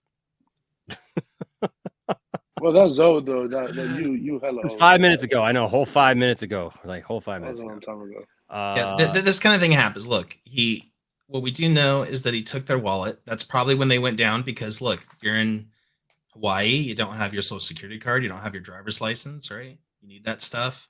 So people panic and immediately they're going to go to the cops, and then, they probably talked to him, worked it out, and we're like, yeah, here's your wallet, and it is whatever it is, Yeah. It's a weird situation for sure. I'm still. Well, I got to say, weirded out about that. This is what I think is the coolest part of the story. I'll be perfectly honest with you. Is you're on Oscar day, and he's in this bar, and probably at some point the Oscars were on a TV in the bar, and he's actually on the TV. And imagine you're in that bar, and there's just some drunk guy in the corner that's like, "Yeah, I'm on TV. That's me," and it actually is. It's actually the guy. I don't know. That's a great point, actually, Scott. That's pretty cool. Some 23-year-old girl is trying to sing some song over like you winning an Oscar thing or whatever. I just think in general it's cool that that's where he chooses to hang out, on Oscar night. I don't know. While he's featured, right? But Scotty, I still don't understand. They just met him in a farmer's market, and they're having him in his house. I just don't get that. No, I can shed a little light on it. I really don't get that. How that's not what it said. And then you all of a sudden, Krypton. That's not what it said. That's not what it said, bro. That's not what it said. It did. No, it didn't. It didn't go say back. That go back to it. It didn't say that they met in the farmer's market, dude. Yes, it did. Go read it. Go back to the article. That's exactly what they said. Didn't. After meeting them in the farmer's market, go back to the article. Hold on a second. Am I the only one that read that? Go back to the article. It said exactly that. Bro. Go back to the article. I'm looking at the article. Give me a second. Everything's not. I'm trying to find it. Okay. No, he had allegedly been staying at the couple's home in Hawaii after one of them met the actor at a farmer's market. Well, but you know what? Okay, maybe. So maybe. But I'll be honest with you. Let me tell you this. I've talked to him a couple of times now, and I invited him to be on the show, and he was literally acting as if like he was like, "Yeah, where are you guys all at? Love to come and visit you sometime." Seeing some things that I've seen about Ezra, the people that he hangs out with people that are very welcoming. Like, you know what I mean? Like that they all kind of hang out together. He's kind of a nomad kind of guy. Okay. Like seriously, like he's kind of like this cool kind of like, he's Ezra Miller. Yeah. What was that, Scotty? He's a bohemian. Yeah, exactly. Like he's the kind of guy that would like come over and sleep on my couch, even though he's freaking Ezra Miller. But I think this was an entanglement that went wrong. You know, it might have been. It might have been that they met each other and things didn't go quite right. Maybe the couple thought that he was going to do something for them or something. Who knows, right? I mean, maybe they thought he was a nice guy. That's all speculation. I'm just saying, like, the fact that he met them then at a farmer's market, and I read that wrong, Krypton, you're right. But the fact that he met one of them at a farmer's market and ended up staying with him really doesn't surprise me from what I've gotten to know about Ezra. Like, Ezra seems like that kind of guy that literally he would come over and sleep on my couch, even though he's freaking Ezra Miller.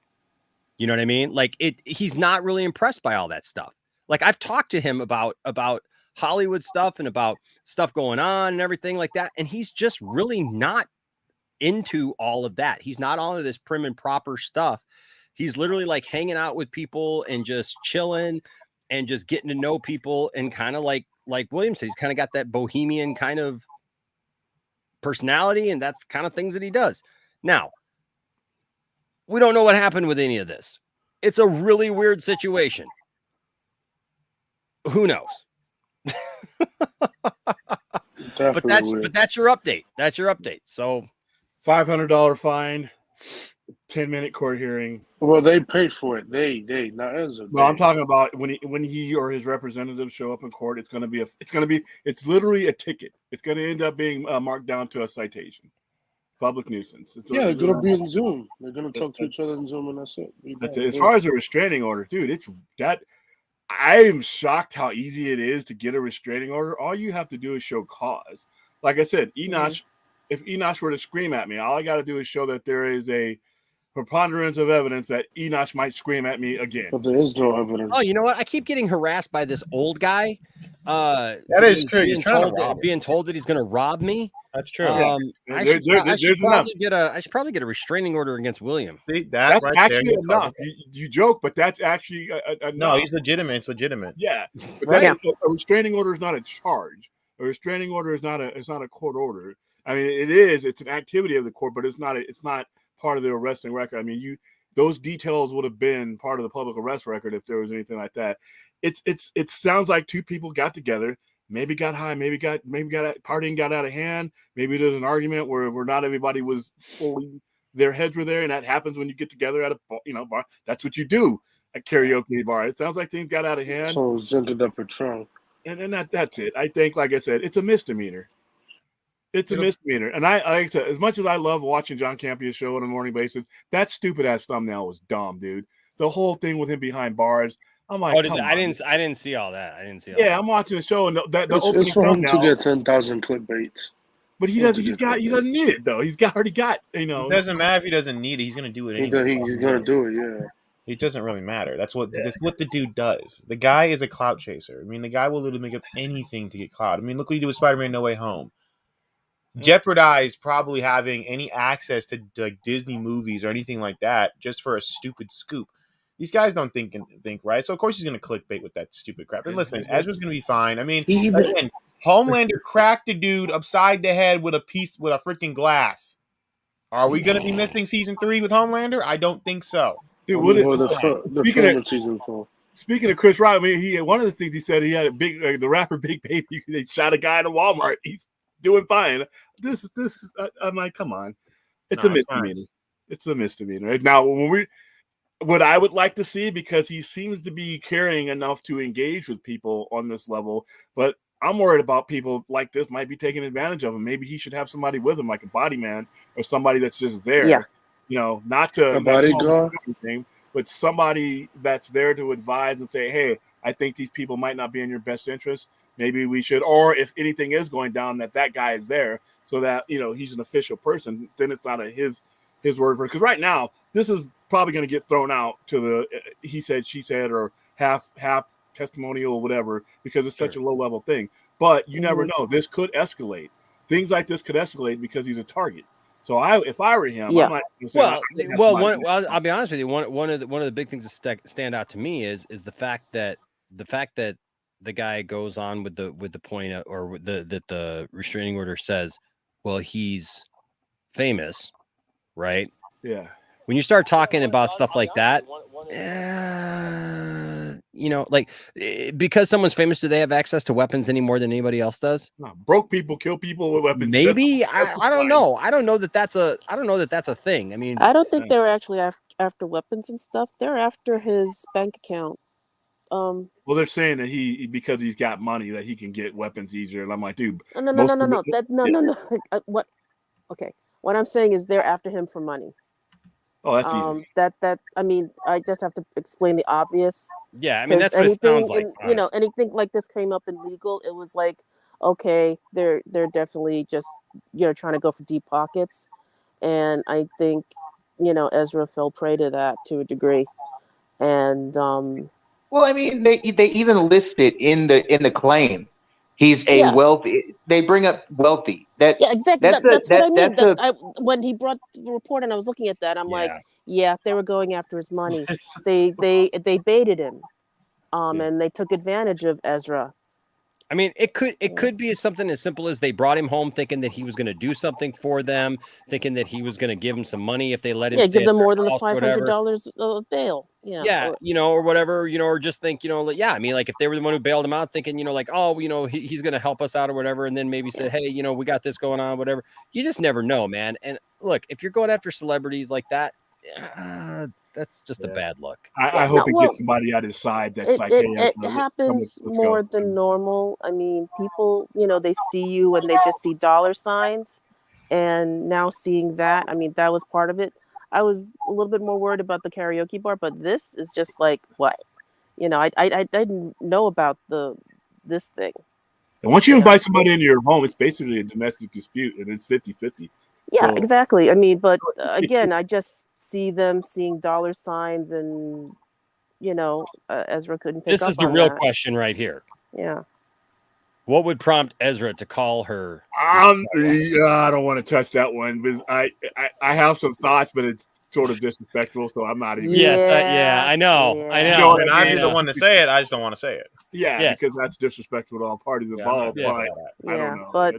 But also, if that's what they're saying, it's the opposite. That's what the story they're pulling, and the whole bit like with narcissistic stuff, they're going to gaslight you and throw out lies. But again, we weren't there. We don't know. But again, after seeing this report and everything, it's really sketchy. And who else thought it was sketchy? At the very least, the police department and the court, $500 fine. Yeah. That's the other thing. Yeah, that's you're nothing. Not a threat. That's not a threat. Yeah, it'll be a blip. It'll probably just go away. I mean, here in Vegas, there's some fools selling weed that get $1,000 bail. I'm like, there's nobody, and weed is like the most non-threatening out there, and they get $1,000 bonds. I mean, so $500 is nothing. I mean, that tells you a lot about what they think about the charges. Yeah, and remember. Bail, you get the money back as long as they don't run, so it's not really a risk. We need news. Yeah. We consume news. We are like Galactus on Unicron of news. And when we devour the one thing, we need the other thing, no matter how minuscule it is. I'm sorry, you're not on my radar till you're on a felony. And at this point, now, yes, am I concerned? I'm concerned because, like I said, when you're famous, and you're that friendly, people screw with you. I would like to have some, like I said, or one or two people you're around him. Target. Yeah, so we're like, you know what? Yeah, I mean, he's going to have an assigned assistant. Unfortunately, forgive me for putting it this way because my brain's not functioning. Someone to babysit him and just help him, an assistant. Or an advocate. Let's call him an advocate, or him or her an advocate. Yeah, or a personal assistant. Assigned to help. A nincompoop. No, somebody who's smart. I mean, somebody who's smart, preferably somebody with a law degree. Yeah, because out of there, not necessarily, but I'm just wondering if he's there on vacation or if he's there working. Because I know a lot of people I know are working there in Hawaii, shooting some stuff. He might be there promoting too, because he's got a movie. The movie's coming out. What? True, but again, I don't know why he's there, how long. But again, anytime anything happens, I always think, okay. Who's thinking, deep pockets and all this stuff. And it's just sad that, actors get preyed on, or any, celebrity. It's just really mean-spirited. And unfortunately, in this day and age, you have to worry about that. You have to, because like people have said, Ezra seems to be a bit bohemian. Yeah, and again, you know, I don't know him, but you know, I wasn't that far away from the stage when he came on at San Diego Comic-Con, and I just felt that yeah, he's a free spirit, very energetic, very happy guy.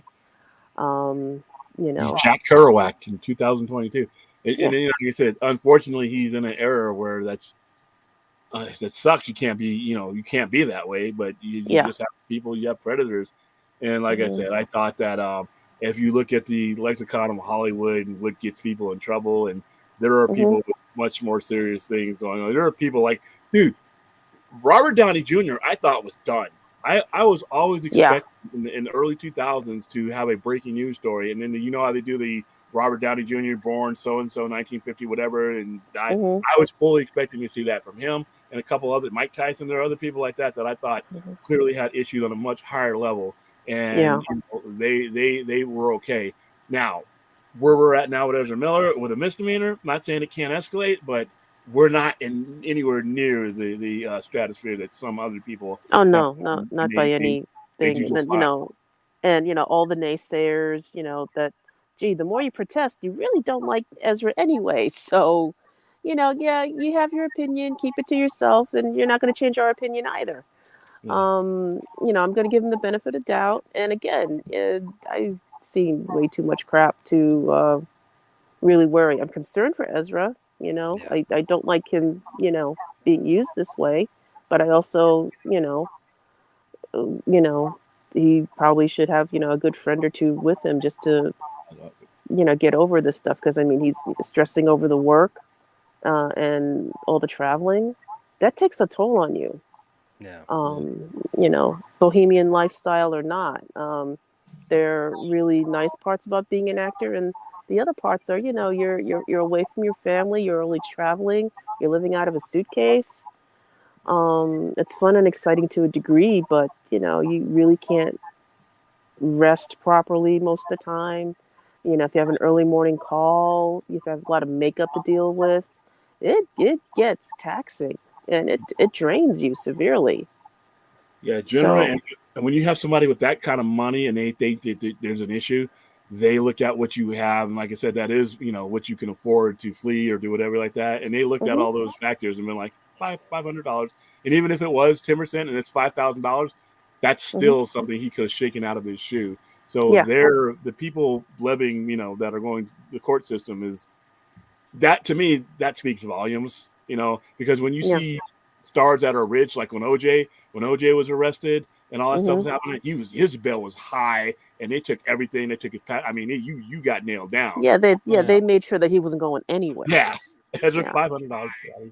Yeah, $500. Like, yeah, you can put that on a charge card. Out you go. Yeah. You know, so I don't know. real quick.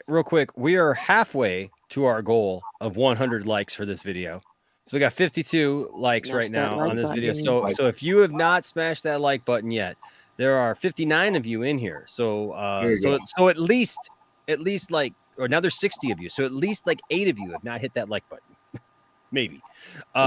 Theoretically. So hey, please hit that like button. Even if you didn't agree with everything that we said, and even if whatever, you know, like whatever, hey, hit that like button. Because we like you. We like you. Even if we argue with you and we go back and forth, and you know, we promise that we'll never say horrible things about your wife. We promise.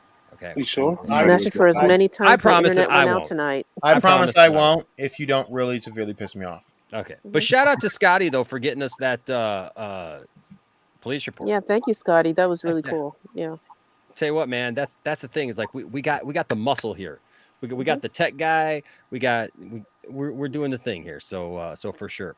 By the way, there is a name for Tiffany's new show, which will star Scotty's significant other, Sophie. Sophie. Yes, it's going to be called Babes in Toyland. Awesome. Yes, I like yes. We that. got a logo and everything. And so yeah, it's very, very cool. Very, very cool stuff coming forward. Nice. And so yeah, so be looking for that, because I'm excited what she's gonna be doing that with Sophie and Wonder Meg, and they're gonna be having a lot of fun doing that. And so I'm really looking forward for Tiffany to, Hey, wonderful. yes, I'm looking forward for Tiffany to expand her her horizons and do a show. Shout out to Slade and Friends actually for the logo, for doing the logo. We're not going to reveal the logo quite yet, but shout out to Slade and Friends for the logo because it's awesome. It's fantastic. And hey, guess what? It's Woo time. It's Woo time, folks. Heck yeah, it is. Yes, it's David Milana is the newest member of the Poindexter Lounge. And look, we all know that when somebody joins, heck yeah, it's time for a good woo. And so let me pull it up here. Now I know where it's at though, because I got the picture of RJ here. Somebody come get her, she's dancing like a stripper. Hey, somebody come get her, she dancing like a stripper. I don't apologize for bullying RJ today. It's the wink. It's the wink. But I know that Ric Flair is right underneath there. So, David, welcome to membership. We are so glad that you are here. This is for you. Showtime! Woo! Woo! Woo! Woo! Woo! Woo! Woo! Woo! Styling and profiling. Woo!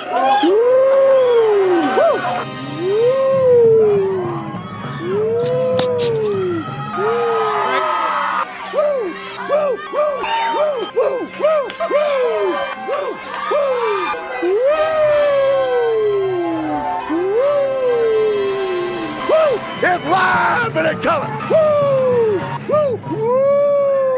Woo! Woo! Woo! Woo! Woo! Slow down.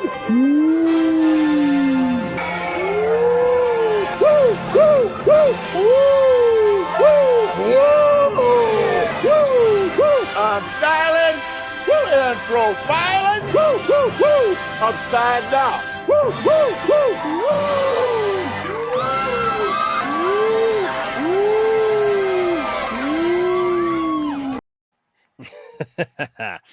Now David says here, see, now David would get along with me and Scotty then, because David says he's more of kind of a Randy Savage guy. Oh yeah, I hear what you're saying there. Like now the wonderful Scotty there, he sent me this. Oh boy, here we go. He sent me this in the mail, ladies and gentlemen. Oh yeah. Where's my hat? My hat's way back here though. Dang it. Hold on a second. We'll do it live. Hold on. Oh yeah. I gotta get, I swear I gotta get these toys put away. Oh no, Jerry with this organized. Oh no. Oh no. Don't worry about putting away anything. I'll take care of it. Oh, shut up. Enosh, it seems like you're just becoming more and more perpetually buried. I am. You need to donate some toys. You need to donate. The problem is I brought in this big case here and I have not had the chance to clean the case out to actually put stuff in. And I think you need to donate to the William Fund. I think William needs to go away. as you put I think right now that William Powell is in a little bit more of a significant circumstance than he would really want to admit. Yeah, especially at this late hour, you know, because the Macho Man Enoch Savage is not akin to dealing with the likes of him.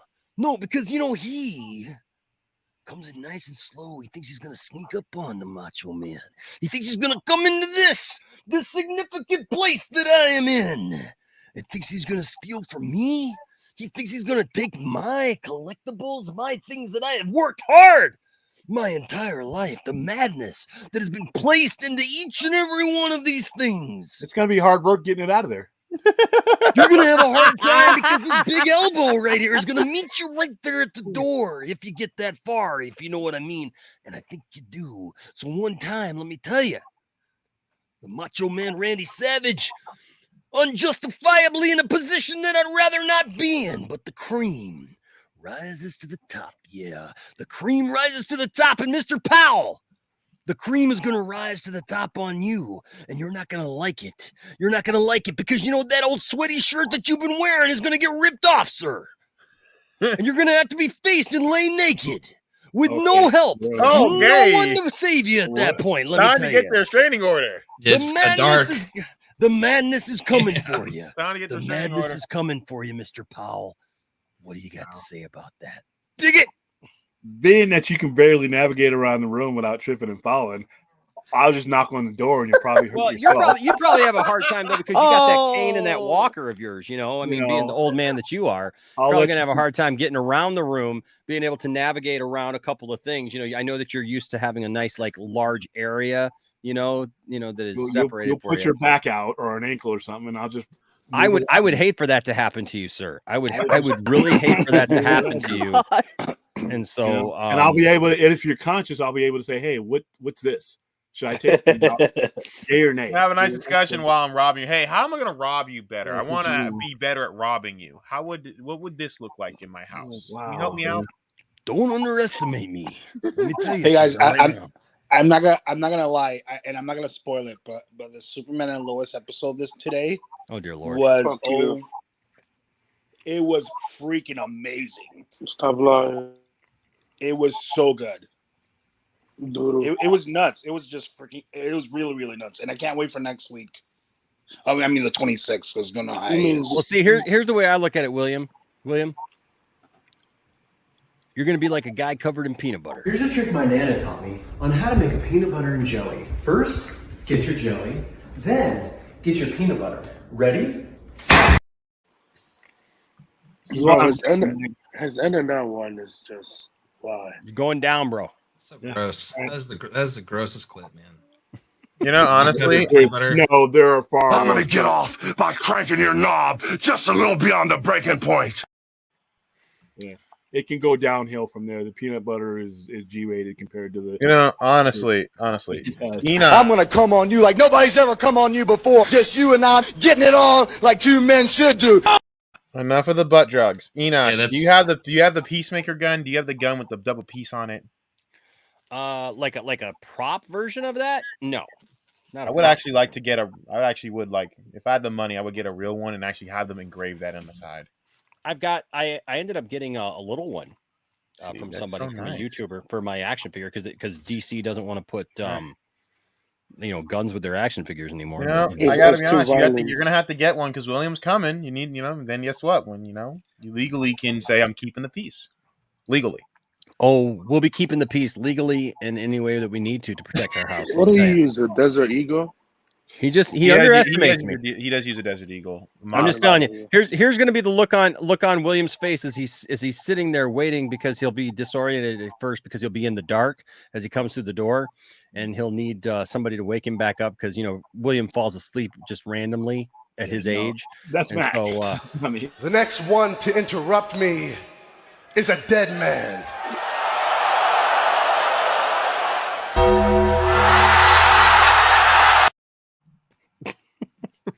Oh, now I got a meme for that. Perfect. Mm-hmm. I got a meme for that. Thank God. So that song is a masterpiece. Don't worry, we'll confuse the old guy. Yeah. Okay. Yeah, I will confuse the old guy. we'll confuse the old guy enough so that he won't know. You know what the worst part is? While you two are fighting for the toys, I'll probably just walk in and just steal all the other stuff while you guys are killing each other. That'd be perfect. Yeah, he'll pull something or strange something. I'll have to help him go somewhere. And buddy, I haven't pulled anything or constrained anything in a long time, buddy. While these two are fighting, it's still real to me, damn it. Yeah, we'll just go in. We'll take what we need. I do have a collectible though that you can take. I mean, you can take it as far as you want to take it. That's up to you. As far as you think you can take it.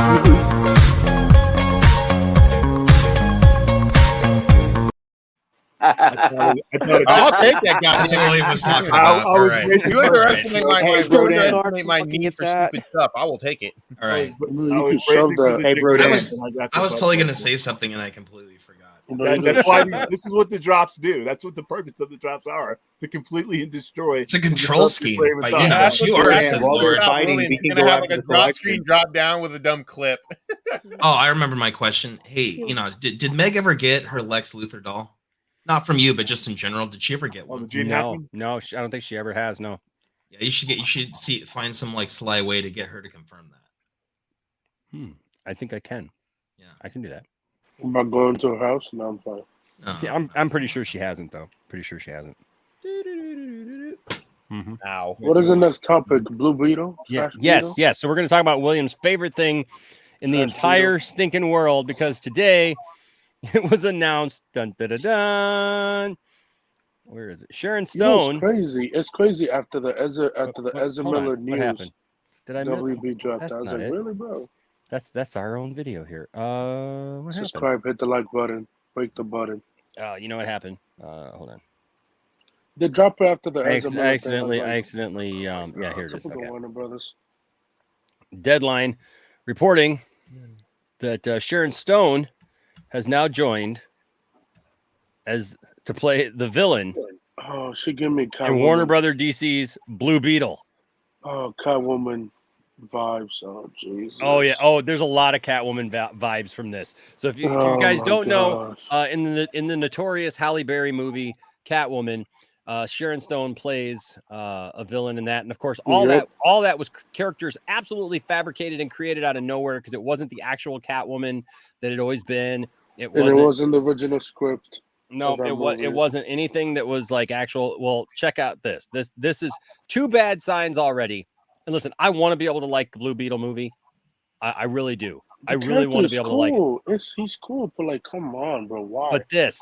So it says we're hearing that the Basic Instinct actress will be playing Victoria Cord in Warner Brothers DC's Blue Beetle. Sharon Stone joins a growing cast in the Angel Manuel Soto directed Gareth Dunnett. Man, there's a lot of people here with, like long names. Scripted movie. John Rickard is producing. All these people are involved in it. Anyways, I'm not going to get into it all. The movie was originally developed for HBO Max and then segued to theatrical with an August 18th, 2023 release date. Warner's is killing at the box office of late with The Batman, which crossed $672 million. Wonder Woman soon to hit. Yeah, it's killing it. No. That's worldwide. That's worldwide. Oh, worldwide. I'm like, Wonder Woman's not even out. I thought they were going to be talking about Wonder Woman. That movie sucked anyway. Yeah, I was going to say, like, what the heck, right? But soon to hit 700 million. Maybe it'll make as much as Batman v Superman, and they can call it a masterpiece then. Just joking. Okay. So Stone is repped by AIG. She was hold on, is that where it was? Yeah. Yeah, that's right. Yeah, that's right. Yeah, it dropped down. So she was Oscar nominated for Best Actress in 1995's Martin Scorsese movie Casino. I remember that. She should have won too. Yep, back in the day when she was she was playing the mother of Kaylee Cuoco's character in The Flight Attendant, season 2. Love that show actually. Lisa Bowden starred on Ryan Murphy's Netflix horror series Ratched, or is that it? Ratched? Yeah. Ratched. Yeah.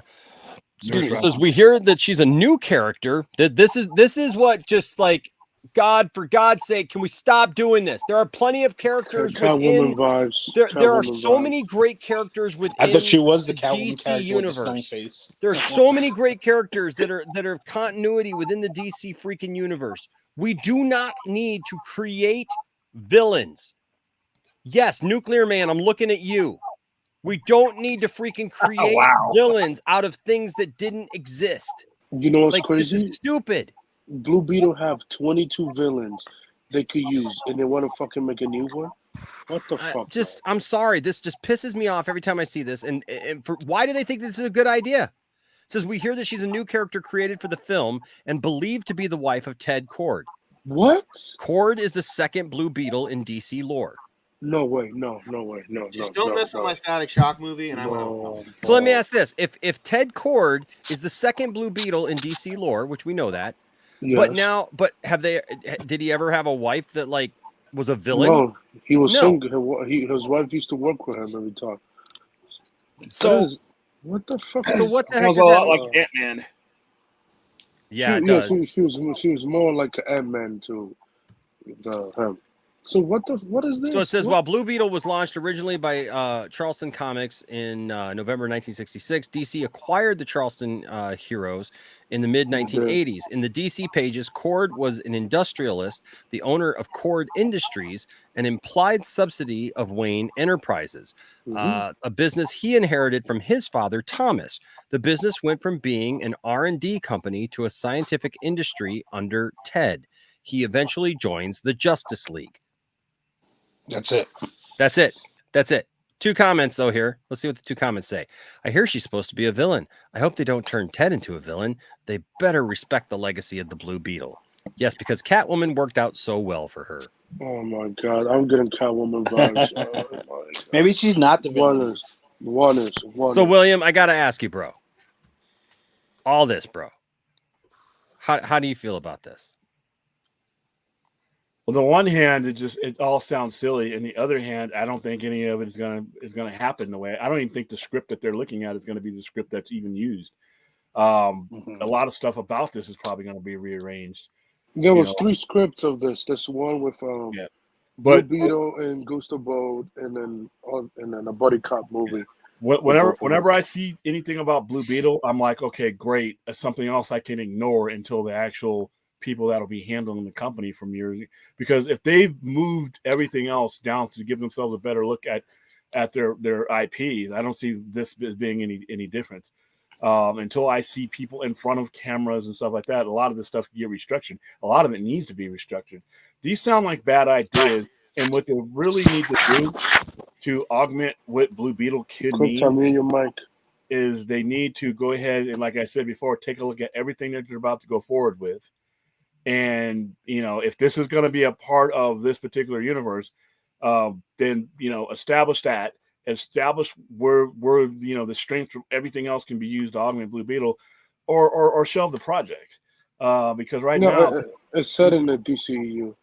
Okay, so then we need to be very careful, because you don't want to put out garbage, because you don't want to weaken your brand. This idea as it is now weakens their brand, because even though Blue Beetle is not an A-level character, he could be a bridge to an A-level character, and if you don't do it right, you've damaged your bridge. He's mostly a C or B character. That's what he is. Yeah, but you can use a C character to tell the story narrative of your A-listers if you do it right. But if you do it, if you're just throwing shit up on a wall and hoping something sticks, and out of desperation, then it's going to hurt your brand. And I think that's why they delayed a lot of these things, is because you don't want to do further damage to your brand. And like I said, I don't get, why was the point of making a new villain for this movie? Why? Well, because this is stupid. Well, I think it's because they think nobody cares about Blue Beetle. And to that point to where if they change that the general audience isn't going to do any research on Blue Beetle. Well, you can use Black Beetle. That's his enemy. Okay. But once again, if you don't think that the general public is going to care about these details, you're going to let your screenwriter do whatever the hell he wants. And that's what they've done. That's what they've done here. I mean, but once again, if you interlock this into other things, then you kind of have to keep with canon. But if you're just giving some standalone movie that's then you don't have to. It's just Enos, check your Instagram. I got something for you.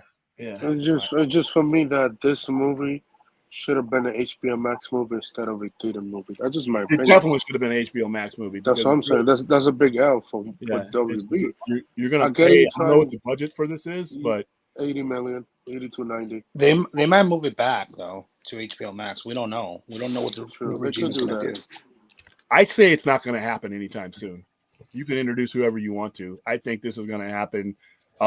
This is going to get pushed back beyond the current movies that have already been pushed back. I'm betting 2023 for this. The only thing we know so far is that Batgirl already done filming. That's coming out sometime next year for HBO Max, and that's the only thing we know. I thought that was coming out in December. Did they change it? No. The Flash has to come out first for Batgirl to make sense. But does it really though, Anthony? Does it really? Yes. Because they could just establish that universe. Enos, can you help me, please? Shut up. Well, once again, under the previous under the previous mindset, that would have been the case. But if somebody comes in and takes charge of this and says, you know what, that doesn't work for me. Let's rearrange these things to my long-term storytelling, which is what should have been happening this entire time. Then who knows where Flash and Batgirl could fall against each other. You could have something totally rewritten in between. It could be an intermediate story that someone else puts in that connects these things in a way that the previous regime was not going to. Warner Brothers, Michael Keaton was supposed to make a cameo in Aquaman 2, and then they cut it out. So, because Aquaman is coming out first next year, so it wouldn't make sense if Michael Keaton would make a cameo. Okay, favorite. Blue Beetle is being played by Zola Mariduena, right? You said what? You said what? You know what? You know what the sad part about this scene is? Beyond it's blatant ridiculousness, but that's neither here nor there. That AJ Styles has been in the WWE since 2015, and this was a highlight of his time there. Every time I see this meme, I'm Styles. You know what? You're an asshole, dude. Oh, I'm sorry. Did you have something to say? You seem to keep cutting out. Yeah. And for the record, I made this meme. I am sorry that I made it, but it's funny. I had to. I had to make it. Had to be done. I think it's great. I think it's great. It's an absolute epitome of what he would be facing. I will come out of the shadows. I will come out of the shadows at him. The old guy that to has which is his low peripheral vision. His His old man peripheral vision will not see me coming, even if I was coming in broad daylight. Yeah. But I will release a smoke bomb into the house, and then I will sneak up on him. If you move the speed of the Undertaker moves now, I'll have a field day. I might not even have to run. Well, that's like moving like the Flash compared to you. Yeah, dude, you don't. Yeah, you gotta find out the hard way. Hey, guess what, Enosh? I'm gonna do you a favor. I'm gonna bring oxygen for you because you're probably gonna look, dude. Look. If you need oxygen and a medical alert bracelet, I totally understand. Just bring them for yourself, bro. Like, don't worry about me. This is the greatest. I am so good, man. I am so good with everything, bro. Like, seriously, like seriously. I said, I'm just figuring out which toy you're gonna trip over to make this all easy for me. Trust me, dude. I know where every toy is, and I know where everything is, so I don't need to worry about that. If anything, I'd be worried for you, sir. Okay. I don't want you to get hurt. I just don't want you to get hurt.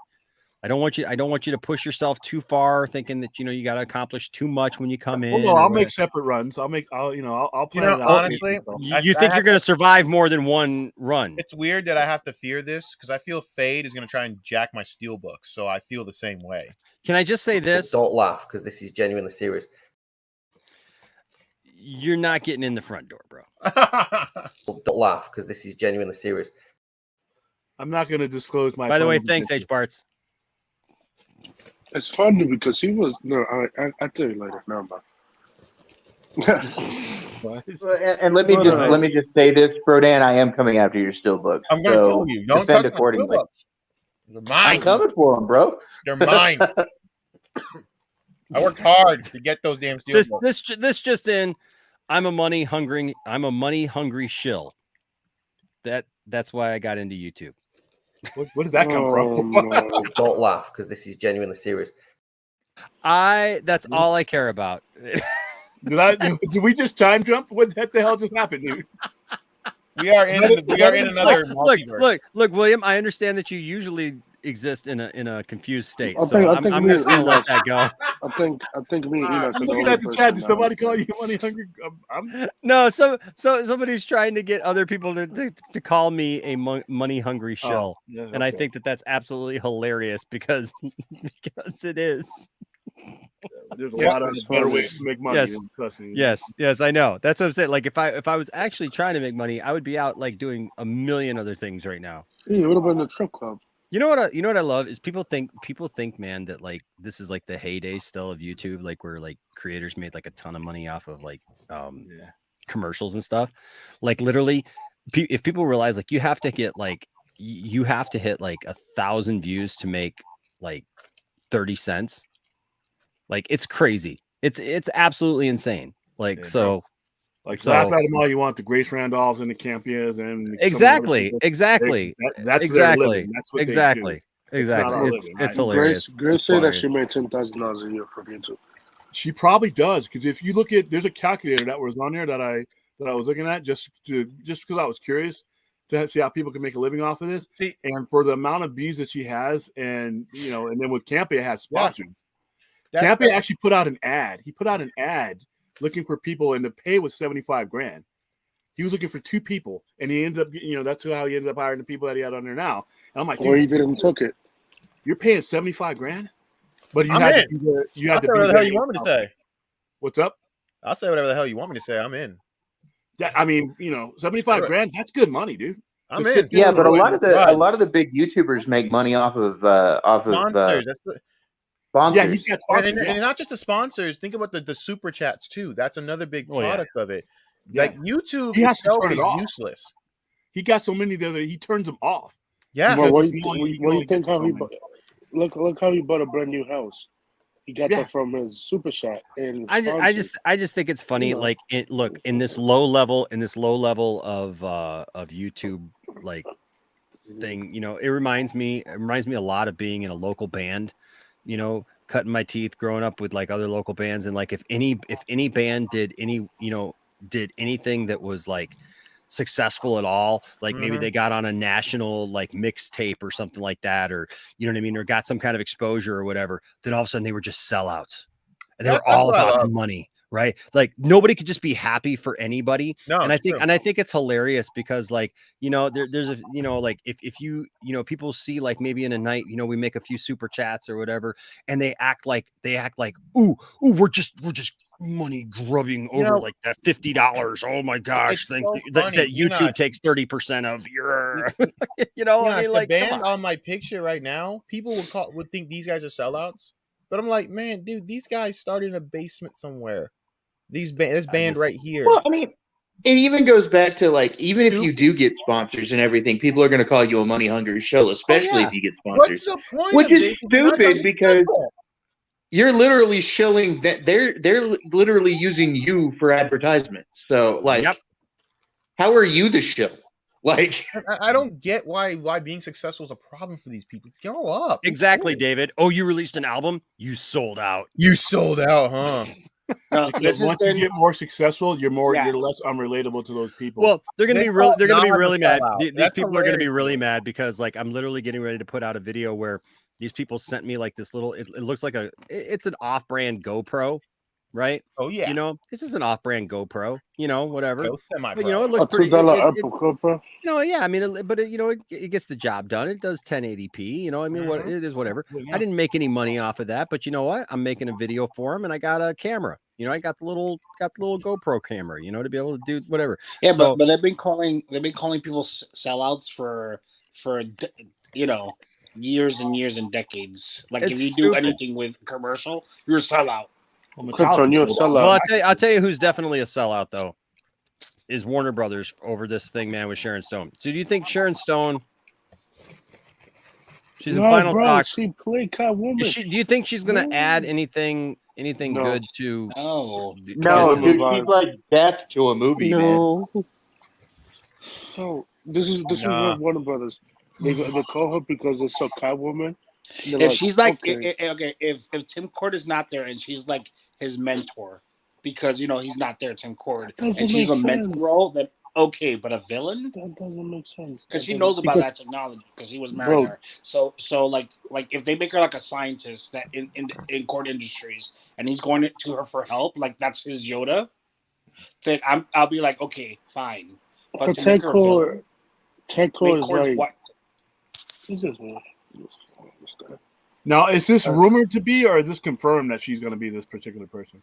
That's what they're all saying that they think that it is. Okay, then scrap it.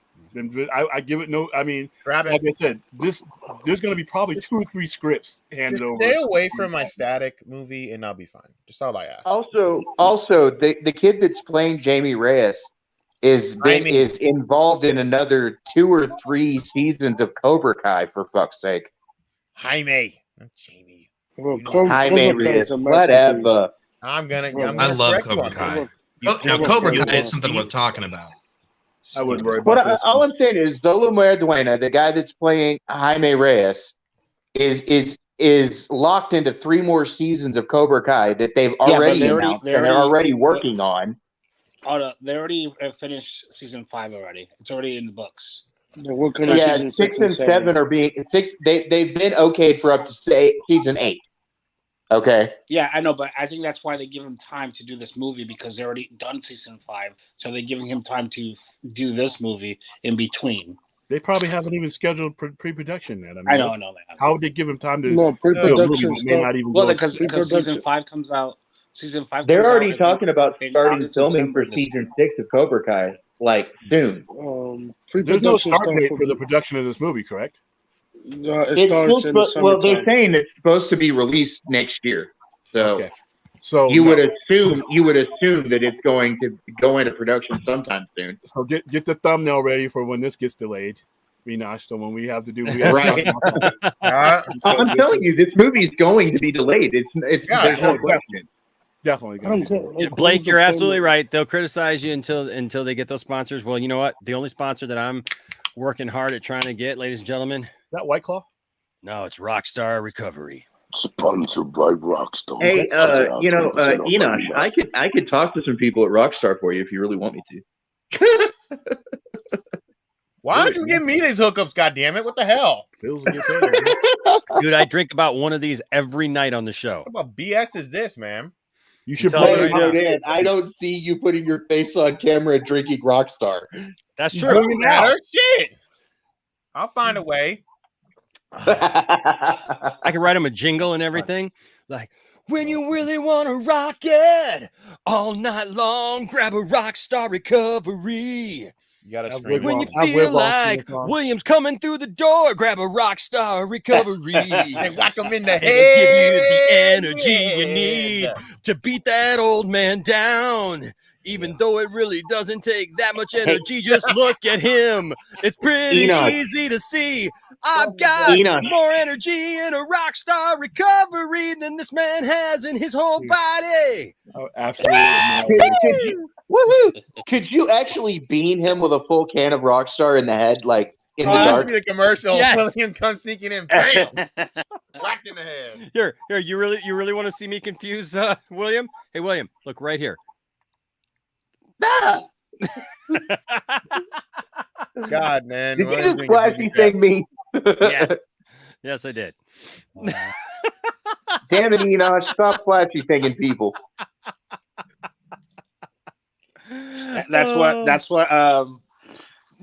That's what Will Smith wants to do to everybody. That joke you said the other day. Yeah, he wants to neuralize everybody. You guys already covered They that. forget Sunday. That's what I said the He other said day. that, Like, he did that that's on what he Sunday. needed It to was do. so funny, Nash. He's like, this is what Will Smith wants to do. And put the neuralizer. I wish that were the case. I wish he could do that. I wish that. Because I honestly hate talking about it. I'm just blasting. Well, hey, look, I'll just say this. I drink Rockstar Recovery because I'm a bariatric patient and I don't drink things with carbonation anymore. And so what's great is it's the only drink. It's You the didn't drink only- coffee? I drink coffee Yeah, that not doesn't have carbonation. carbonation in it. Wow. Not caffeine, you nitwit. Not caffeine. I drink Good caffeine. carbonation. Caffeine's not carbonation. And so it's nice. I know, but so, we're talking about so Anthem. Thade, He's like, Thade, hook a brother up. I'll just take some Listen, free man, what the Rockstar hell? even, man. I hook you up with that all the time. What the hell, man? William, Look, man, I'll William Enoch hook just you up with flashed you. something else, Brodan. Not the first time, unfortunately. You know, I don't know. With all these thieves around here, I can't trust anyone. I mean, someone's trying to I steal. don't like the word thief. Thief is a harsh term. You know what? When you come from my steel books, Bauer. Yeah. Liberator. Liberator. Bro, are we talking Okay. about The Last Jedi, bro? The Last So, Jedi is freedom. We're not talking about the Freedom last. fighter. Listen, so trash movie. no, Trash. no, it's not. No, it's not. No, it's not. Yes, We're not yes, having yes. this discussion, man. No, it's not, bro. No, it's not. Yes, sir. Hey, Let guys, him I have got a this. vote. Let him have it. Let him have Hey, it. I got a vote because I'm pretty sure. Every word of what you just said was wrong. Dude, just let him have it. Goodbye. We're Goodbye, approaching the trash fourth movie. hour, and I know what happens to the show. No, we're not. We're gonna be fine. We're gonna be fine. This is gonna be a good I gotta discussion. go watch Moon Knight. This is gonna be a good discussion. Hold on. It was a pleasure, William. What we talking Just, Star Wars? just hold on, William. Yes, hold on, William. This is gonna be good. You're gonna like this. There's a new book coming out. Did you see? boy. Did you hear about the new book? Mm-hmm. Yeah, and it's good. It's actually some good stuff, man. It's rather interesting. I think it's funny because some news outlets are saying that this is proof that they're going to reboot the whole thing. They say that every time something new Star Wars comes out, man. I know. It's literally the opposite of that. I know. Thank you, Scotty. Yes, like In fact, Marcus Cruz just said that in the chat. Dear God. What was it? Was it Marcus, shut up. Dallas or Dynasty? Which one was it? Was it Dallas? Both of them. Both of them. They did both of them, but they used They the did old both of actors. them where he wakes up and like this whole season was a dream. They're Oh, gonna that was Dallas. That was after- Dallas. Dallas, right? That was Dallas when he's in the shower and she said, Yeah. Oh yeah, yeah. Field. Yeah, but look, a new book shows is from the book Shadow of the Sith, which basically talks about Luke Skywalker is haunted by visions of the dark side, foretelling an ominous secret growing somewhere in the depths of space on a dead world called Exegol. The disturbance in the Force is undeniable, and Luke's worst fears are confirmed when his old friend Lando Calrissian comes to him with reports of a new Sith menace. And so basically they released the first little bit here of the book itself. Basically Luke has this thing right here, man, is really interesting. This cover right here. Look at that. Yeah. I like the cover. So that could be in the excerpt, there's some Sith race basically. I just got back from burning the Star Wars movie. That really looks like William coming for your stuff, man. That's what it looks like. looks like William confused where he is. Yes. He looks like a walker. Wearing a mask. You know, she bought this Why book. did I wear this mask? Burn in the dark. Why am I here? Not with the ages. You guys are gonna laugh when William ends up being a Sith, guys. Come on. I think I forgot my Shazam shirt back at home. I swear to God, one day we're gonna be doing this, and William's gonna be behind Enoch on a bat. And I swear to God, Oh yeah, we're gonna live stream. We're gonna We're gonna fly William out here one day just to pull that prank on everyone. That'd be fun. Oh, I can't wait. The crazy thing is William doesn't realize, like, I know where he is. I know where the sci-fi center is. Me, man. Anyways, It won't be hard to Scotty, please, yes, tell us more about this book. So when I read the excerpt, Enoch knows this. I'm actually one of those people that read the Star Wars books. And so, like they have a blog and stuff will come out. There's a couple things about this book that I'm really excited Can you speak up a little bit, Scotty? Sorry, I can barely hear you. Yeah, you're kind of chopping. Sorry. A little bit. Yeah, it's okay. Is that better? Yes. Yeah. Cool. Sorry. So when I first read the excerpt on this book, at first it's a pretty cool story, but basically it's not a spoiler. They have the excerpt here on the site. And basically what ends up happening is Luke and Lando, this is about their mission. So this is a book set with an older Luke. This isn't in like the Mandalorian season 2 era Luke. This sort of parallels some cool stuff that happened in Heir to the Empire, which, had a lot of cool missions with Lando and Luke. And of course they alluded to this in Rise of Skywalker. So this is like that story. So it's going to have Ochi and stuff like that. But there's a part in the excerpt at the very end where basically Luke finds himself on Exegol. He's been having dark side visions of being on Exegol. He gets to Exegol and basically confronts a sort of nexus of dark force, and these 9 Sith race come out wielding red lightsabers. He tries to fight them off but can't, and because they have like no form, so his lightsaber is going like directly through them and not harming them at all. And when he's about ready to get owned, and they have the excerpt on this the site you're on, Enosh. Yeah. When he's about to go down. Yeah, it's right. The excerpt is right here. Like, yeah, read. And it's pretty long. I'm just kind of summarizing it. There's a lot of cool stuff in there. StarWars.com. If you just look up Shadow of the Sith, yeah, you can read the whole excerpt from it. So Anakin appears, and by the way, the line "I am one with the Force, and the Force is with me," which I thought was really cool. Right. Which he probably would use at that point, because he's like looked over Jedi texts, and that's where that stuff comes from. But so Anakin. Young Anakin appears as a Force ghost and physically fights off the race. Yes. And on its face, it's like, that's really cool. And honestly, the scene kind of plays out kind of like Fellowship of the Ring when the race first confront like Frodo, right? Yeah. And think of like Anakin coming through kind of like Aragorn, right? And like, clean and shop. But this has established something pretty paramount, which is that Force ghosts in Star Wars now have a physical presence and a physical effect, right? They can wield a lightsaber and they can kill stuff, right? Which is a new sort of establishment in canon. But overall, though, look,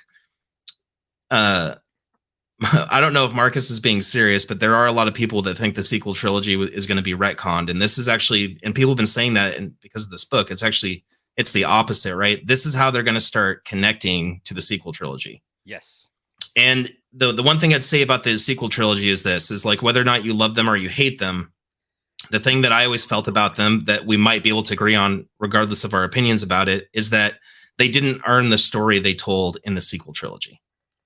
There is so much stuff, like I think with Luke in Last Jedi, part of the reason why people were unhappy with how Luke was portrayed was because we hadn't seen Luke. We didn't get really much of a backstory besides these little flashbacks. And then all of a sudden Luke is dead, right? So we didn't get enough time with Luke. And so they didn't, whether or not you liked that movie or not, they didn't really earn that story. You're kind of rushed into this character at the end of his life and stuff. I think this is where they're going to start filling in, where it starts making sense, you know, what character we end up with in Last Jedi.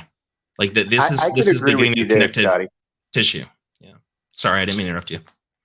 Oh, yeah, I could actually agree with you on that. I haven't always been fond of the sequels, but I'm starting to gain a respect for them at the very least. But you are right; they didn't earn the story. They didn't earn that life. Like it's really weird to explain it, but like you said, they didn't earn the story. They didn't. There's too much filler there that hasn't been filled in. So hopefully they can do that with these novels. Can I ask you guys a question? Are you guys more upset that basically there's no Skywalker line anymore? No. No. I mean, I love the Skywalker line. If you want my real opinion on the Skywalkers, they should all be gone. Thank They've God. caused enough trouble. I think we're done with the Skywalker line. So, if you want a new trilogy, do you want something like completely different, like 100 years in the future? Or no, we can go back in the past. No, this book is not. This book is not. I would love some Old Republic stuff. I really would. Real quick, Marcus. This book is not between episodes 8 and 9. No, it's between 6 and 7. Yeah. So this is before Luke goes into exile on Octu, and when he's still kind of in a heyday. So he's still running the Jedi Academy. This is the beginning of him feeling the dark side of the Force, which will eventually tempt Ben. So this is predating him confronting Ben Solo. But no, what I was saying is I wouldn't mind actually seeing like some Old Republic stuff being gone into. See, I had an idea. Didn't we see that theater already? Like that's the whole thing. I want something completely different than this story. I want something like in the future. Well, we haven't seen any Old Republic stuff done in never. We haven't seen any Old Republic stuff except for video games, and none of that's canon anymore. Some of it's not canon anymore. We're seeing a lot of stuff in the past. We're getting Obi-Wan. We just saw Boba Fett. No. I'm talking about Old Republic. I'm talking about before. We've never seen Old Republic. That's way in the past. I'm talking about Knights of the Old Republic style stuff, and they're starting to recanonize some of that. They're starting to recanonize some of that. My thing, Scotty and I have talked at lengths about this, and look, I have not made it. It's a source of contention for some people. Like everybody knows how I feel. I really love The Force Awakens. I absolutely love The Last Jedi. I have problems with The Rise of Skywalker, but I don't have problems with a lot of the things that people have problems with. Like, you love I literally read an article tonight, Scotty, about this article that was sent to me by Darth Tasty. For those of you who remember Darth Tasty. What's his name? His name's Darth Tasty. He's one of the founding members of this channel. He's a good guy, Ryan. He's been around forever. He's going to be going into the next class of Hall of Famers for this channel. Darth Tasty's been around for a long time. He's a good friend, Ryan. Does he taste like a cheeseburger? No, but Ryan's a good guy, and he still watches and stuff. He's just not as active in the chats and everything as he used to be. But no, him and I were talking. He sent me this article about this article, and Scotty, this is how far off people were. Like, they had to throw in the fact that they thought that this was somehow, of course, you just probably just have to not be able to read all this stuff and think that somehow this is going to retcon the sequels. Plus, they were still arguing the fact, Scotty, over the fact that Star Wars fans weren't going to like this because some were still trying to, you know, get over the sequels and stuff and trying to figure out how Palpatine survived the explosion of the Death Star. It's like, oh my, like, why is that a problem? He didn't survive it. That was the point. He was a clone. His essence literally went into it. They literally explained this in absolute detail of what.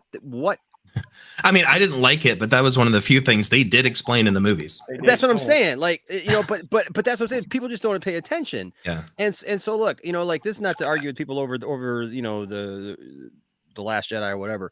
But as far as I'm concerned, I just don't feel that they've ruined Luke Skywalker. I understand you guys' concerns when it comes to, like, they didn't earn this, they didn't earn that. For me, I didn't need all that. Okay, for me, I had already moved. Some people had moved past that. Some people needed that, and I think, like Scotty said, this is going to be, I think, for those people who need all that. Look, I still want to see it. You know what I mean? Like, I already assumed. Like, I when I say I don't need it, it's not that I don't need it. It's that I didn't need it to be able to appreciate what they were doing in the sequels. Right? Like, I fully accepted what was going on in The Last Jedi based on what I had there. You know what I mean? Now getting to see some of these things in books and look, a lot of these shows that we're getting are going to tell the story of the rise of Thrawn. It's going to tell the story of, you know, like the ending of the Empire, the beginning of the First Order. We're going to have connections with cloning and all these other things. It's pretty obvious where they're going with all this stuff.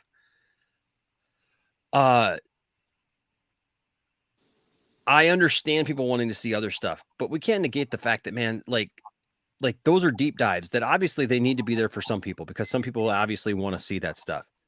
But, you know, there's nothing wrong with wanting to tell this story about Luke Skywalker. And I would just tell people, keep an open mind, because, you know, the thing is that, you know, Luke has a lot of story that we never saw, right? People make a lot of assumptions about what Luke Skywalker should have been, or what Luke Skywalker should have done, and this and that. I look at it, man, as you know, Luke went through a lot. He literally, from the time that we last see him in Return of the Jedi to the time that we see him again at the beginning of The Last Jedi, man, Luke had spent his entire life fighting evil, fighting to establish the New Republic, fighting to rid the universe, the galaxy, of the Sith. And that's why I'm really looking forward to seeing this story told. One of the most interesting things to me is, you know, Scotty, you were talking about, like, how this is starting to introduce these concepts, right? For some reason, everybody was pissed off that Yoda could hit something physical with his you know, his cane, right? That he could hit Luke with his cane, or he could call down force lightning or whatever. People forget that George Lucas's original vision said that Obi-Wan and Yoda joined Luke in the battle in Return of the Jedi. That's where I say there's a lot to unpack here, because exactly that. In the original script, this was going to happen for Return of the Jedi. Obi-Wan and Yoda were going to come in as Force ghosts and actually fight with Luke against Darth Vader. Which, you know, before we move on, Enosh, there's this one thing that happened in chat a while ago. Sorry, Thay, did you need to say something real quick? Well, I was gonna say something before we move on. Go ahead and finish what you were saying, Scotty, and then I wanted to say something before we move on. All right, I didn't want to interrupt you, but yeah. So there's this one day we were talking, you know, about the last one with Rey, you know. And, you know, so the context of that was, and I can't remember who you had, it might have actually been Chris, was saying, you know, like they needed like an end game sort of scene. And you were like, oh, well, yeah, that's what they did. It's like, it was all the Jedi with her. And I get that that's what it is in concept. But my point in that day in chat was, it's not comparable. Like, what they did in Endgame, everybody coming together and fighting, is not the same as what they did in Rey's scene. And then furthermore, even in the book, they didn't expand on it. I mean, it was lame, right? She just says, you know, oh, they're all with me, and I'm going to get up and. I love that you can find that somebody's like redone that scene exactly the way, and that's one of the things about Rise of Skywalker, that there is. I I love feel that like scene, though. there's too much implied in the Rise of Skywalker, right? That like you don't actually see it. Like if you saw all the, first of all, I honestly went and saw the movie 3 times before I read something and realized that all those Sith people were actually there. That those Right. were not spirits. That those were were people. Yeah, that those were actual people there. And then I'm sitting there thinking, like, all this stuff happens and like none of those guys came out of the stands to like help Palpatine. Like, what the hell, man? Like, It is what it is, you know. Right. It is They what were it is, they right? were too afraid for one to join, and for Yeah. two, they were just there to watch. I mean, the Sith Eternal were cultists. Cultists. No, and I get that. It's just that like it did take me, like even me, like seeing it a couple times and then watching it a couple times to be able to go, oh, those And were actually, real people. Like those. I that wasn't. Go ahead. Well, I'm Sorry. just saying that those were real people, that they weren't you know, spirits, because that's what I was thinking, was that they were like spirits of Sith past, you know, they're backing here up. Also, I agree with you, Scotty. Like that moment that like she reaches out in the Force, it would have been awesome to see all of those Force ghosts behind her coming together, because they even almost did it where it's like, if you watch the YouTube person who did it, that's exactly what they do. They all come together and then they all push the Force out basically through when she says, "And I am all the Jedi," and it's amazing.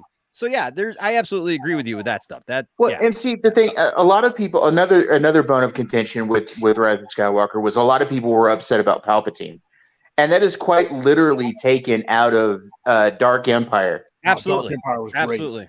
100%. Yeah, 100%. H Bart's here with his 12-month membership super chat. Dude has been here a year. H Bart's, thank you so much, bro, for being a member for a year, man. I appreciate you. Says William Shazam shirt show is in development. Let me. You guys love taking shots at my shirt, don't you? It's the super shirt. It's the super shirt. Now, It's a what I mind was- shirt, man. It's my work I just shirt. wanted to. I love it. I love it. Enosh.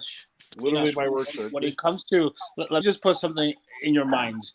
When it comes to Palpatine, he created millions of clones to basically create the Empire. Don't you think that he will create clones of himself because this person wants to live forever? In Dark And Empire, he like, did. with the way Well, that that's the point. he wants And to be, the Bad Batch already pulled that in because they went to Mount Tannis. They on Wayland. And again, they're recanonizing a lot of the old EU stuff. Thank you. They are. It's just and taking time. It's just taking, and they had, you know, I know everybody got pissed off at first because they're like, oh, they're taking away all the legend stuff or whatever. But they had to be able to start somewhere again, because the average person didn't read these books, right? Like I just sent out 2 copies of the Thrawn trilogy. I sent out one copy to RJ, and I sent one copy to who was the other person who got it? I gotta hit him up with that freaking Darth. I'm looking at Darth Scipio, and name is, anyways. The thing is, I sent two copies of that out, right?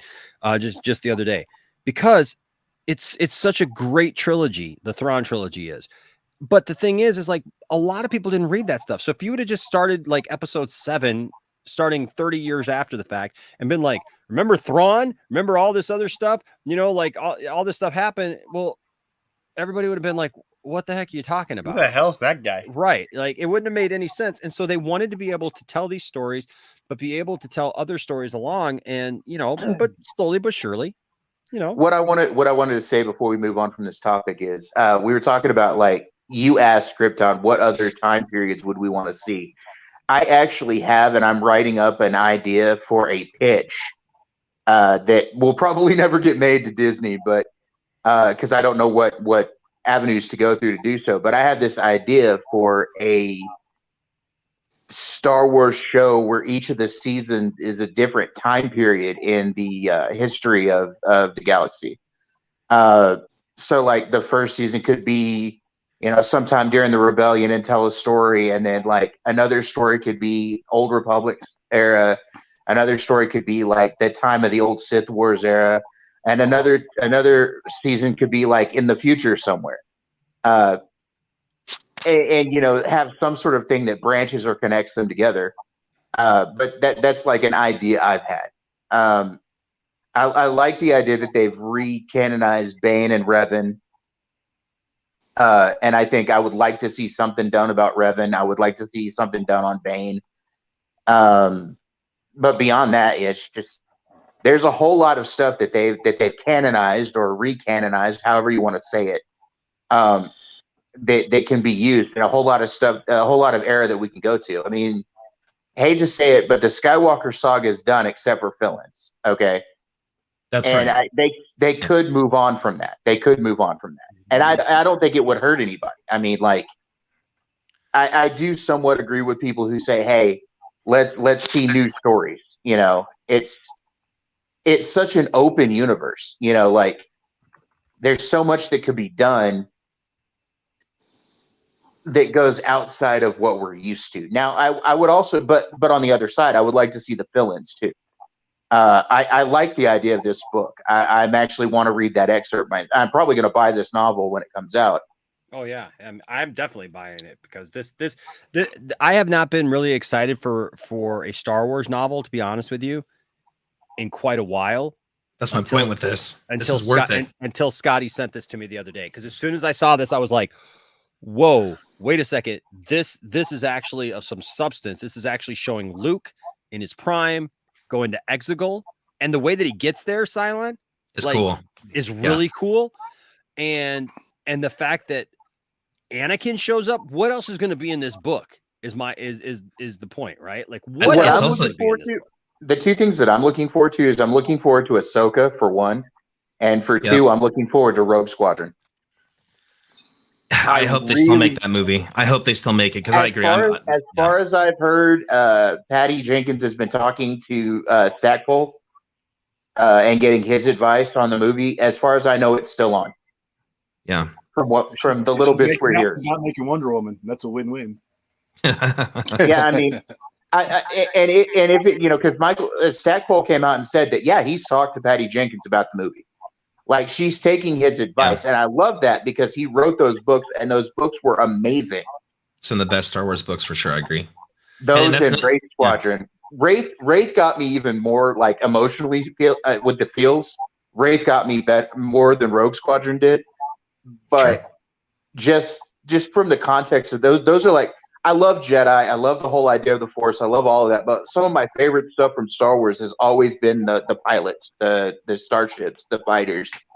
Yeah, me too. That's like my connection to Star Wars is looking at concept art of starships when I was a kid. That's where I loved Star Wars. So I'm with you on that 100%.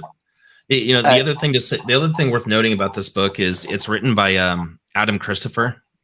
And I don't know if you have all read the From a Certain Point of View books. So I got one of them. Yeah. So he wrote a short story called End of Watch, which is one of my favorite ones in the first From a Certain Point of View. He also wrote a short story from the Empire Strikes Back of it. But the most interesting thing really is that he was actually the first writer to work on a Mandalorian novel. And they were gonna publish an actual official Mandalorian novel. However, it got canceled, and it got canceled because he had been working on it, and they had kept the secret of Luke appearing in season 2 Mandalorian, that they had kept it from him. So he wrote this whole story that was basically taking place during season 2 that conflicted, but they liked his ideas a lot. So they brought him on to write this book since they canceled that other one. Are questions, Alan? Are the Certain Point of View books, are they current canon or not? They are canon. Yeah, it's a collection of short stories. Some of the short stories are excerpts from existing books, and some of the short stories were written specifically for the collection. The short stories that Adam Christopher contributed, for instance, were written specifically for that collection. And there's some experts in there from a book called Master and Apprentice, which is Kenobi and Qui-Gon Jinn having a discussion about Anakin, actually, which is really interesting. So the one that I really want, because I've got Star Wars. I want Empire, because I've got the Star Wars one, and it's awesome because it tells these stories, man, and you're just like, wow, this is what was going on. You know what it reminds me a lot of is Lost Stars. Did you guys read Lost Stars? Yes. Lost Stars was like one of those sleeper things that like nobody was paying attention to, and then all of a sudden it came out of nowhere, but it was telling stories it told its own story over like the entire original trilogy, which was amazing, and went to the Battle of Jakku, and it was all these cool. What's that? The point of views that they are telling the Yes. story from. If they're ever going to make a TV show in this era, and I'm tired of this era, I've already said as much, but if they're ever going to make one more show in this era, in this general backyard, that's the one that they should do, because I think that's a brilliant, the way they're telling their stories from the stormtrooper or from the person that's serving in the Empire and the person that's serving in the rebellion, and that story evolves all the way through. That's humanized members of the Empire. Yeah, because it showed us that, you know what, to them, joining the Empire was just like doing your civic duty. Yeah, right. You were just joining like the Army or the Navy or the Air Force, Marines, whatever. You were just joining to do your civic duty to fight for what you thought was right. They didn't know that a Sith Lord was ruling that. I mean, and like some of the characters, they didn't see the effects that the Empire had on the galaxy until years later, and some were even blind to it then. Like they didn't see how like the Empire was draining planets of all their resources and things like that, and causing issue over time, but some did, and that's where the rebellion started. That's why the rebellion started. And so you meet these other characters, and so you see things like the Death Star and like what it took to like normal people living on the Death Star, and then like the Battle of Hoth from a completely different perspective, and things like that. And it's just that's a great book. But that's what I loved about this from a certain point of view books, is they told these stories that it was like, oh, this was what was going on in this person's mind or whatever, like it's really in fairness, the Empire wasn't all bad. People need to understand that. Let me bring it to a Ghost of Tsushima moment where I think it's one of the commercials, but the Khan says, I know. Oh, actually, it's in the beginning of the game. He's telling to Lord Shinra, listen, I know what villages to tame. I know what villages to burn. I know which to keep safe. I know which to take down. And that's what the Empire is. It's divide and conquer. There are sections of the Empire, like sections of the galaxy, they kept that's safe. bad. That's all bad. Hot take here. Luke Skywalker, from the point of view of the Empire, was a terrorist. Yeah. And he destroyed the first Death Star with launching those torpedoes, and in doing so, he killed 2 million people. Fuck him. Well, give or take whoever escaped.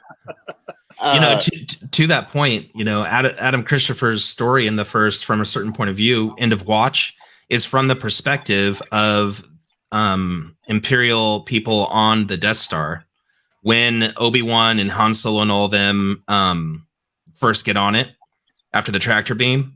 And one of the main characters in the short story is the one that communicates with Han down in the prison block. So it's all from their point of view, that whole incident. And by the way, David, you're absolutely right. I haven't started season 2 yet, but me and Tiffany, my wife, we love season 1 of Raised by Wolves. We've been watching season 2. It is different than the first season. Now, question, okay. Silent. I can't wait to see it. Real quick here before you ask that question to Silent, I want to get this in. Peter Rabbit's Defender with a $4.99 super chat. Thank you, sir. Says this year's Oscars was a roller coaster for me. I'm shocked at Will Smith's incident, but also happy with Zack Snyder. Justice League with Dune and Coda's victory. If the incident didn't happen, it would have been a good show. Yeah, I think that's kind of how most people feel. I mean, it's unfortunate that the incident happened, but it did. Now people are, that's what this year is going to be infamous for, right? So it's kind of a crazy show all the way around. Now go ahead, Dave. Do you think that with all the stuff that they're recanonizing, Cylon, do you think they'll ever canonize the Vong or anything like that? That was never canon, though. Well, it was never canon. Extended canon. It wasn't. So George was very, very specific on the fact that none of that stuff was ever going to be canon. That if he ever made an episode 7, that it would absolutely not be those stories. So they were not canon. They were always Elseworld stories. So, well, I can still answer that question though. Yeah, you can still answer regardless. the question. So here's how they're recanonizing it. It's not like they're taking all sections of books and saying this is true. The statement from Jon Favreau, which might be the statement you're referring to, Thade, the way he said that was, look, like legends, they're turning legends into true legends, like a collection of fables that have been passed down in time, which means some of it might be true, some of it might be half true, some of it might not be true at all. So it's not like they're pointing at books and saying, hey, this Old Republic book, that's canon again now. It's more of like a sort of more fluid sort of situation that gives them a lot more leeway and, breaks out of rigidity. So they can just sort of like pick and choose which things are quote unquote canon again or not. And the way that they're informing that is basically by what they're putting in the new books. So Right. to that end, no, I don't think they're going to ever bring that back. I don't think they're going to even mess with that whole concept. At least not for a while. That's not the direction the books and stuff are heading at the moment, where there would be a place for them. To answer your question. Yeah. That's my opinion. I agree with that. And I agree with that. But they do need to do Knights of the Old Republic and recanonize that as much as possible. Well, I think they're gonna. So they got some stuff from Bane coming in. I think. Well, Bane. Oh, okay. I'm sorry. Further back than that, because I'm sure you're talking about Revan and stuff. Tells of the Jedi. I'm sorry. Maybe yeah.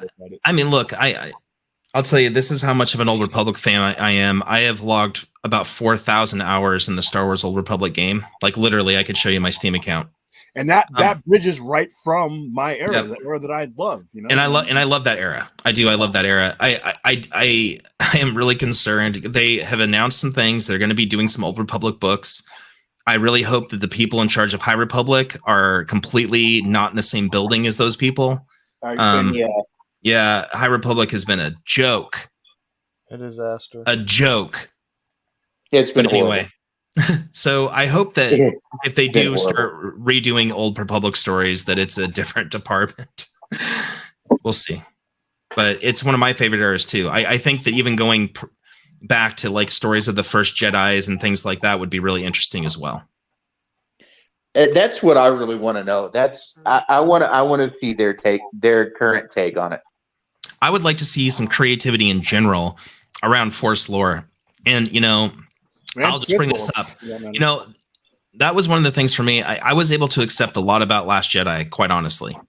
And, but the one thing that really disappointed me is there was a promise, and this wasn't just a false expectation. There were comments made by Rian Johnson. There were the screenshots that were shared prior to Last Jedi all alluded to we were going to get some sort of insight into mysteries of the Force, mysteries of the sort of Jedi past, and that never happened. They didn't do that. So I really think there's still room for them to expand on the Jedi lore and things like that. What they should have is a Tales from the Holocron. They should have a show like Tales of the Holocron. Well, I was the show I was talking about pitching. I was thinking about using the original name that George was originally thought about calling Star Wars, which is Journal of the Wills. Sure.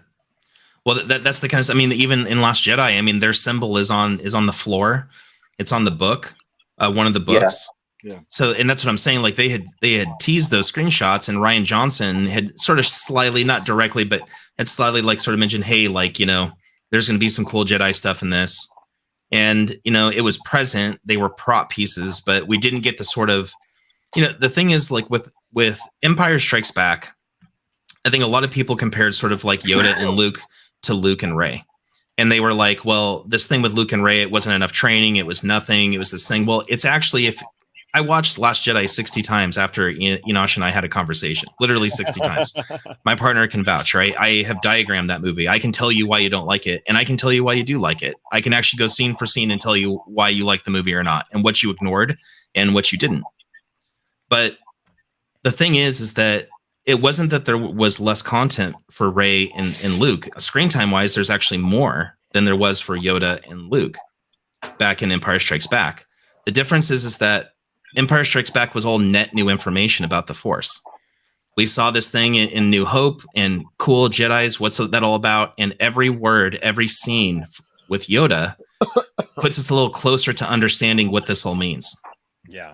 The difference in Last Jedi is there's really nothing net new. There's a different direction. There's a different, like, sort of, this is the way we're going to put this now. But as far as talking about what the Force is of itself, there's very little content, simply because, you know, Empire Strikes Back was all new, so it felt like a lot more, but it wasn't. So I think now there's room for them, and they need to do it right. There needs to be a lot of creative minds coming together. There needs to be them doing it for the right reasons to push the story forward. They need to come and like really fill in those gaps, and we need to figure out some cool Jedi stuff. So, well, some cool Force stuff in general, right? I hope we get some of that in the Ahsoka series. That would be nice. That's what I'm looking forward to Ahsoka for. I think we will. On the flip side, the Sith too. The Sith and the Alchemists. You know, the race that they were, the Mandalorians. I would love, and I've said this before, I would love a series done where they, like, you see the training of a Sith, like, where you see it from the Sith perspective, where you see, like, a master train a Sith apprentice. I would like to see all of that, too. Golden Age is where they told that story, and it was a great story. And they told me how the Jedi, you know, certain Jedi left and found this planet, and they merged. They basically bred with the Sith species, and those were true blood Sith. And there was so much more that the Sith could do in that era. Like I said, the Sith of the era that I'm referring to make Palpatine look like literally like a kindergartner. Because you got guys like Darth Adadu and Freedon Nad and Exar Kun made Exar Kun. Yeah, he made the sun go nova with the Force. Ludo Kresh, Naga Sadao, all of these guys. Oh, yeah. And then the other Jedi of that era, Frodo Odo Bass. I mean, the guy who you're telling the story from in Dark Empire, those guys are a direct lineage to 4,000. Junta Paul.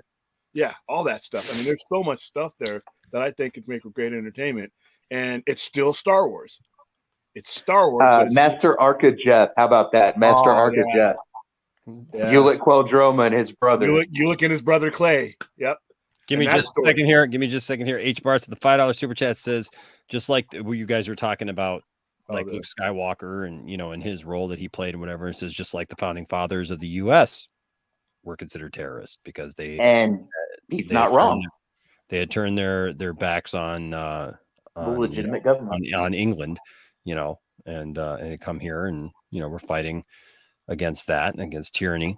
Peter Rabbit's Defender with the $4.99 super chat. Thank you, sir. Says worst best picture of all time.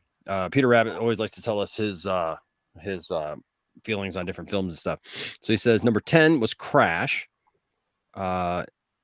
Number Crash 05. That was the year it came out. 05. So is he Crash? Because the other ones don't have the year. That's why I was okay. Okay. So number 10 was Crash. Oh, agreed. Number 9 is Titanic. Trash. Number 8 is American Beauty. American Beauty. Yeah, American Beauty was a weird movie. That was a weird movie. It's a weird one, but still a classic. Yeah. Number 7, No Country for Old Men. Classic. I disagree. That's a great movie. I love that movie. That one's the best movie. What is TWBB? Is a better film? I don't care. There Will Be Blood. Oh, There Will Be Blood is a better film. Man, that's an interesting conversation. I liked Will There Be Blood too. I can't. Nah. I don't know about that. That's a toss up right there because both of those movies were great. I also disagree about Gladiator. Ow. Oh, number 6 is Gladiator. Yeah. Number 5, Annie Hall. Number 4, The Artist. Agree. The Artist. Number 3, King's Speech. Agree. Number 2. That's I love. Shakespeare in Love. Shakespeare in Love. Gotcha. Gotcha. Horrible and his number 1 worst best picture of all time is Green Book. Nah, I didn't see that one. It wasn't one. the best movie, but it wasn't worse. Gladiator was to show you why they hate Ridley Scott. Everything about that movie won Academy Awards, but the two people that propelled it, which was Ridley Scott's direction and Joaquin Phoenix as Commodus, they totally got screwed. Traffic ended up winning that year, and I'm like, you got to be kidding me. Yeah, they got bad snub on that. Joaquin's always getting screwed by the Oscars, to be honest. So it's not really shocking. Yeah, unless you sell out like James Cameron. And then he's got another $4.99 super chat. Thank you, sir. Says worst Best Picture nominations. The Reader. Yeah. Extremely Loud and Incoherent. Is that right? Yeah. At that film? Oh, The Blind Side. Yeah. Yeah, The Blind Side was terrible. I will admit that. But he's gonna get in some. And then he's got should have won Best Picture. La La Land. Okay, so it should have won. Okay. Social Network. Social Network was really good. Boyhood. Traffic should not be on this list. Django Unchained. Django should be, yes. I agree with that. There Will Be Blood. I still have not seen Django Unchained. It is absolutely magnificent. Oh man, Enosh, go watch that. It's amazing. Leonardo DiCaprio deserves a watch. freaking Oscar for having to deal with what he had to deal with doing that. Yeah. You don't have to apologize. Especially since in that one scene, he actually did cut his hand. Oh man, and then he had to tell, and then it got to the point where Sam Jackson, listen, dude, I get your apologizing, but it's the average Tuesday for us. Just say the goddamn N-word and let's go. Come on. Yeah. Yeah. Traffic. It should not be on this list. Thin Red Line. Pulp Fiction. Yes. It won an Academy Award, but I thought Pulp Fiction won Best Picture. No, it won for Best Screenplay. And Babel. Man, see. And Babel. Sophie here says it's true he watched it at least 60 times. That's it. And Dad Dude I know, Vince says, I studied that movie. He says, for the record, I love the Green Book and Birdman. I cannot go there with Birdman. Birdman is such an awful film. What? It's so bad. Birdman is so bad. It's so weird, and I liked Birdman. Best performances, man. Oh, it's so weird and incoherent, and just doesn't make any sense whatsoever. And I feel like I would have rather done. I feel like I would have rather done all the drugs instead of watching and I'll show you. I'll show you how. William, I'm gonna help you rob him. I'll show you how. I'll show you how my wife. I know the layout. I'll show you how my wife. We're gonna have to rob them together because this is no. Nah, Birdman was so bad, and don't ask Tiffany what she thought of Birdman because Tiffany will get violent over Birdman. We should take all those toys and just leave a copy of Birdman on the floor. So this was the first. Yep, version that's of this after we video. rob him. We're gonna leave a copy of Birdman. Yeah. Tiffany, what did you think of Kingsman? I thought Kingsman kicked butt. What did you think of Birdman? I have no words for Birdman. It made my brain hurt. I was laying in bed and couldn't sleep for an hour, and all that was going through my head was why? Michael Keaton's robbing both of you right why? now. That's She wants to use words that she cannot I use. can't say words that preschool toys. Michael can't. Keaton's robbing both of you. It's gonna happen. So, in other words, if you haven't seen Kingsman, we're not doing a full review of it because it's an old movie and it's out on DVD. But hey, if you haven't seen Kingsman, watch it because it's really good. It's butt. It's old timey. It's fun. It's just you got done watching it, going, when's the next one coming out? Yeah, but if you haven't seen Birdman, Don't. Don't. Save yourself. This is 2 hours that you cannot unsee. Let's just put it this way. You ever notice how movies win Best Picture of the Year and you wonder, how did that movie win Best Picture of the Year? I think that the people that were in there, Emma Stone, Naomi Watts, Edward Norton. Look how much different I look. Big name people that have been in movies. Oh, you forgot one.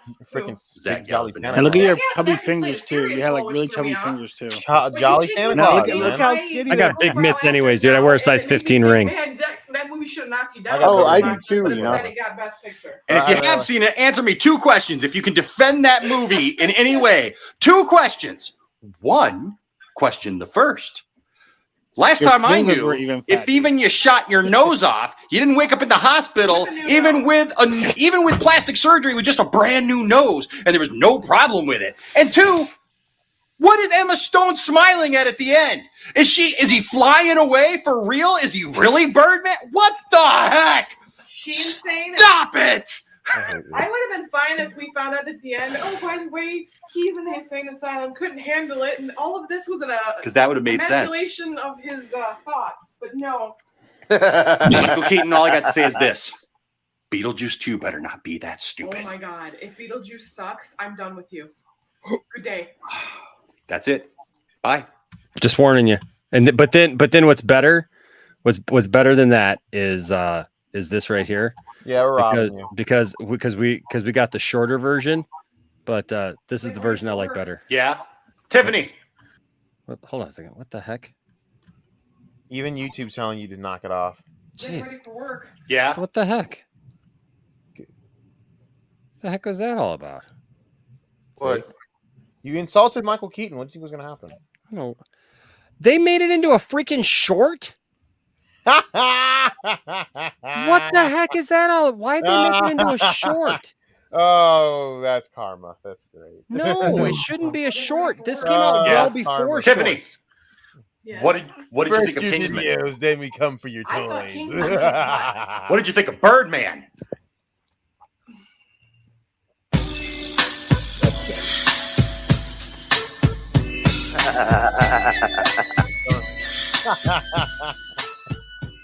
Get ready for work. Yeah.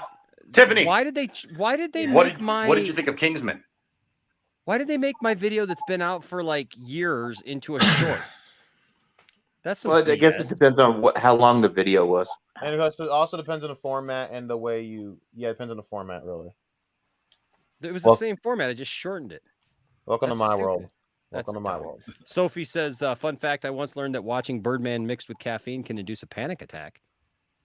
And by the way, they're only doing that short crap to compete with TikTok anyway, which is it's so stupid. It is. I have never seen Birdman. Stupid. Yeah, see, David's right here. He says, I couldn't get through Birdman. First 15 minutes and I'm out. Yep. I like Michael Keaton and Edward Norton a lot. Oh, I love. Don't get me wrong. Don't get me wrong. I love them. Won Best Actor that year for that. I love them. I agree. just cannot I agree with stand that William. film. I just cannot stand that film. What did William say? I didn't even hear him. Michael Keaton should have won Best Actor that year. I feel Michael Keaton For, should for win Best what? Actor Did he, for was just was he in another existing. movie that year? No, he should have won it. For Enosh. Enoch, you are insulting Michael Keaton. You're playing with fire.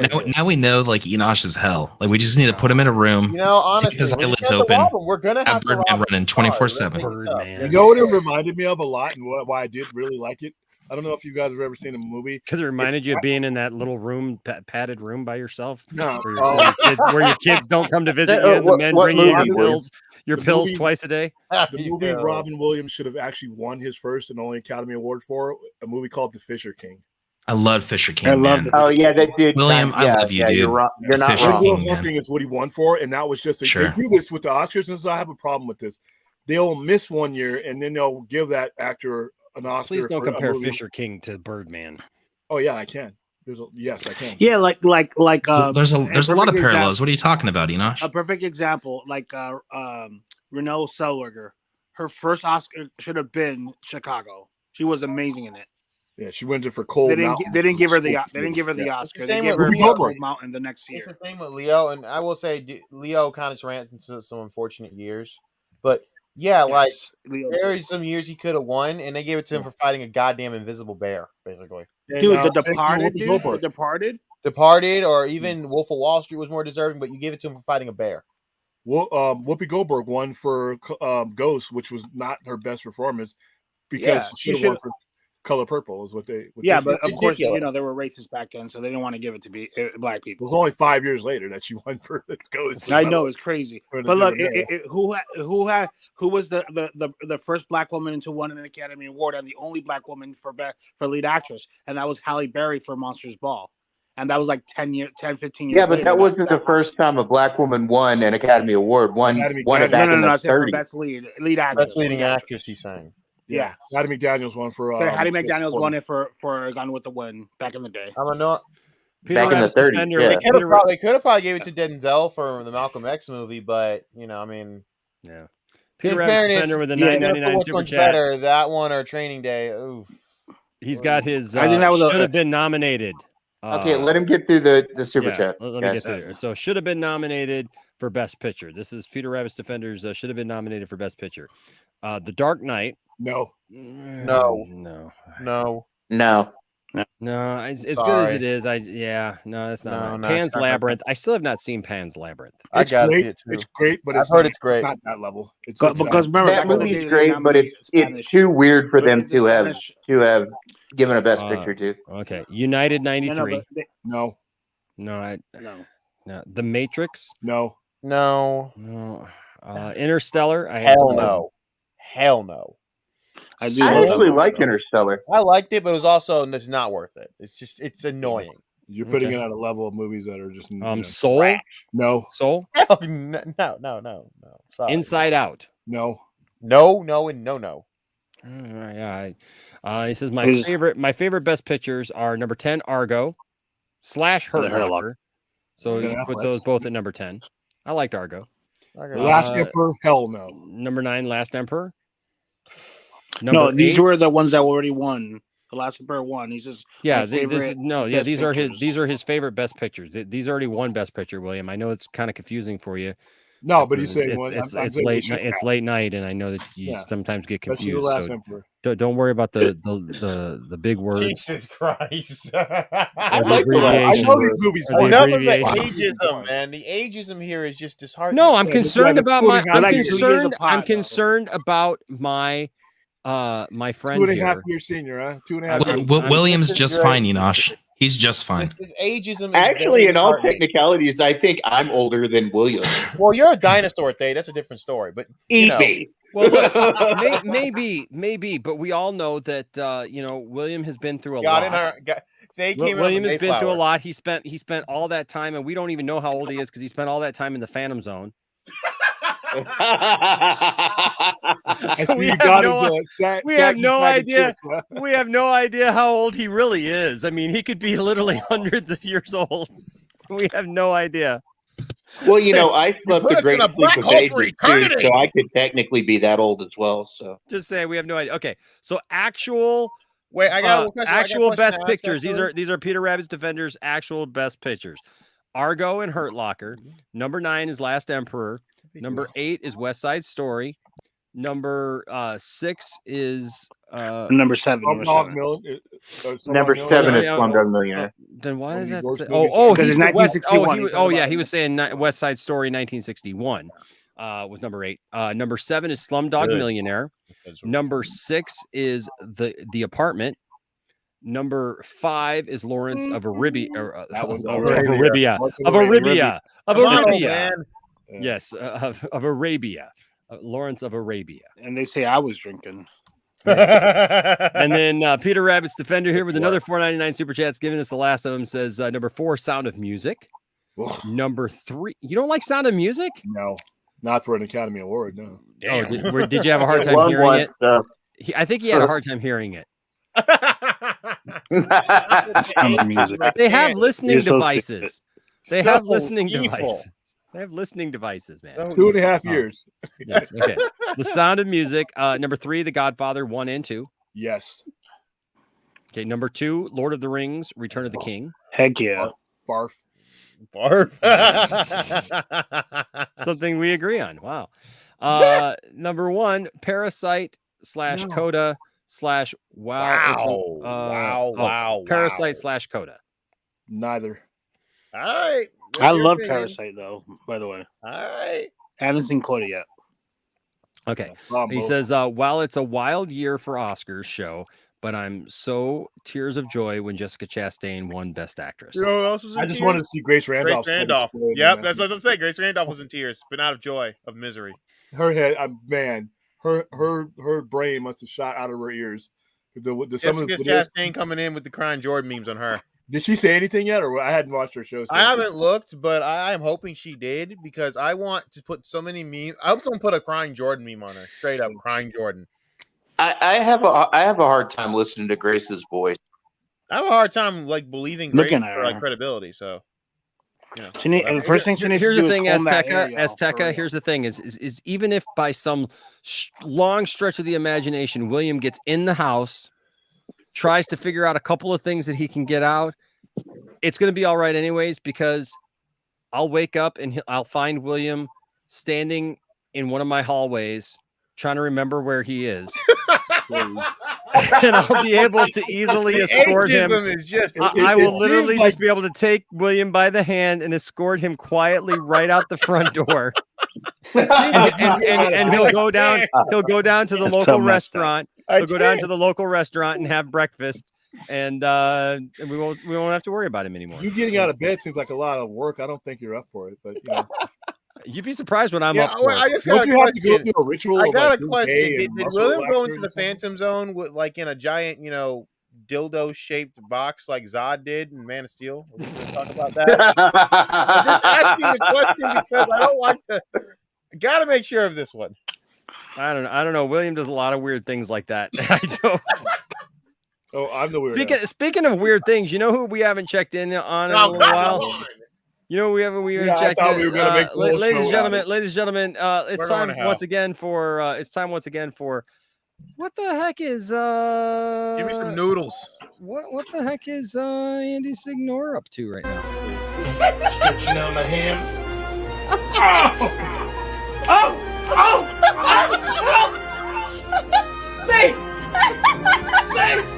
Give me!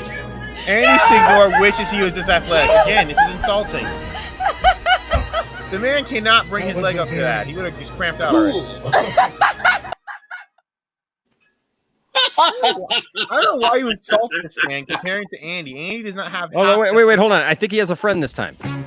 Hey everyone, it's time to make some pasta with my favorite meatball. This is racist to Italians, and I'm racist to Italians. It's me, Meaty Joseph. Jesus Christ! It's a new sidekick on Popcorn Planet. I knew Meaty Joseph. Meaty Joseph. Thank you, Mumsy. You're welcome, dear. Is it too late for some breast milk? TikTok is a god awful place. God awful. Stop. Well, that might be the last we see of him. TikTok, Enosh, I'm your friend, buddy. I want you to listen to me. Please get him some help. Enosh, look, dude. Somebody take the TikTok toy away from Enosh. Someone take it away. Too much. It's coming from love, dude. You know I would never do anything to hurt you. And TikTok is everything wrong with the world, Enosh. I don't know about that. No, it depends upon what TikTok should be banned from this country. Send it back. TikTok has given us has given me such great videos like this. As the creator of Mara Jade. Wait! I am not the creator of Mara Jade, and I want you to get out of this office right now. I'm sorry, Zach. No way. I don't want you here. I'm so sorry, George. I didn't think it would go like this. Out. Damn it, man. Enosh, stop TikTok. Just, you know what? You know what? If you don't have a problem, then just step away for like 3 days and see what happens. Cylon, are we performing an intervention? Is that what we're doing here? This is the beginning of the intervention because we all care about Enosh. Honestly, we can just do that. Just jack his stuff. That's what I'm saying. Enosh, stop it. TikTok is like a 10-year-old with ADD's fever dream, and you're just making us all participants in it. And I hate it. I have ADD.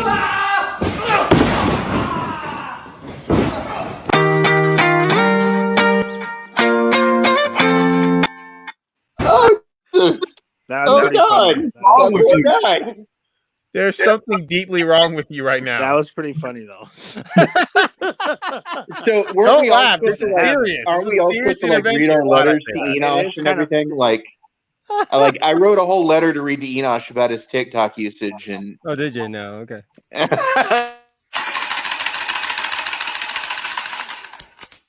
This is what we call Milwaukee circumcision. Hard or soft, it's coming off. Jesus. God, I hate you. Well, I think I've reached the end of the road. Yeah, H. Barks is right. H. Barks is trying to help, you know? Don't laugh. Don't actually give him temptation. I don't think that's what H. Barks is referring to. No, please. What? Don't do it. I know what he's gonna do. You don't know what I'm gonna do. You know exactly what Don't you're laugh. gonna do. It's serious. You're just trying to tempt him, aren't you? But that's not from. You're in denial, Enosh. Don't laugh because this is genuinely serious. Freaking hate all of you. That's from my own channel. It's from one of my own videos. It's not from TikTok. Don't laugh because this is genuinely serious. Is he wearing lipstick? Don't laugh because this is genuinely serious. I think he was just done being the Joker. Who knows? Oh, okay. That's why he's saying don't laugh. Live your best life, dude. I'm not, you know. Whatever, man. I'm living he's the Joker. Don't laugh because this is genuinely serious. This sounds like the Joker coming off of being the Joker after we were watching Condor Man, so I don't know I don't know what he was. I dress like a drunk hobo. I hate you, John Campia. God, I hate that man. Only a Sith deals in absolutes. I will do what I must. You will try. Wait! Just one thing. What? Why did you do all this? It's none of your business. Just tell me. Okay. Palpatine told me that I could say Padme. To say to say Padme. Oh my God. Padme, get up. Oh, Anakin, I have failed you. I really have failed you. To say Padme. You killed her. No, Master. I mean, good Lord, what are you still doing working under him? I'm sorry, Master. Fucking dumbass! You betrayed the Jedi Order! You literally started a genocide, and you killed younglings! Yeah, the younglings. Anakin, that's not funny, okay? It's kind of funny. Don't laugh, because this is genuinely serious. I'm gonna laugh. Funny. It's kind of funny. It's kind of funny. I mean, actually, you know what? TikTok showed me a video of the guy who actually played the kid, who delivers that line. You know, Master Skywalker. You know, like there's too many of them. What shall we do? And then you're gonna die. All right.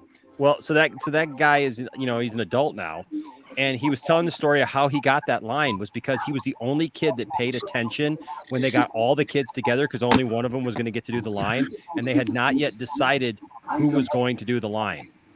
And so, hey, old man, why did you unmute me? Nobody did. Where's that mute button again? I'm gonna watch TV for a while the live stream's going on. No, so I'm making my intro, the one you wanted. So there. Oh yes, okay, good. So the guy talks about how like he was the only kid that paid attention to what the line was supposed to be. Yeah. So like the casting guy comes around and goes, "Okay, so which one of you kids knows what the line is?" And he raised his hand, and that's why he got the line in the movie. Because he was the only kid that paid attention to them when the adults were talking about what the line was going to be, and so yeah, so good stuff. Good stuff. Anyways, not drugs. Yeah. So electric mole rats. Please don't do that. You just have a low threshold for everything, don't you, William? You know, man. You know, William's just a little salty. That's all. He's a grumpy old man. It's okay. So are you, Fade? Life didn't quite work out the way William thought it was going to. I'm not grumpy. You're a grumpy I'm more old agreeable fart. than William is. You know what, man? I think, honestly, I think they're just trying to project the fact that he's an old fossil that came in on the Mayflower, and, you know, I think he's just the problem here. It's okay, Fade. Actual footage of William when he gets up in the middle of the night for a drink of cold milk. Milk was a bad choice. You still have to get up every 5 minutes and pee like you do. Oh, Oh, snap. Ageism fight. Ageism fight. Hey, I can't say much. Oh God, what is this? That's creepy. With it, every time you see it, it's creepy. I'm gonna tell your knob off, brother. And I didn't even notice it was his face the first couple times. Right? I'm like, What the fuck? That's disturbing, Enoch. Don't do that again. It's very disturbing. You know, if you do that, I'm going to have Scott Steiner deal with you. Oh, well. He might, and it's not a good dealing with. He might just. Remember the pencils. It's not the pencils. He's going to try and kill. He wants to kill.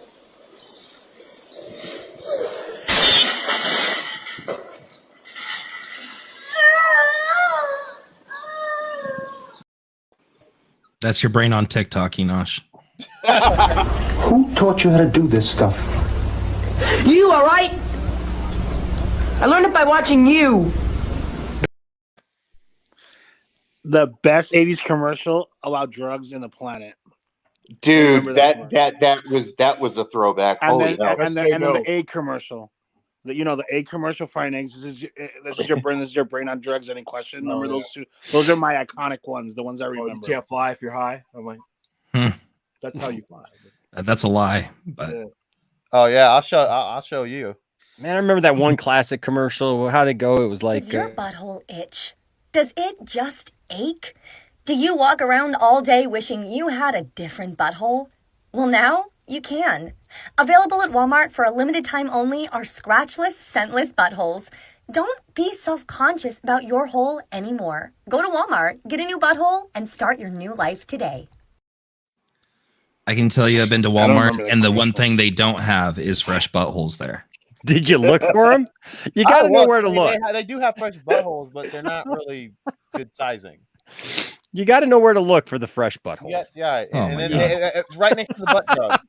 They always Right next do to the things butt differently jug. in Flint.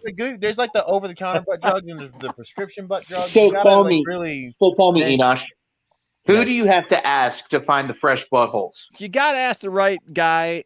You know, you'll know when you ask him if he can point you in the direction of the fresh buttholes. And you might have to flick them a couple times. We might have different definitions of fresh. I'm surprised William hasn't just said I'm done with all of you and I'm getting the hell out because he's real close. This is the I'm so done If with it all puckers just right. Oh. No. Oh my God. No. We're going to hell. Oh, dude. Yeah. We're going to hell. And is the fresh butthole tight? That's what you got to ask yourself. Is the fresh butthole tight? No, have you guys seen Enos? Have you seen that TikTok where the girl sent her husband to get rechargeable tampons or something like that? Please stop giving him ideas. Yeah. As he goes to the store, she goes, yeah. So she sends her husband to the store to get like rechargeable body tampons or something like that. I've never seen that. No, Dude, it is the funniest thing. So he goes to the store and asks the question, and the people start laughing at him. You know, although have you seen these videos? No, I haven't seen this. I remember this one. Shit my pants. Right here? Shit my pants, you're kidding. You can ship your pants? Right here. You hear that? I can ship my pants for free. Wow, I just may ship my pants. Yeah, ship your pants. Billy, you can ship your pants too. I can't wait to ship my pants, Dad. I just shipped my pants and it's very convenient. Very convenient. I just shipped my drawers. Y'all just took out William. Congratulations. Just shipped my William was in that commercial. Took him out. William was in that commercial. You know what? Hey, William, I'll hit you up on Twitter, and I'd love to have that Watchmen discussion sometime. I appreciate you considering it. By the way, all kidding aside, William just had a great video this week. It premiered on Monday, which was his deep dive into The Dark Knight. You want to give everybody just a little tease? That was a good video. That was a great video. We basically on the 36th anniversary, it was released 36 years ago this month. Me and Dawson went into The Dark Knight. Its influence, how it was for me as a collector at that point, what it meant for me as a turning point in 1986, and what it means to a guy like him who wasn't even born then, but is still influenced by The Dark Knight. We went through certain panels, certain pages, and the history that led up to it, because it just didn't start with The Dark Knight. Frank Miller's run on Daredevil led to The Dark Knight. And from The Dark Knight, year 1, year 2, and really, you don't have Batman in 1989, to be honest with you, without The Dark Knight doing what it did to reshape the Batman storytelling. Even though Neil Adams had his run, it wasn't as groundbreaking and as explosive as what Frank Miller was doing. And Batman sells. You really, in the 80s, you couldn't give away Batman. And from 1986 on, Batman, from 1986 to 1989, it was almost like a renaissance. And it kind of lasted throughout. We also discussed there's certain things that had an adverse effect, in my opinion, in undoing a lot of that. And that was, it wasn't popular opinion, but Batman, the animated series, you went from, and that's why I hated the animated series when it first came out, because we had taken all that time from going from the Adam West Batman that I had grown up with and that we couldn't shake, and to making a serious storytelling Batman. And then here was this cartoon that kind of undid a little bit of that. So we went through all that. And then the next one we're going to do this Sunday, or probably recorded this Sunday, will be The Watchmen, which is my, not just the movie, not just the comic book, but all the influences that storyline has had. Hey, William, you mind if I join you on the Watchmen thing? Sure. Message me and let me know, and I'll send you a link, and we'll go from there. All right. You're on Twitter, right? Yeah, I'm rarely on Twitter, but I'm on there for messages. So if you send me a message. Yeah, man. Never venture outside of, messages on Twitter. It's awful. Well, that's what I was asking, if I could message you on Twitter, William. Yeah, you can message me on Twitter. Okay. All right, guys. You all have a good night. You too, man. You too, buddy. See you, William. Take it easy, man. We'll see you. I also would like to say hello to our good friend Mark. I mean Congo Bongo in the chat. Bye. Bye, Congo. Aww. Adios, There you go. Oh, see ya. Wouldn't want to be you. All right, guys. Well, hey, we've covered all the bases tonight. We should talk music. I'm going to bed. It's 5:10 a.m. I know. I gotta go watch. Hey, Stylon. What's up? Stick around backstage for just a minute. I want to talk to you. Sure. No problem. No problem. And Tyler, are you excited for the new Battlestar Galactica? Oh yeah, I am. I am a huge fan of Sam Raimi. I really loved Mr. Robot. In fact, this mask right here is from Mr. Robot. Sam Raimi's Mr. Robot. I love Battlestar Galactica. I am really looking forward to see what Sam Raimi brings. He's an amazing screenplay writer, and So it's going to be a movie, or it's going to be a series. A series. Okay. Yeah. So yeah, I'm looking forward to it. So I won't get into it right now because we're at the end of the show. But ask me again sometime, and I'll go off on that for you. All right. My sentiments exactly, H Bards. Oh boy. So it was a good night. We had a lot of good discussions. I'm looking forward to the Shadow of the Sith book. I can't wait to see what mysteries it holds for us, Scotty. It's gonna be interesting. It's a big moment. I don't think a lot of people read the books. They might not give a shit, but it really is it is a signal of where they intend to go, at least for the next couple of years of storytelling. Oh yeah, and if that's just within the what they just put out there, in the sample. Oh, I know. My goodness, dude. What I can't wait. I'm looking forward to that book. Yeah, for sure. Me too. But anyways, well, thank you guys. Thank you. Oh, hold on a second. Peter Rabbit's Defender got in here just under the wire. Thank you so much, Peter Rabbit's Defender, for the $9.99 super chat. You are awesome, bro. Thank you so much, man, for your support. I appreciate it. He says, tomorrow I'm going to see Morbius, Sonic 2, Bad Guy triple feature. So I'm going to see. Oh, is there a movie called Bad Guy? Yes, there is. It's a movie about animals that are bad people, and they're now tasked with being good guys to stay out of prison. I don't know either, man. It looks like I don't know. Whatever. Interesting. But okay, so cool. Yeah, we got to go see Sonic 2, and I want to see Morbius. I don't know about this Bad Guy movie, but triple feature, awesome. Hoping Sonic 2 is Spider-Man. Video game movies. Spider-Man 2, a video game. Okay. Movie. All right. Yeah, man, for sure. He says, I'll be back when you do live call stream. Enosh, can't wait to talk with you. I'm actually very impressed with what they've done with the Sonic fandom. I mean, I hate the Sonic fandom, but they deserve this. Me too. So see Sammy, the Sonic fan. Kid, if you're ever watching this, I hope you cry in that theater and you get what you want, man. You deserve this. You were the only fan that stood up and did the right thing. If anyone's ever seen that kid, he's an absolute trailblazer of Sonic fans. Yeah. No, I look, I was really impressed with the Sonic movie, the first one. I was really impressed with what they did with that film. And no, they did a good job. Yeah, absolutely. They actually listened to the fans, and they gave the fans what they wanted legitimately, and that's a good thing. So he says, can't wait to talk with you guys, especially Krypton and Anthony B. P.S. Parasite and Sound of Music are great. There you go. Oh, looky there. Call the Zaka. You need to go away now. Bye-bye, Pato. No one asked your opinion. Bye-bye. Yes, I can make all the fat jokes that I want to about myself. Fat jokes are fun if it's within reason. There you go. But bye-bye. All right. Have fun. Adios. Happy trails. See ya. Happy trails. Don't forget to write. But I ain't reading it. Well, there you go. Like we're still fat, y'all. Even though we still think, even though we could be as skinny as we are, and we still think we're fat. It doesn't matter. Well, I am still fat.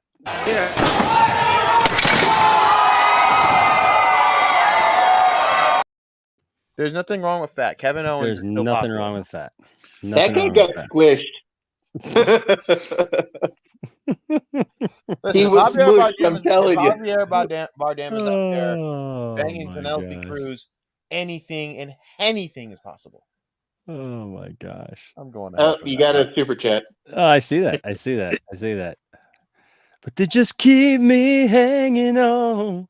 Anthony Grigsby with a $14.99 Australian super chat. Thank you, Anthony, man. You're awesome, bro. Says, really enjoyed the video you did with Dawson, William. I've enjoyed tonight's conversation too. Always great while I'm working. Love to you all. Hey, Anthony, we love you too, man. Hey. And you know what? I'm thankful for people like you. I'm thankful for the fine people who support this channel by just watching it, by just, as Mr. Rogers used to say, just you being you. That's what matters. But we're very grateful to Hello, all of you neighbor. who watch, all of you guys who support the channel in any way. We're always grateful to that. And so thank you guys. Thank you guys for being awesome. And Anthony's one of my faves. Anthony is just a great guy overall. Yeah, And so he's a great dude, man. I'm grateful for the friendships that I have here. And, you know, I've been and thinking that's, about. Oh, go ahead. that's the point. I'm one of those YouTubers, you know what? I'm okay with getting to know the people who are here at the channel. And I have. And so I'm very, very thankful. Thankful to people like H Barts, Yep. who's a good guy. And Pretzels. and actually met him in person. And he's going to come over here for game night actually some night. And so we're going to give him some more Arby's and stuff like that. Welcome to David Milana, who is our newest member. Rock on, bro. Glad to have you here, man. Glad that you enjoyed the stream tonight. Thank you for joining us, bro. Heck yeah. Heck yeah. And so we will be back for more shenanigans and more fun. This is a private joke, by the way. Don't think that H Parts is like actually giving me a hard time. Yes. So somebody basically told him that never mind. it's just funny. It's just funny. It makes me You're laugh. a shill. It makes me laugh. It makes me laugh. Like You know, H Parts and I'm- H Parts and I have been friends. Like what's funny is like H Parts and I have met in person. Like I've gone to his house. I have celebrated his birthday with him, and we had you know, we've had good times together. And so, but some people don't realize that. Some people don't understand, like when you actually know someone. I will just tell you guys this: if you watch a live stream, it doesn't give you any insight into like the real life conversations that people have in their real lives. So there you go. But hey, like I always say, you know what? Even if you are just hate watching the show for whatever reason, I mean, I don't know why you do that. It's kind of a waste of time. But Kind of hey, weird, you know. it is kind of it is. Go smoke some pot, bro. Do something. I don't know. Shit. Anything more productive with your life would probably help you. The joystick better. would be more popular or more productive. I mean, come on. Something. But hey, you know what? Regardless, I would just say this: you're still loved, you're still welcome, and I hope that you get things together one day, and you come back to be our friend. And for the record, I don't love you. Everyone here may love you, but I don't. There you go. There you go. But you know what? I tend to love most people. No, man. Peter Rabbit Fender, we love you, man. I love you, bro. I love you. Caden, I love you. Even though that if I swear to God, you say I'm a dance troupe one more time, I'm coming for you. What's up, Caden?